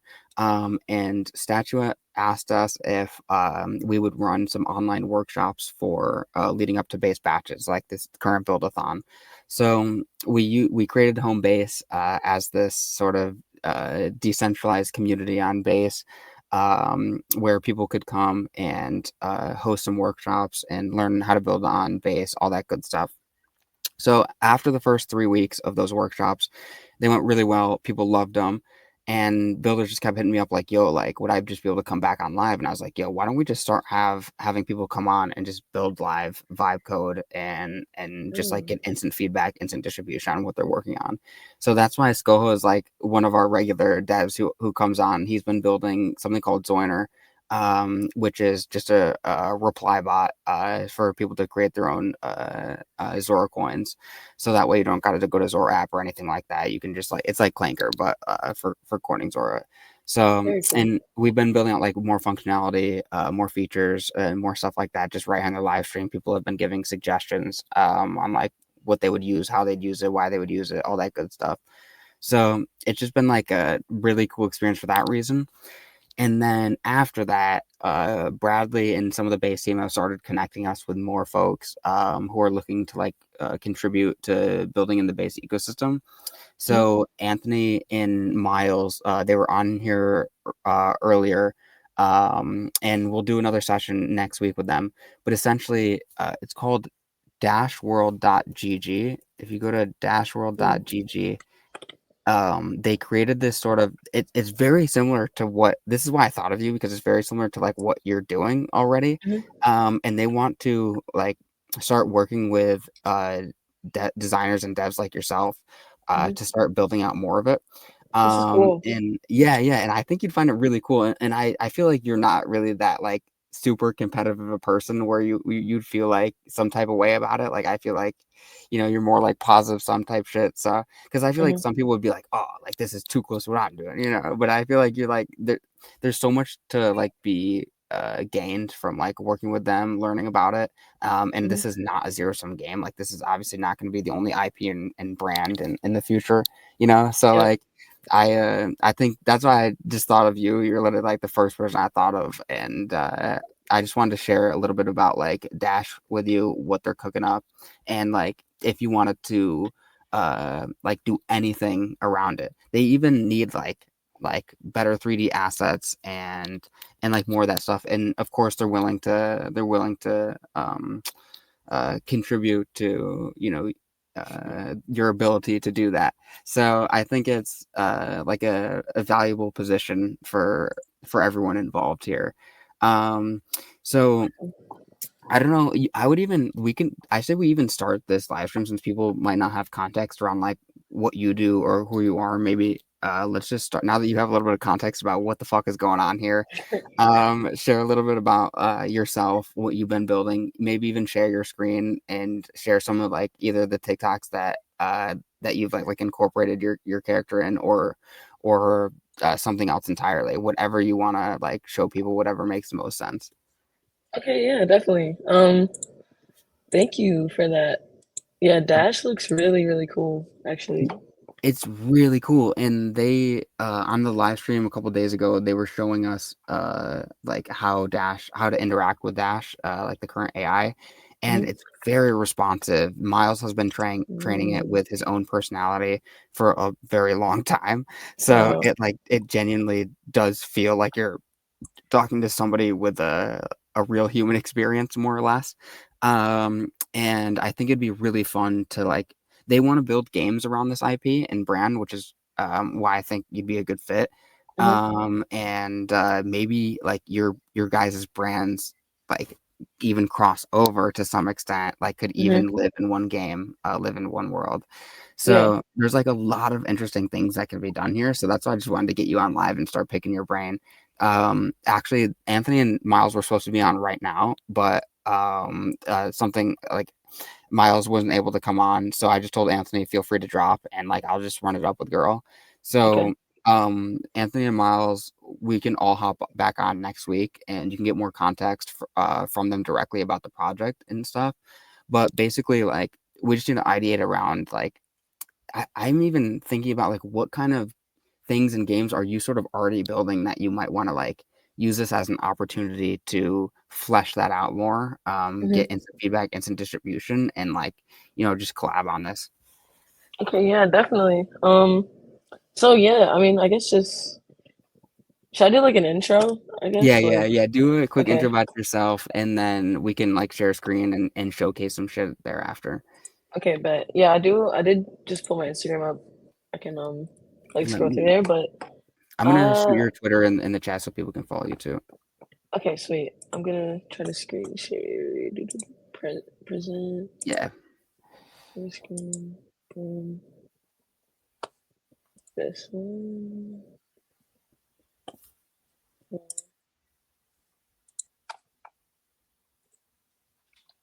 Yeah, I'm Girl Crash. I go by Girl. And Started out producing music, I think 2014, maybe Oh, 2014. Yeah, and so yeah, started out just producing kind of, and then eventually started hopping on songs, and then started producing for like other people. So yeah, I have a few beats out there, like a placements and stuff few. like that. um, and then shoot, what else? What happened after that? Oh yeah, 2021, I got into Web3 because of Leo Pastel. So shout out to Leo. Shout out. And yeah, and we're both from Cincinnati. We both been like on the artist scene here. I'm from Cincinnati, Ohio, so we both like were on the scene for like a while and kind of were around each other. And then 2021 is when like I saw that he was doing Web3 stuff just from Twitter, Mm. and I hit him up and just asked him a bunch of questions, and then one thing led to another, and then I don't know. I was in Loser Club. I was like buying PFPs and like NFTs and stuff. You got sucked into the rabbit hole, huh? Oh my gosh, yeah, so hard. And it was so much fun. Like genuinely. I'm so Those happy. were the days, yo. Yeah. I'm so but even just to be here still, bro. Like I would have never met you if it wasn't for like Oh yeah. Web3 still to this day, you know? So like it's No, still I- eating, you know? same. Honestly, same. Like I wouldn't have learned about you or Leo actually if it wasn't for like y'all getting just like into crypto enough. You know, it's not even like you guys were like super into crypto, but like it was like just enough that like the worlds could collide. Yeah, literally. So All right, boom, boom, I'm boom. gonna add your screen right here. Bam. Okay. All right, now everyone can see your screen. Okay, bet. So yeah, this is my Oh Instagram. yeah. I have a ton of stuff on here. Yo, Just like I've been meaning to ask you. I'm sorry to cut you off real quick. I've been meaning to ask you, like, how often do you make these videos? Like, do you just like see TikToks and you're like, okay, let me put my shit in there? Like, what is your yeah. process? I make these like kind of often. Like I usually make them just in batches, so I haven't made one in a while, but I'll make like 12 at a time. Like if I just see like if I just get inspired and I'm like dang, I don't know, what would be a cool video? Like I don't know. Like I look up and I try to find videos where I think it would look cool with her in them. Oh So like shit. yeah, like so I'll like look for dances. I'll tell my friends to send me dances and I'll look at the videos and like if they seem like it would look cool with her, I'll put her in there. And then I'll look I up need to, videos on YouTube, yeah, like and just find them like if they look cool. so Um like for example, you do like let's say like Lil Uzi just came out with like We Wanna Rock, you know what I mean? Like you'd be like, all right, like this is the one. yeah, literally. Yeah. If it's a cool video, if it looks like she would look good in it and like the light like everything's good, like the lighting and the she's not overlap like she wouldn't be overlapping with some object in the video or something Got like it. that. Okay, Like so when someone's like in the corner, yes, okay, that actually makes yeah. so much sense. Damn, that's so cool. I Yeah, really it's was so cool. so curious. Yeah. So oh, I guess I can't really click on them. But anyway, crypto, boom, boom, boom. Started some communities, artist communities, boom, boom, boom. Did a bunch of events, and stuff like that. And then decided to like full blown pivot to like just building out this universe that I've really wanted to do since 2021. But I ended up building communities, which is super fun and Yeah, great. yeah. But I still had these ideas that I like had to get off. So like, boom, just As- started like building it out. And I feel you yeah, as a community builder, it's like it's so much impact, it's super valuable. I love it, but it's like it's and it is rewarding, but not in a sustainable way. yeah, right. Yeah, you definitely. If anyone gets it, I feel like you definitely get it. Yeah, yeah. It's a lot of give and there's literally zero take. So Yeah, it's like, like and like maybe people will give back, you know what I mean? Like here and there, but it's like, you know, yeah. it's not something It's you not expect, guaranteed. Yeah, yeah. And it's not Right. something like we do, like we don't do it for that, So it's not like Yeah. Yeah, that's the exactly. hardest part. Yeah, that's the hardest part. And so I was just like, okay, I have to get these ideas off. Boom. So, I'm glad you are. me too. So I found after like literally so much time, I found this like perfect artist that was like the perfect person that I could possibly like partner with to make this world and like build it out. And I found this guy. He's in Sweden. His name is Young Platinum. They Hopefully, I'm said not sweet blowing man up at the first. spot. No, he's like a Swedish. He's a Swedish boy that's in Sweden Got it, who got it, I got it. ended up finding. And so like he helped me like to make her be and look exactly how I wanted her to be. Oh, And like fire. yeah, and so like yeah, and I was already kind of developing the assets before that, so like he kind of took like those and then made a better Sweet. version of those, you know, basically. In like Blender or what? Yeah, in Blender. So Fire. yeah, Blender. And around the same time I started getting into like NFTs is the same time I started like experimenting with Blender and just like trying to learn like just how to do stuff in there to make my videos look cooler, like music videos and stuff. And yeah, I don't know. It was just like I just thought it was the coolest thing ever. Just 3D things. I thought it was like super cool. And yeah. So now this transmedia universe slash experiment, have been building it out for the past, I think it's been like maybe 2 years, like probably year two. And yeah, so now we had like some videos go viral. We had some I've done like commissions, I've done like little partnerships here and there. We built a game like with the 3D assets. That is like actually we can go to it now. Let me see. It's like a platformer. Like a 3D platformer game. Ooh. Can you see this? Okay. Yes. Okay, Let's sweet. see, yo. Let me see. This is cool. I'm just gonna. Yeah, so yeah, we built a game from the 3D assets. Obviously tons of music, animations. I really want this to be like a cartoon one day and like a toy and kind of like the whole thing. And she's actually based on a toy. Or like in the story she is a toy and like there's a whole lore behind it and stuff. And Is there should I just do it's crashworld dot yeah, so if you go to play.crash.world. play.crash.world. Alright. I'm Yeah. gonna put that in the chat for everyone. You can just like play it. World. Obviously, this is like the first iteration of the game. It's nothing like this is not Fortnite, you know, this is not like anything like AAA game. But super proud of it. Bro, if people are expecting Fortnite out of this, that would be crazy. Yeah, but there is 2 levels. Wait, this is sick. Thank you. But yeah, I probably won't play the whole thing. But no, go for it. I mean, I'm curious. But yeah, but we do have the game, tons of music and like animations in the whole world, like connecting in all kinds of cool ways. I love music. Did you produce it? Thank you. This one no, but some of them yes, some of them no. Yeah. Hey. So the next one, super simple. Well, the last one that I dropped, I did produce, and the next one is gonna be one that I produced also. Fire. And so you might have already said this, I might have missed it, but who's actually building the game itself? Yeah, so the game came together. There's a dev that I don't even know his name. Love that. Yeah. That's some good like, right there. Yeah, for real. I don't even know his name. Yeah, I think it's like Darth Vader or something like that. I don't know. And then the producer of the game, Isaiah, the Circus on Twitter, DACIRKUS. Okay.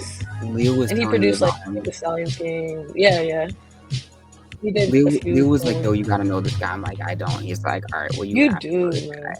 You do. He's so awesome, Isaiah. He does a lot of different stuff too, like with film and like different stuff. Should I just like DM him on Twitter? Yeah, and honestly, I'm happy to like do a 3, like just connect you guys. Yeah, if you want to connect on TG, that would be sick, yo. Yeah, I got you. Because you definitely should meet him. He's super. He does a lot of really cool projects and like definitely like artist-based projects also. He works with a lot of musicians, like more or less, right? Yeah, him and Sweets. Yeah, they're the ones. Yeah, they're the ones. Yeah, that's what I'm Actually, trying to... Sweets helped me get through a big roadblock. Wait, what were you gonna say? Sorry. I was gonna say I'm trying to bring y'all to Argentina later this year. Yeah. Bro, I would love to come. I don't know how much I told you about this yet. Maybe nothing yet. But I'm trying to run up this thing called Base Studio in Buenos Aires. Yeah, where we run out a studio for like 2 weeks and have a residency at the same time, where all the musicians and the devs stay together and then run up the studio time together. And then there's like 2 current paths. One is the musicians, artists all like create their own individual pieces and then do a collective piece, or we do something way more focused where like we build like one big game and like the musicians make the music. We have like writers do the lore, and we have devs like build the game. Something like all encompassing. Fire. Okay.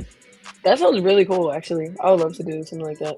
Bet would absolutely love to have you. So definitely definitely plan for that. As I get more details, I looped in TK yesterday, and Claire and Sick. Gardens folks, and talked to Matthew from Song Camp at FarCon. So I'm really Sick. trying to get like all the music oriented people like in the same room, so we can Those are run great people to have on.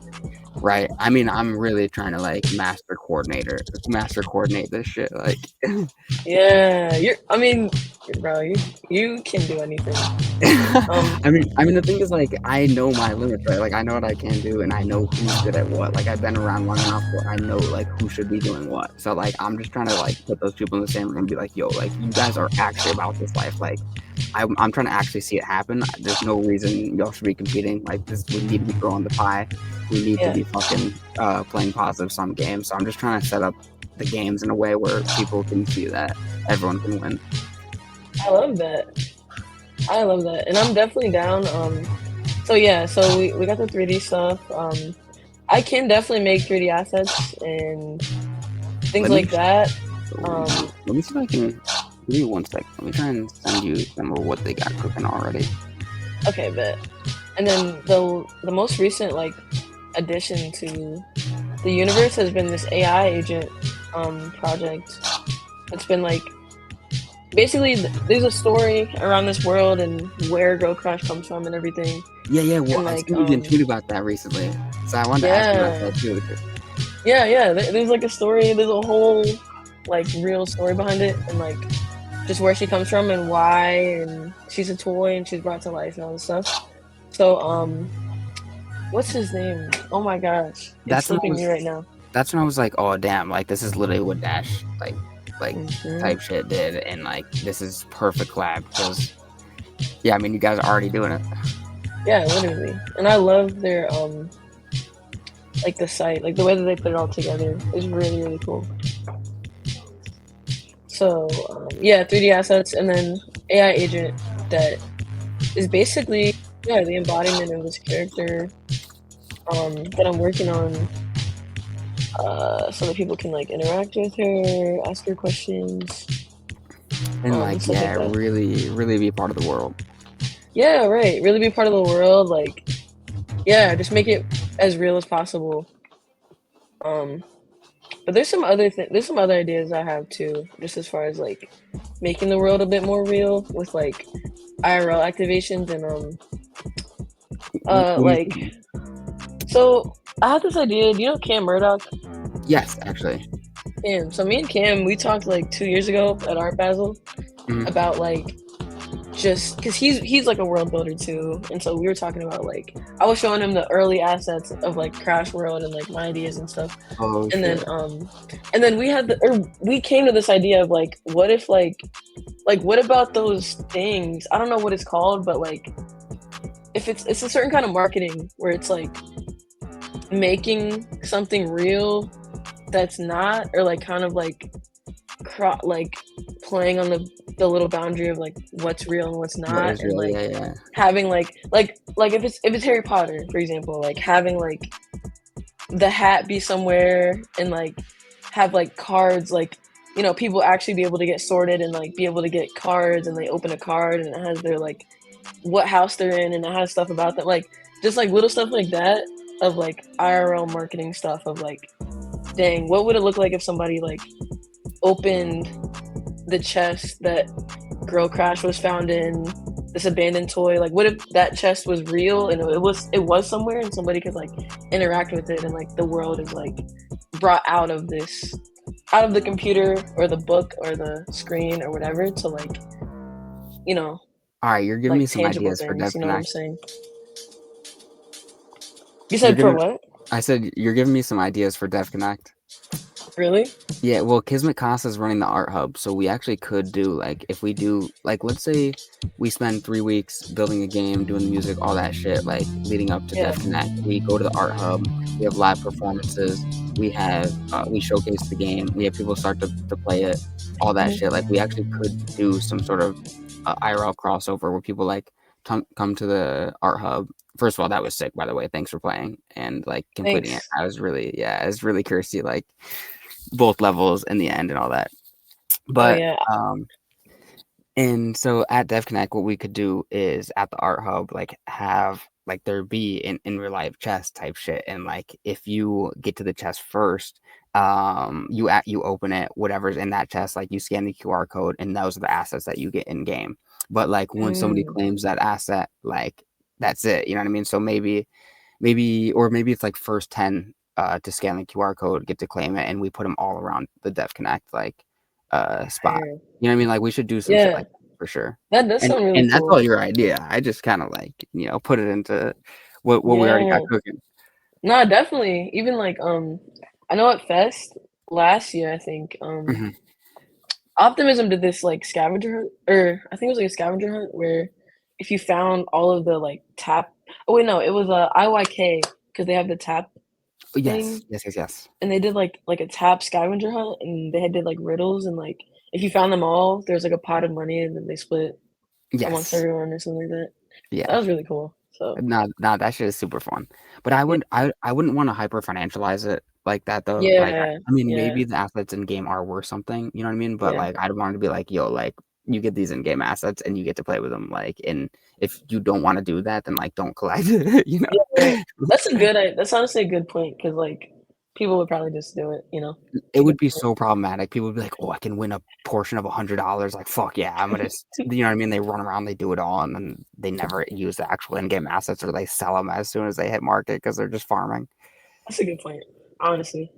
Yeah, yeah. I'm trying to meet real users type shit, and not Yeah, world coin farmers. yeah, right, exactly. In-game assets do sound cool, especially if it's like a special one, like a rare one. I mean, think about it. I mean, literally, people fucking love skins. You know what I mean? It's just For real. like it's so simple. Like, imagine it's just a hat or a different hairstyle, like anything. Yeah, exactly, bro.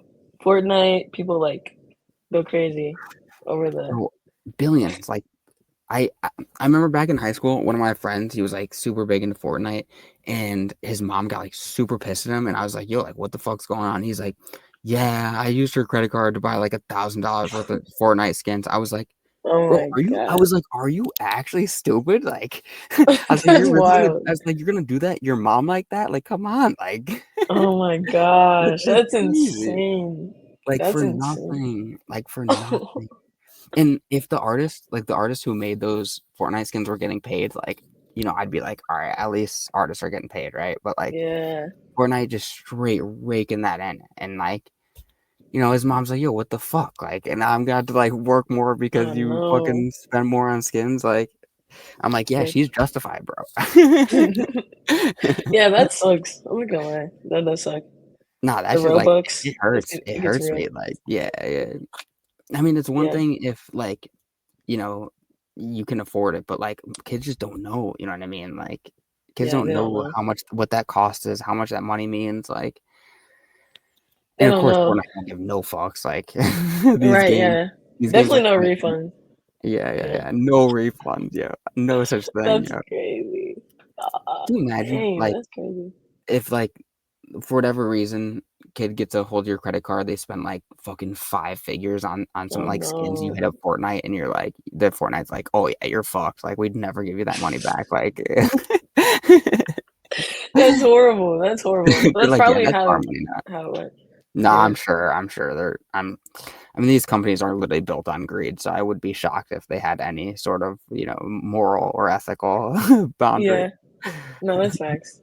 I don't know about the yeah, I don't know. I don't think I ever got super into buying skins and stuff like Never, in yo. games, but Yeah, yeah, I never get it though. personally, but yeah, like I mean, even like Rocket League and some of those like some of those more like mainstream free games like Yeah. similar to Fortnite, but not as like hyper financialized. You know, Mhm. like you play the game and you win like a skin or new wheels or whatever. You know what I mean? Like from playing the Mhm. game, not from fucking buying shit. Like Yeah. that's how it should be. And it's Yeah. not to say like if people want to like skip the progress and go buy it, like you can have that opportunity too. But if there's the only way for you to progress through the game is to buy shit, like bro, pay to That play is sucks. not a game. Yeah, that sucks. Because Yeah. then it's just like, okay, well, it's not fun anymore. No, Because the literally, guy like, who just with the most money is crushing everybody's ass. So yeah, literally, and that money yeah, just getting sucked out into fucking hyperspace. No one knows where it's going, you know. yeah, it's horrible. I do Yeah. think it's cool though, like blockchain and stuff. I feel like sometimes I feel like such a not a boomer, but I don't know what the word for like a Boomer. crypto enthusiast who's like yeah, boomer. I feel like such a boomer, just like wow, crypto would be so great for that. Like I think that all the time. I think that's we, so we annoying. we really are like the fucking new age boomers. Holy shit. Yeah. Yeah, like And the kids are like, I love blockchain. fucking gambling, you know, and we're like, fuck out of here, yo. Like, Yeah, right. but I I mean, I mean, respect it. yeah, the space is. I wouldn't say it's built off of gambling, but I feel like a lot of people are here for gambling. I feel like. It's the current top of funnel. Like this is how Yeah. I like explain to most people is like the casino is like literally the first thing that people experience when they come into crypto, no, just because it's like the easiest draw, I should say. Like, you Yeah. know, it's the for the casino, it's the easiest way to make money, extract value, and for users, you know, these are people that just will do anything that they can to fucking gamble. You know what I mean? So Mhm. like it just the technology allows those two people to meet in a very, you know, useful and sustainable way, surprisingly. Yeah. Um, and so like that's cool and all, but like when most people come to the casino first and they just get absolutely fleeced and then they leave, like they literally Oh. come to the casino, fucking immediately die, they leave the casino and then never re-enter, knowing that like if you just walked through the casino to the other side, you'd open fucking doors to utopia. You know what I Yeah. mean? Like nobody makes it past the casino. Oh no! Dang. So that's kind of like how Ah, I see yeah. it. It's just like the casino literally is the top funnel. And this is one of the reasons I do residencies because like when you bring new people into the space through a residency, like not only do you give them community, actually scratch that, it's not even community, you give them family, like people that they live Yeah. with, they eat with, you know what I mean? And then people that they're also like with the same interests, who are building the same things that they can collaborate with. Like this is how you actually get like bring people into space and keep them here because they want to be here, right? Mhm. Like it's just about showing them like this technology actually has real use cases outside of fleecing people. And like if we build for those use cases, then we can make a real fucking impact, you know, like we can actually Yeah. change the goddamn world Heck in a yeah. way that like past generations have never had the opportunity to do. So like we're fucking living proof that this shit is possible. Like we can make it happen, and we gotta keep grinding it. Yeah, that's facts. I mean, yeah, maybe it'll just take more time or It whatever. will take more time. We'll think about it because like residencies don't scale. Like gambling and casinos might, Right. but like you know what I mean. To reach all the people that Pump Fund has reached would take me another 120 years. Yeah, that's a good point. So it's Honestly. just like we just got to keep people who really deserve the opportunity, you know, it's obvious like people like yourself, you know what I mean? Like who actually like they're about this shit. They're here, they stay here like for the real reasons and they just keep Yeah. building. Like it's obvious, you know what I mean? Like it's obvious that you care about more than, you know, like gambling your fucking life savings away. You know? Yeah, yeah. I mean, I So feel like I did I not that was we there at one haven't all point, you done know what I'm that. saying? Yeah, Yeah, yeah. right. We all been there. You know, I'm not saying Yeah. like gambling isn't part of the process and Yeah. speculation isn't a part of like being in crypto. But like crypto is so much more than that. And like, bro, 100%. whether me and you fucking hit zero or whether we hit a billion, like we're still gonna be doing the shit we want to do, you know, because we're Yeah. passionate about it. And like most people can't say that. You know what I mean? Like Yeah. it's money I mean they don't say money changes people, they say like money brings out your true colors. And that's the thing is like if you're meant to for the money to flow to you, it will flow to you and you'll actually be able to build something great. Fire. I love that perspective. I feel like I need to hear that. Nah, Honestly, it 100%. makes me feel better about, like not having $1 billion right now. I think I like to think about it this way, right? Like, let's say Trump just scammed the entire crypto market for fucking $80 billion, right? But like Yeah, in reality, what is Trump gonna have to do next with that $80 billion for it to like continue to be valuable? Like invest it in an actual company and fucking yeah, treasuries, and you know what I mean? Like the money makes it back to the market eventually. At first it's absolutely destroys the market and is not beneficial to anyone except one person, but yeah. eventually, I mean, the money does make it back to like the value creators because like the value extractors have an incentive. If they want to like keep their position of power, they have an incentive to make sure that it makes it back to value creators. And that's Mm, not to say they like try and invest in max extraction until they realize that, you know what I mean, they can't extract anymore. But yeah, it gets to a point where like the money always flows back to the creators, you know. yeah. I mean, I would So, love. I hope so. I mean, that's why we got to create systems for that to be Yeah. possible. Because, like, obviously, we live in a system where that's not always the case, Hmm. and we have to like build better systems so that can just be the case more often. It's not to say like that needs to be like we need to live in this perfect world where artists always make 100% of their rewards, but it's just to say like that should be at least a fucking possibility, Yeah. Right. Nah. at 100%. the very least, like at bare minimum. Yeah. I, yeah. All this stuff is so cool, and I'm excited about AI too. Like where things are kind of like at now, and like going, and just what's possible and stuff. Like that Hmm. wasn't. Um. Especially because we're on this like exponential growth curve right now, and AI is just getting like insanely intelligent so fast. Yeah. Literally. What was I gonna say? Oh yeah, I've been using it to like help me with my captions. Um. Mm, On Instagram, YouTube, stuff like that. Obviously I, the agent like doing stuff, and they have like, do you know like Story Protocol? yeah, yeah.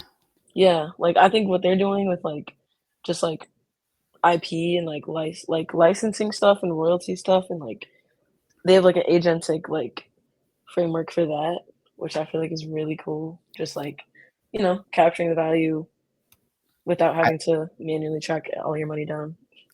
like bringing Yeah, IP on chain in that whole game, I think is almost impossible one, but I still think it's like a worthy experiment. Like, definitely think Story Protocol like yeah, needs to keep driving this envelope. I really don't know where it ends, but yeah, like I really hope we at least can glean something, learn something from what's happening right now. yeah. Like, what do you What think about like like you feel like it's almost impossible?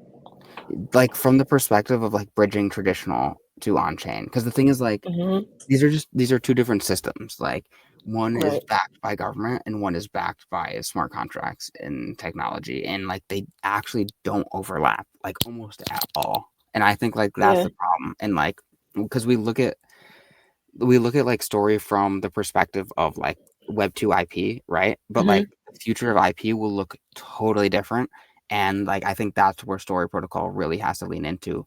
But if you don't like respect web 2 IP, traditional IP, all that, then like no one's going to trust you. You won't be able to build a reputation. Like Right. people already do trust traditional IP to some extent. Like there is a system and it does work to some extent. Hmm. It's not to say it's perfect, obviously, which is why we're all here. But it's to Yeah. say like it did work for something. Yeah. And we kind of just have to understand where and why it does work, and completely didn't change the system. Like when I talk to my brother about crypto, like they always bring up this point of like in real life you have governments, right, that like create legislation, like listen to the people, blah blah blah. But in crypto, like there is no government, like there's no policing force. Like everyone as an individual is totally accountable for their own actions, and like that's very scary to a lot of people, especially New Yorkers who are used to Big Daddy giving them everything, and Yeah. having proper social programs for the better. But still, like it does hinder people's like autonomy, because Mm. like they just become more complacent. So like Yeah. it's like when we go back to the UVI conversations from like pre 2020 and even like during COVID, like Hmm. it's true that like UBI opens up a path for more people to pursue like their creative interests, their passions, all that shit. Yeah. But if you're born into UBI, that's not the case because like you're just incentivized to like just receive and receive, and it's just like and you're training that person like to like live in this world.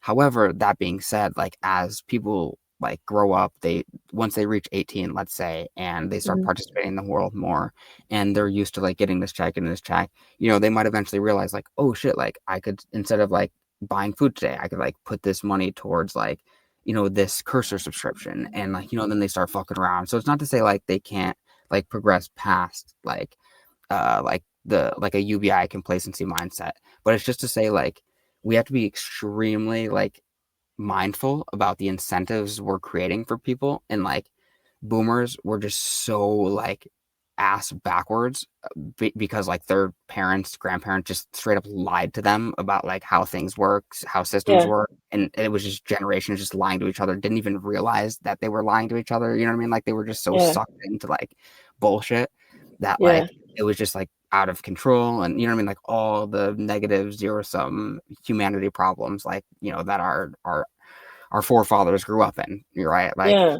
all that shit Wow. is like it's like we finally have a way to like move past that. Of course, like people are using crypto to like do those same things, and that will always be the case. But this is why like in crypto it's all about restructuring incentives and like creating new incentives where people are like that's why like optimism retroactive was so meaningful when it first came to pass, because it's the first time developers, builders like felt comfortable being like, holy shit, I'm actually just going to create value. I don't have to worry Yeah. about my day job, my 9 to 5, like grant funding, like any of that shit. I'm just here. I own some ETH. Now I have a little, like ETH went up. I now have a little bit of bag. I'm into this optimism thing. We're scaling Ethereum. And like they're going to do this retroactive thing. So I'm just going to build something useful and then hopefully Yeah. be rewarded it, in the future or in the future.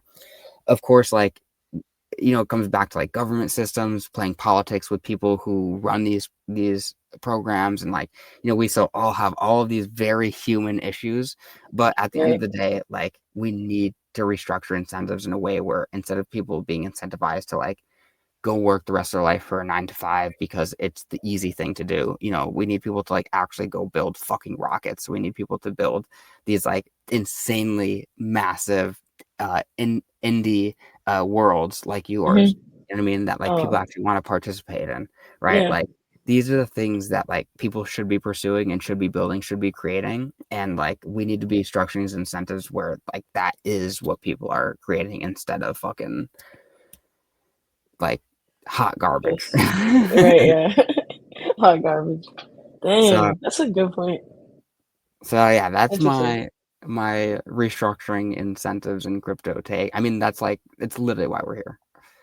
Like, what do you think? Where do you think the incentives are at right now The in incentives, I crypto? mean, and this is what we were just talking about on the last session, is like the incentive for the last 5 years has been for people to go raise VC funding, to go fleece boomer investors who don't understand the technology enough.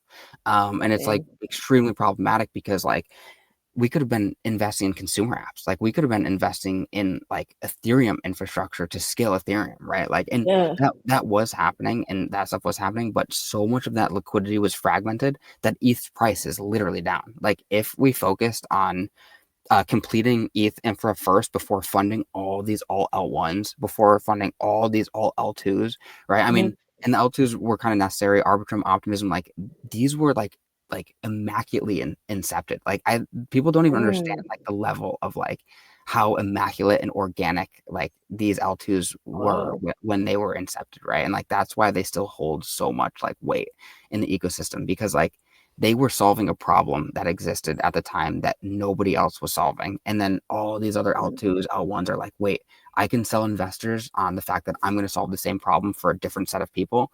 Great. I'm going to go do that instead of investing in this ecosystem that already exists and growing this pie. I'm going to go raise for my own L1, max extract, right? And convince all of these developers and airdrop farmers to bring liquidity to my chain so they can like get subsidized by my VC investors, and then I'm just going to pocket the VIG. and then they walk away, and this entire ecosystem is just like gone in the dust, and billions of dollars just evaporated instead of it all flowing into Ethereum and like consumer applications and building consumer applications and reaching mainstream users and growing the pie, right? Like Yeah. all the things that we've been talking about for the last 5 years, barely anyone was actually doing, because the financial incentive was way stronger to build a casino or to just fleece investors.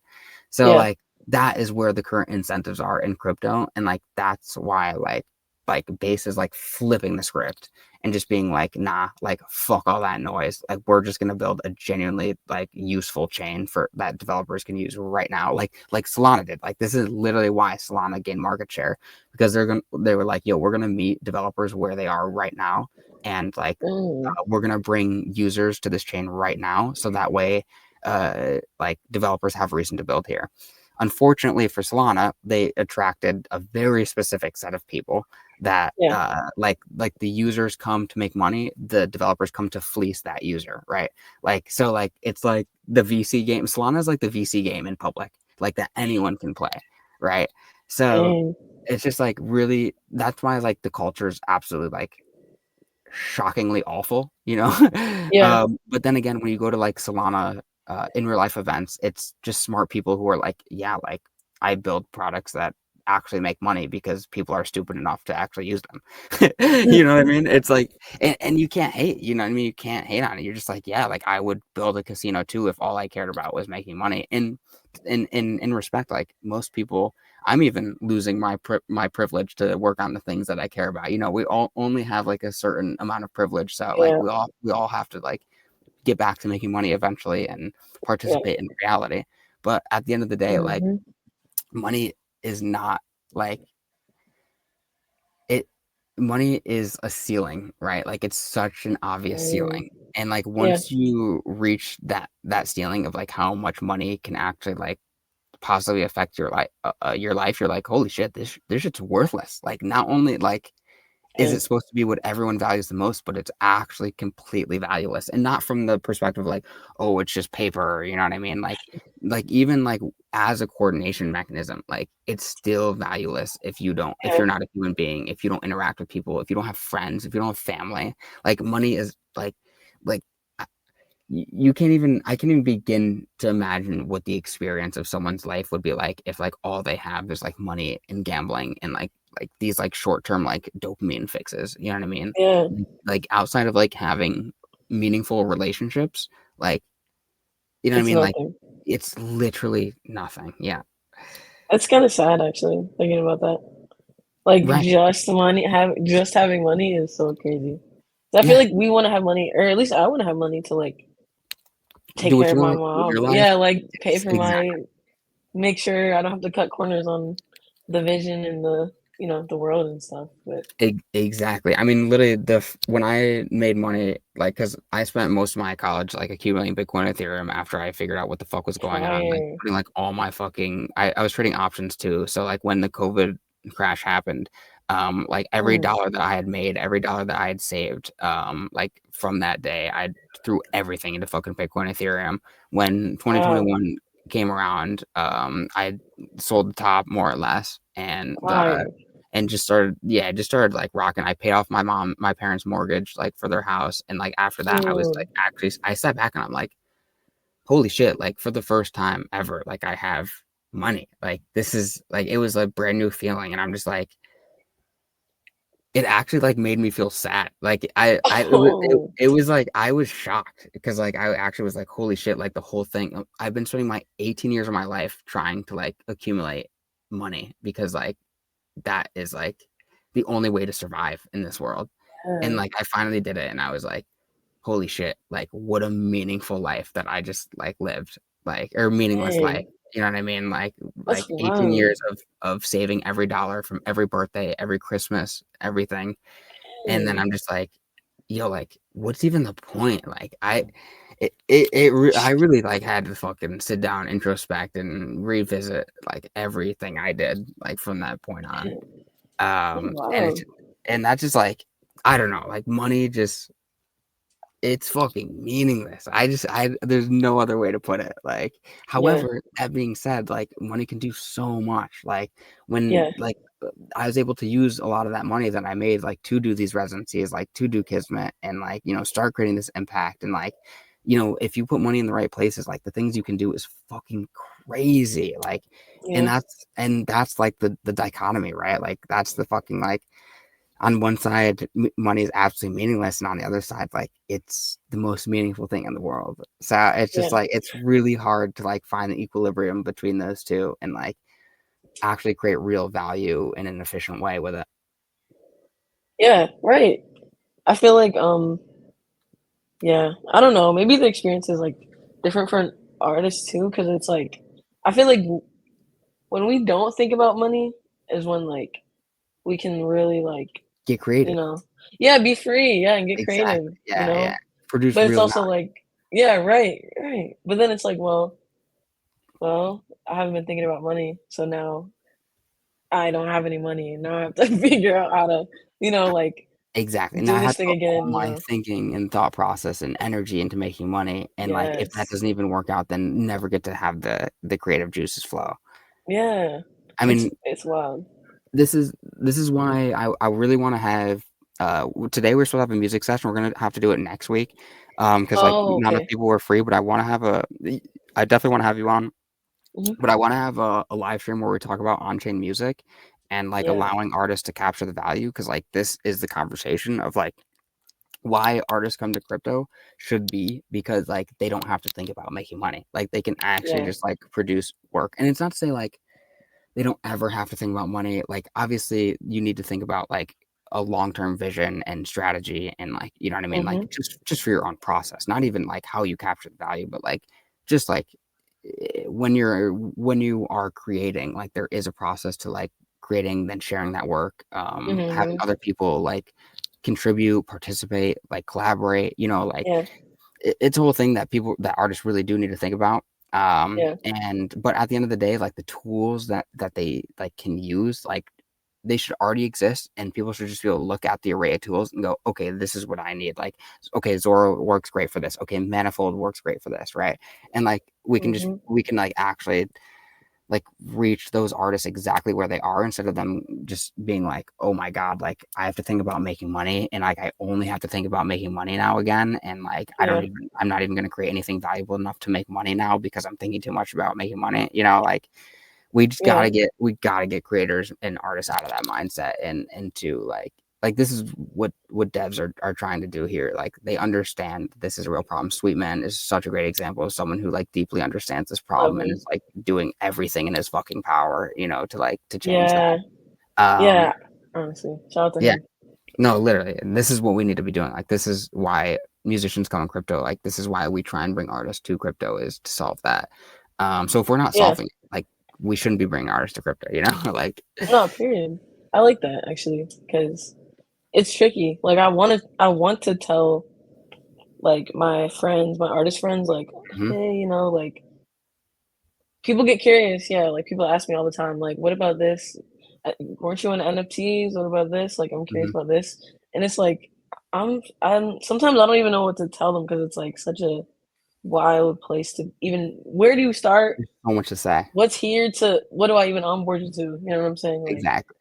so That's the hardest part because it's yeah. an experience. Like this is crypto is something that we've experienced over a long period of time. Like this is why they say crypto ages you. Like like fucking dogs. Like That's what this is they why. say. Crypto ages you. Well, like so if Oh you no. wait, when did you get into crypto? 2021. Okay, so you're officially like 28 years old in crypto years.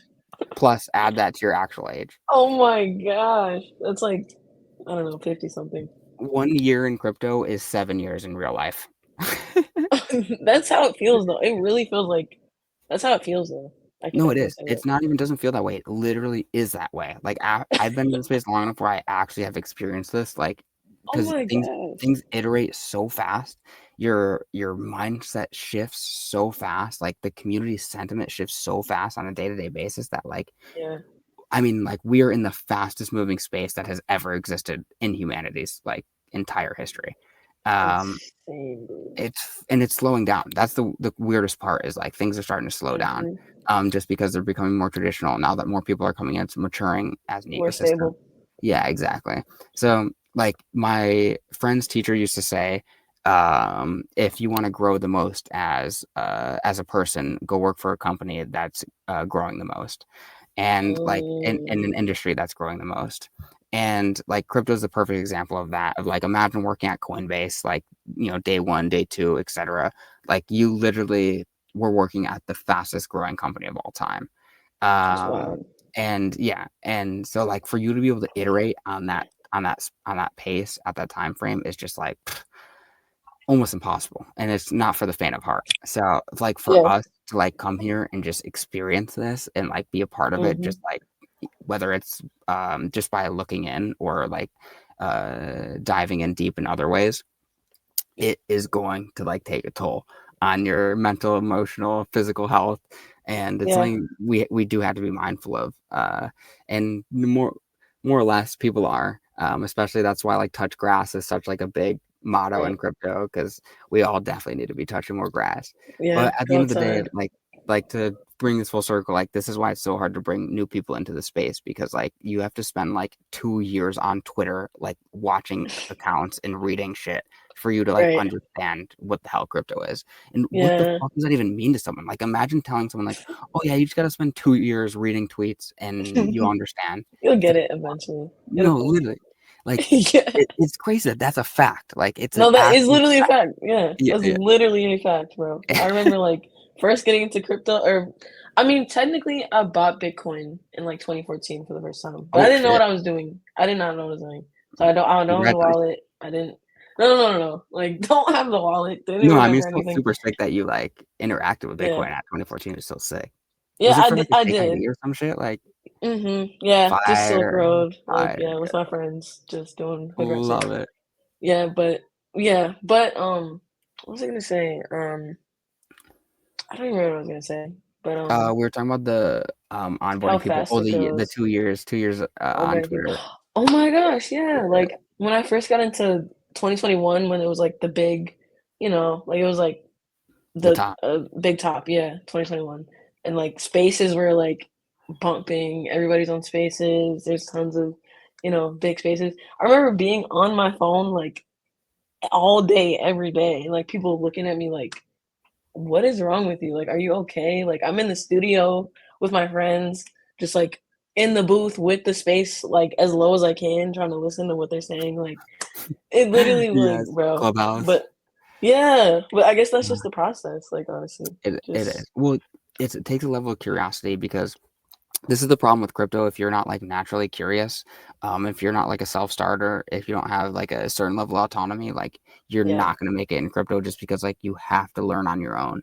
You have to be right. willing to like go out and like if it doesn't interest you, then like you almost shouldn't even be participating, right? Because like it's like if you don't learn like self-custody and like all of this like super intense fucking technical knowledge and conceptual governance knowledge, etc. Mhm. Like you're just not gonna have a good time. Like it's like Yeah. it's like going to your own school. You know what I mean? Like that's why crypto works so well, especially like for college students, because like you can finally like take something that you like understand naturally and Mhm. just like dive super deep into it and it encompasses math, science, political science, fucking Yeah. like theology, like you know what I mean? Like literally everything. Uh, Yeah. so it's like it hits every subject. So like you have to be genuinely interested in academia first of all, and like but not only like academia, but like applied academia, and that's Mhm. where like crypto comes in because like most people are either like, oh, I like to learn, or like, no, I just like to make money. But like crypto really is like that intersection of those two things where it's like, Mhm. no, like you make money by learning, and the more you learn, like the more money you will make, and like you like you have to there has to be some sort of like reciprocal reward for like you actually progressing in like through your understanding of these systems through being a human. Like this is how like in my mind, like this is how humanity sort of trains itself to become world builders, right? Like the way that our Interesting. world was built was by something very similar to human intelligence, or like human intelligence is the foundation for that, right? Because eventually we're gonna have to rebuild this fucking universe somehow, and obviously we don't have the tools for that, or we don't know how that happens yet, but it clearly happens organically and naturally, right? Mhm. So like we're in that process of relearning individually and as a society, sort of how to, you know, rebuild these systems, recreate life, etc. So like we just had to like look at it for what it is and listen and hopefully execute. Yeah. I mean, I think we'll be okay. I think so Somehow. too. Yeah. I think so too. I mean, we've been pretty good so far. Yeah, we've been pretty good I so can't far. believe we made it this far. Yeah, honestly. Yeah, honestly, bro. Hey, I mean, the fact that everyone accepts that the sun is the center of the universe, like, Yeah. let's fucking go. You know what I mean? Yeah, we're doing pretty good, honestly, when you think of it that way. Literally. I mean, the Vatican's lost its control. I mean, world Yeah. governments have sort of taken the place of religion, but it's all right. You know, Yeah. hopefully crypto will. I mean, that's why like Bitcoin has become a lot of people's new religion. But New religion is insane, though. it's crazy. Oh my It's gosh. but like I mean, you see it, haven't you, or no? No, I mean, Not wait, really. wait, wait. Is there Like for something Bitcoin I specific. might be missing something? Yeah. I Well, don't think like I've seen that. Yeah. okay, word, yeah. Bitcoiners are Like like worshiping Bitcoin? yeah, like legit. Like Bitcoin maximalists are like Bitcoin is the be all end all, like more important than the Bible Oh type shit. wow. Like yeah. What? Yeah. I didn't know. I didn't even know. Because it's like hard money. It's just like libertarian shit where like people are just they're already in that hyper financialized mindset. So like having something like Bitcoin that's like super accessible and super hard money comparatively to gold and past assets just like is the answer to like capitalism more or less. Mhm. Yeah. Um, just because like if the money's corrupted, then like everything else will be, and like obviously like U.S. dollars, all fiat currency is corrupted for better or for worse. Yeah. So having something like more open like Bitcoin is like the answer, but of course like Bitcoin has already become corrupted to some extent, Right. and isn't as deterrent to like future problems as people would expect. So like Bitcoin, for example, is just not quantum resistant. Like eventually people will be able to 51% attack Mm, Bitcoin and it won't be as mm, secure, it won't be as safe, etc. Like okay. like Bitcoin has technical limitations, you know, it's just fucking software. I Yeah. guess hardware too. But like I mean, like, is this whole thing just cooked after like quantum computing then? actually no, like this is why like Ethereum, this is why people hate on Ethereum so much, because like Ethereum is like planning for things like quantum computing, but like Yeah. so like this is like Solana focuses on right now, Ethereum focuses on 10 years, and Bitcoin like is almost like focused on history. Like it's almost like past thoughts and mindsets, etc. Like Yeah. that's why it's so easy to sell boomers on Bitcoin. Like literally once you say digital gold, it's like, oh shit, digital gold, okay, got it. Like I'm in, you know. Yeah. So like you don't even have to explain past that. Like they just understand why you invest in gold. So all you say is Bitcoin, digital gold, and bam, you know, like because they just financial people, investors like already have a mindset based on what other people think, like what they've been trained on is like a healthy investment, Hmm. and like their financial like upbringing and learning, etc. So like once you sort of learn the consensus in finance, you can understand like sort of what should be invested. And like most investors make money just by, you know, going with the consensus. They don't make like super crazy outsized returns, but like they have more money tomorrow than they did today. So it's just like Yeah. this constant, like that's why the S&P works so well. This constant like, oh, we all know that the top 300, top 500 whatever companies, you know, whether it's the Dow or S&P or whatever, these top companies will always like go up in value just because over time more people more profit will Right. always be made. So it's just like you can make Hmm. these like long-term consistent bets by being like safe, but at the end of the day, like safe is not how you make money, right? Like safe is how you preserve wealth, not how you create wealth.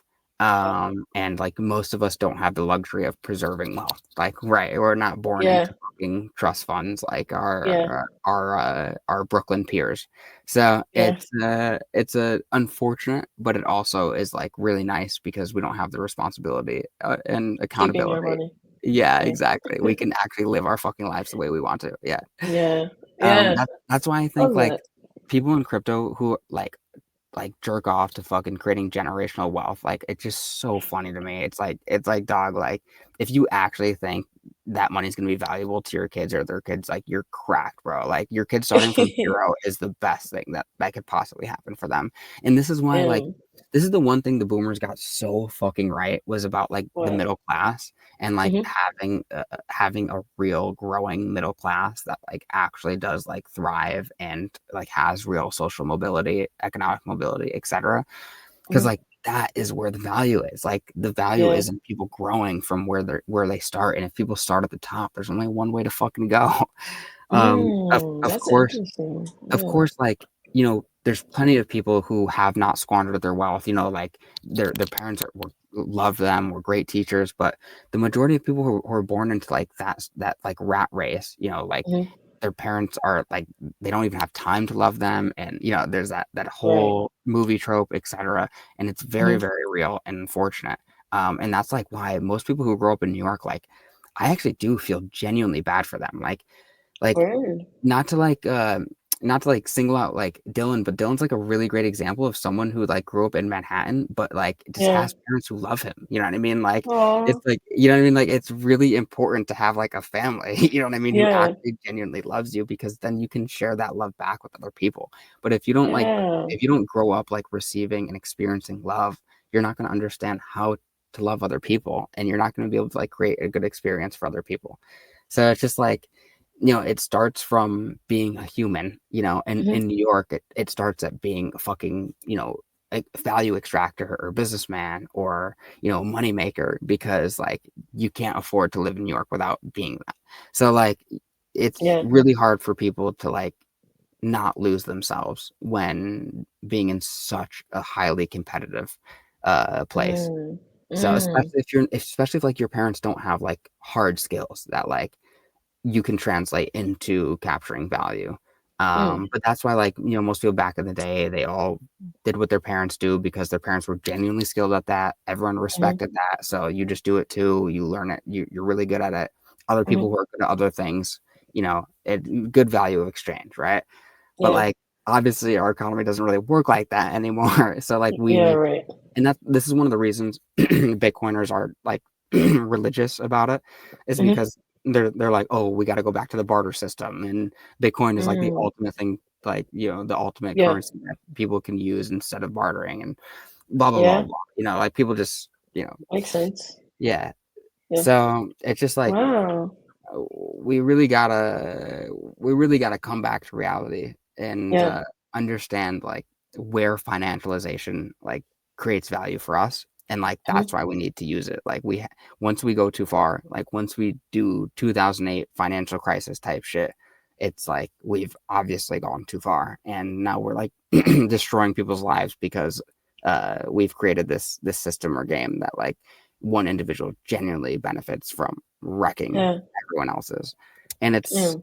even governments know that like that's not the case. Like governments don't want to fucking like like violently crack down on protests and like they Mm. know like that shit does not like increase Go their well. power. Right. Yeah. Yeah. Like so it's like people know that like these negative uh these negative like actions have real like sustaining consequences and if you want to like actually maintain your power and your privilege and Mhm. your ego etc you know you have to Mhm. like actually do what's right you know Right. so like it gets to a point where even people at the top are eventually forced to do what's right whether they got there because of that or not. Damn. That's some shit right there. Shout to God. Yeah. Type Yeah, shit. for real. But that is crazy though. But it was something that you said. Oh yeah, the whole thing about like people that are born into money and like they have to live their entire lives maybe not feeling love or knowing what that feels like or how to love, like it makes me kind of like appreciate being like Normal. poor and loved more Yeah. than like, Same. Honestly, like rich and there's unloved. nothing I appreciate more than growing up poor. Like Yeah. that ass. Like it's just I mean, I don't know. There's like at the time, like all I cared about was fucking saving money, making money, all that shit. Because I'm like, Yeah. why can't I ever afford anything? Like, why can't I get like, like why can't I get a baseball gloves like to play baseball? Like, like all that fucking Yeah. shit. But eventually Yeah. you're like, nah, like my parents literally did the best that they could, and like they made Yeah. it fucking happen, and like I'm me because of that, and like Mhm. respect like across the board, like like they Yeah. actually focused on like raising their children more so than like making money, which is like super fucking meaningful in a way Yeah. that like most people will never get to experience. So, Hmm. and money don't buy that. You know what I mean? Like these are the things Mhm. that money actually doesn't buy. Like when you start thinking about like what money can't buy, that's when you realize how valueless money really is. Because all the Yeah. things that we actually want don't cost money. Right. Yeah. Love, community, belonging, Family, all of safety. it. Yeah. Family. Safety, yep. Dang. Safety is a That's really wild. good one because like people think money does buy safety, but money literally provides the opposite of safety. Like the more money you make, literally the bigger the target you have on your back. Dang. That's That's a like, fair point. no, that's the biggest reason. I don't care how much money I have, like I will never keep like more than like 4 figures in a hot wallet. Like when I see like more than 10K in somebody's Mm. hot wallet, I'm like, bro, like that's just dumb. Like, I mean, Yeah. I'm not It's even pretty saying risky. like, yeah, I'm not even saying like you're like rich as fuck or like whatever. I'm just saying like, dog, like people are like people pocket watch. Like I don't Right. know They what. see. Right. Yeah, like people pay attention to this shit. Like that is literally what people pay attention to. This is what Damn. scammers, grifters, etc. pay attention to. Like to just like Yeah. act like it's nothing. It's like cool. Like $20,000 is nothing to you. And like if somebody steals it, like cool. But like $20,000 is a lot to a lot of people. And like Mhm. if you'd rather lose your $20,000 and give it to an artist or give it to a charity or give it to somebody who genuinely needs it, or like Yeah. figure out how you can make that 20,000 more useful to you, then like you don't deserve it. Yeah. Honestly, like, yeah, I don't know. But I guess if you don't care about it, then it's like, well, So I guess you don't care it's about gonna make it. it back to the market eventually. Yeah. Yeah, right. That's crazy though. That's But that's why I yeah, really do love like Warren Buffett, for example, someone who actually does care about their legacy, the amount of money they made, like for the right yeah. reasons. And it just like they're like, yeah, no, Donald Trump is gonna fuck up the market. I'm gonna sell the top and I'm gonna walk away because like I'm not putting my liquidity that I earned like through Gambling actual it. fucking research. Yeah, like through like Trump's like fucking gambling and speculation. I'm just gonna Yeah, walk away, let Trump do whatever the fuck he wants. And once markets are stable again, I'll buy in. I don't care if it's higher, I don't care if it's lower. Like I have my fucking principles, and yeah. like I respect that shit so much. Like, Mhm. Yeah, and I that's why respect he that too. top I didn't dollar. know he did that. Yeah, yeah. Yeah, And I no, mean, period. he literally sold the top like of the markets. Of course, What like a when boss. you have the most amount of money, you are more or less the one creating the top as well. Right. But at the end of the day, like he knew, this tariff shit was coming. He knew how fucking dumb Trump's team is, Mhm. and that they will only do whatever is best for them. So like they'll fleece markets all day long if it means that they can max extract. So like Yeah. you just can't trust that. This is like why like rich people do trust Democrats, because Democrats are just like, yo, like we're just gonna keep trying to make the money, like we're just gonna keep trying to like make the economy go up, because when the economy does well, Americans do well, and like Mhm. that's our pitch is like middle Yeah. class Americans, etc.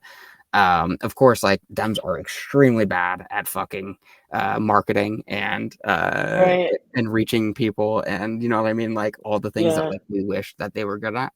But Yep. at the end of the day, like it's even liberals understand like how important the economy is.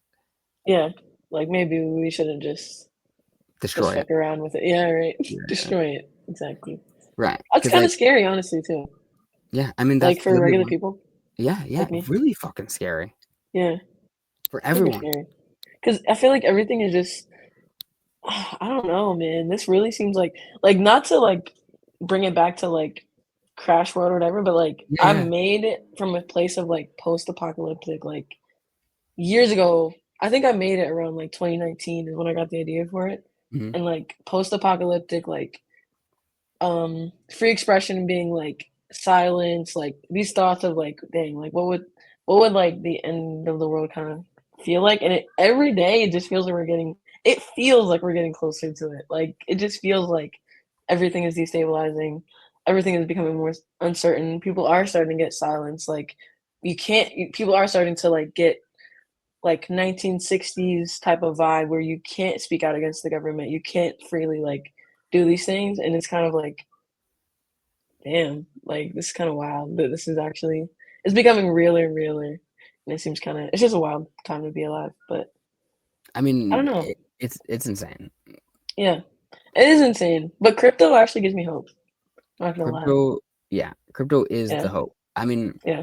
like the system that we have is meant to be unchanging, right? So it's like, and we've had a very similar system for a very long time, and people do whatever they can to like maintain power, etc. Like we need systems like crypto where like who is in power can change at the drop of a fucking hat. Yeah, right. Yeah, It's and it doesn't matter or like crush the entire system or whatever. it's about the combination of tech, value, community, like all of these things all in one. And if you actually like can bring all that value together, like you now have, I mean, this is why all L1s even persisted and still persist to this day and exist, because like people do have valuable networks and like can bootstrap Mhm. things that are just as valuable as Ethereum, based on technology, network, liquidity, like all those things. Of course, like it takes a lot of time to like reach where you want to be and like execute at the same level that like Ethereum currently is. But it's not to say like there shouldn't be competitors to Ethereum. It's just to say like the people building those competitors like need to genuinely like care about the problem they're solving, Mhm. or else like it's just gonna go the way of the dodo like everything else, and we're just gonna keep flushing money down the toilet. Just dies out. Yep. Yeah. So we just need to keep funding the people who actually care about the problem they're solving and stop funding fucking grifters. I mean, it Yeah. literally is that simple. Yeah. Sometimes though, like I feel like I don't know. Maybe there is a way to like get the support of a grifter without like maybe there's a way I to mean, like that's like trick what people into KOLs doing are. something good. Yeah, that's what Yeah. literally like KOLs. You just fucking pay them to tweet about something. So if you actually have a genuinely good fucking project, you can be like, hey, Oh, it's a people good who, idea. yeah, you're like, Yeah. hey, people who don't give a fuck about the thing I'm actually building. Here's free money so you can press the tweet button. True. I wonder how much they like charge for that kind of stuff. Some more, some less, depends on how big they are. I mean, most KOLs who you want to interact with your stuff, won't receive funding. Like they will not like get paid for it. That's how you know like it's someone whose reputation is actually valuable enough that you'd want Yeah. them to be a KOL. But if people like on Twitter accept money in tokens and allocations to like tweet about shit, I mean, they're basically just like a VC. That's literally what VCs do, just without fucking contracts. So it's Interesting. yeah. I mean, if you that's the other thing about when we're talking about the current meta of crypto and like where incentives currently are. The incentive is to bag talk. So you just fucking buy a bunch of something and then you just talk about it fucking 24/7. Yeah. And you just get everyone to talk about it 24/7. Um, it's unfortunate, but like we need to be talking about the value like the products are providing, not like the token itself. Like Mhm. and there is like a combination, like QR coin is a really good example of this, where like QR coin, like the QR code is valuable just because like people look at it. Mhm. I don't do you know what this is by any chance? No, I haven't heard of it yet. Okay, so basically what it is the coin is a QR code that changes like every day. So you can like purchase, or you can like bid on the auction to like decide what the QR points to. So like Mm. everyone is like buying QR coin to go bid on this auction to like get this code to point to Farville or their website or Crash World or whatever. That's interesting. Just like so more people like see it. And so you're basically just, it's like you're just paying for attention, right? Like, very like obvious sort of like play there. And the coolest part about it is like as the token goes up in value, it brings in more attention. As like this brings in more attention, the value of the bids go up. As the value of the bids go up, the more QR coin becomes useful, the more the price goes up. And then we're in like this reflexive loop It's of like a like, flywheel. yeah, that like price goes up, brings more attention like brings price to go up. You know what I mean? Like it's like just a very obvious flywheel, absolutely brilliant. Scoho actually builds a lot of like the functionality for it. Who was Oh wow, on the live before? Jake on Farcast is like the main like person wow, running it. But that's yeah, really like cool. I mean, it's fucking sick, to be honest. Yeah, that I is mean, really sick. yeah, and it's not to say that like it's definitely gonna work and you know what I mean, like all that shit, but it's just say like if this experiment takes off, like it will work. You know what I mean? And this is where you talking about the product and the token together actually makes sense. And Yeah, there's not many like products like that, which is why yeah, just I mean, you either have a product or a token. Most people don't have both, and like you really do need to have both for this economy to make sense, for your yeah, token economy to make sense. yeah. That's so the whole like kind of reason I got onto building the AI agent and stuff was it came from first like me and Leo had this idea for a token called like for a token boom, boom, boom, around this song that's like Mm. it's like you put more in, you get more out. Like that's what the song is actually like about, So Yes. Okay, and then I need yeah, to think about that. really? There's Yeah, a yeah. song? There's something there. There's something there. There is something there, right? Have you So talked to Leo more about this since, or you like just was like well, spur of the moment idea?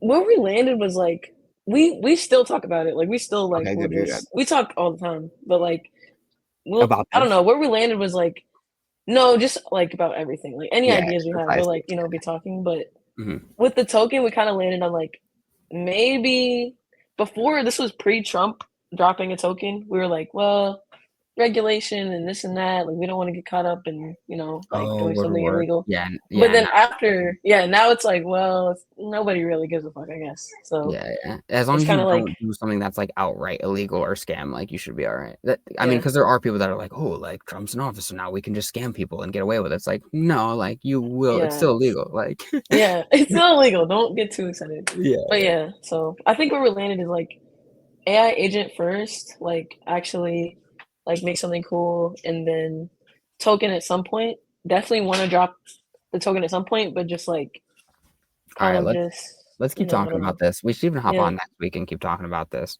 yeah. My laptop's at 2% though, and I don't have my charger right Oh, next to me, snap. so it's definitely gonna die here pretty soon. So I want to just quickly wrap up. So, first thing is Dash. We're gonna hop on next week again. In regards to Dash, and we'll hop on with some of the people there and just ideate around some more around like how you want to fit in sort of what you're already building and how we can build for Dash as well. And then the other thing is, I want to bring you back on live stream next week as for something else for on-chain music conversation, and we can hopefully talk more about this idea regarding It's like okay. as music. I mean, Koopa Troop was obviously someone who's been thinking a lot about this for a long time and like really trying Yeah. to like tokenize music and let artists eat. So Mhm. like there are so many experiments in this realm, and we definitely like something is going to work eventually. I'm not exactly sure what yet, but it's something that we definitely need to keep experimenting around. Yeah, definitely agreed. Thanks for inviting me on here. This was Of really course, of nice. course. I can't wait to see you back here next week. Yeah, I'm excited. Okay, bet. Is it like same time, 4 p.m.? I honestly don't even fucking know, to be honest. It's 7 a.m. for me right now in Japan, so I don't even Oh, know what dude, the you're in fuck. Japan? I didn't even know that. Yeah, just made it. Just made it. Because I Fire. scheduled all these on Eastern time, so I had to wake up like 2 a.m. for this shit. What? Yeah, Dang, it's valid. It's valid. goated. You're the goat. Hey, this is what we're here for. Okay. Well, yeah, Yo, I thank you. appreciate you, and I'm gonna be reaching out very soon. Okay, sweet. All right, let's All right. go. See you. Thank you so much. You're the best. Peace. Thanks, you too. All right, everyone. That's it for today's session. Welcome home. Welcome to base. Let's do it. I gotta exit with this.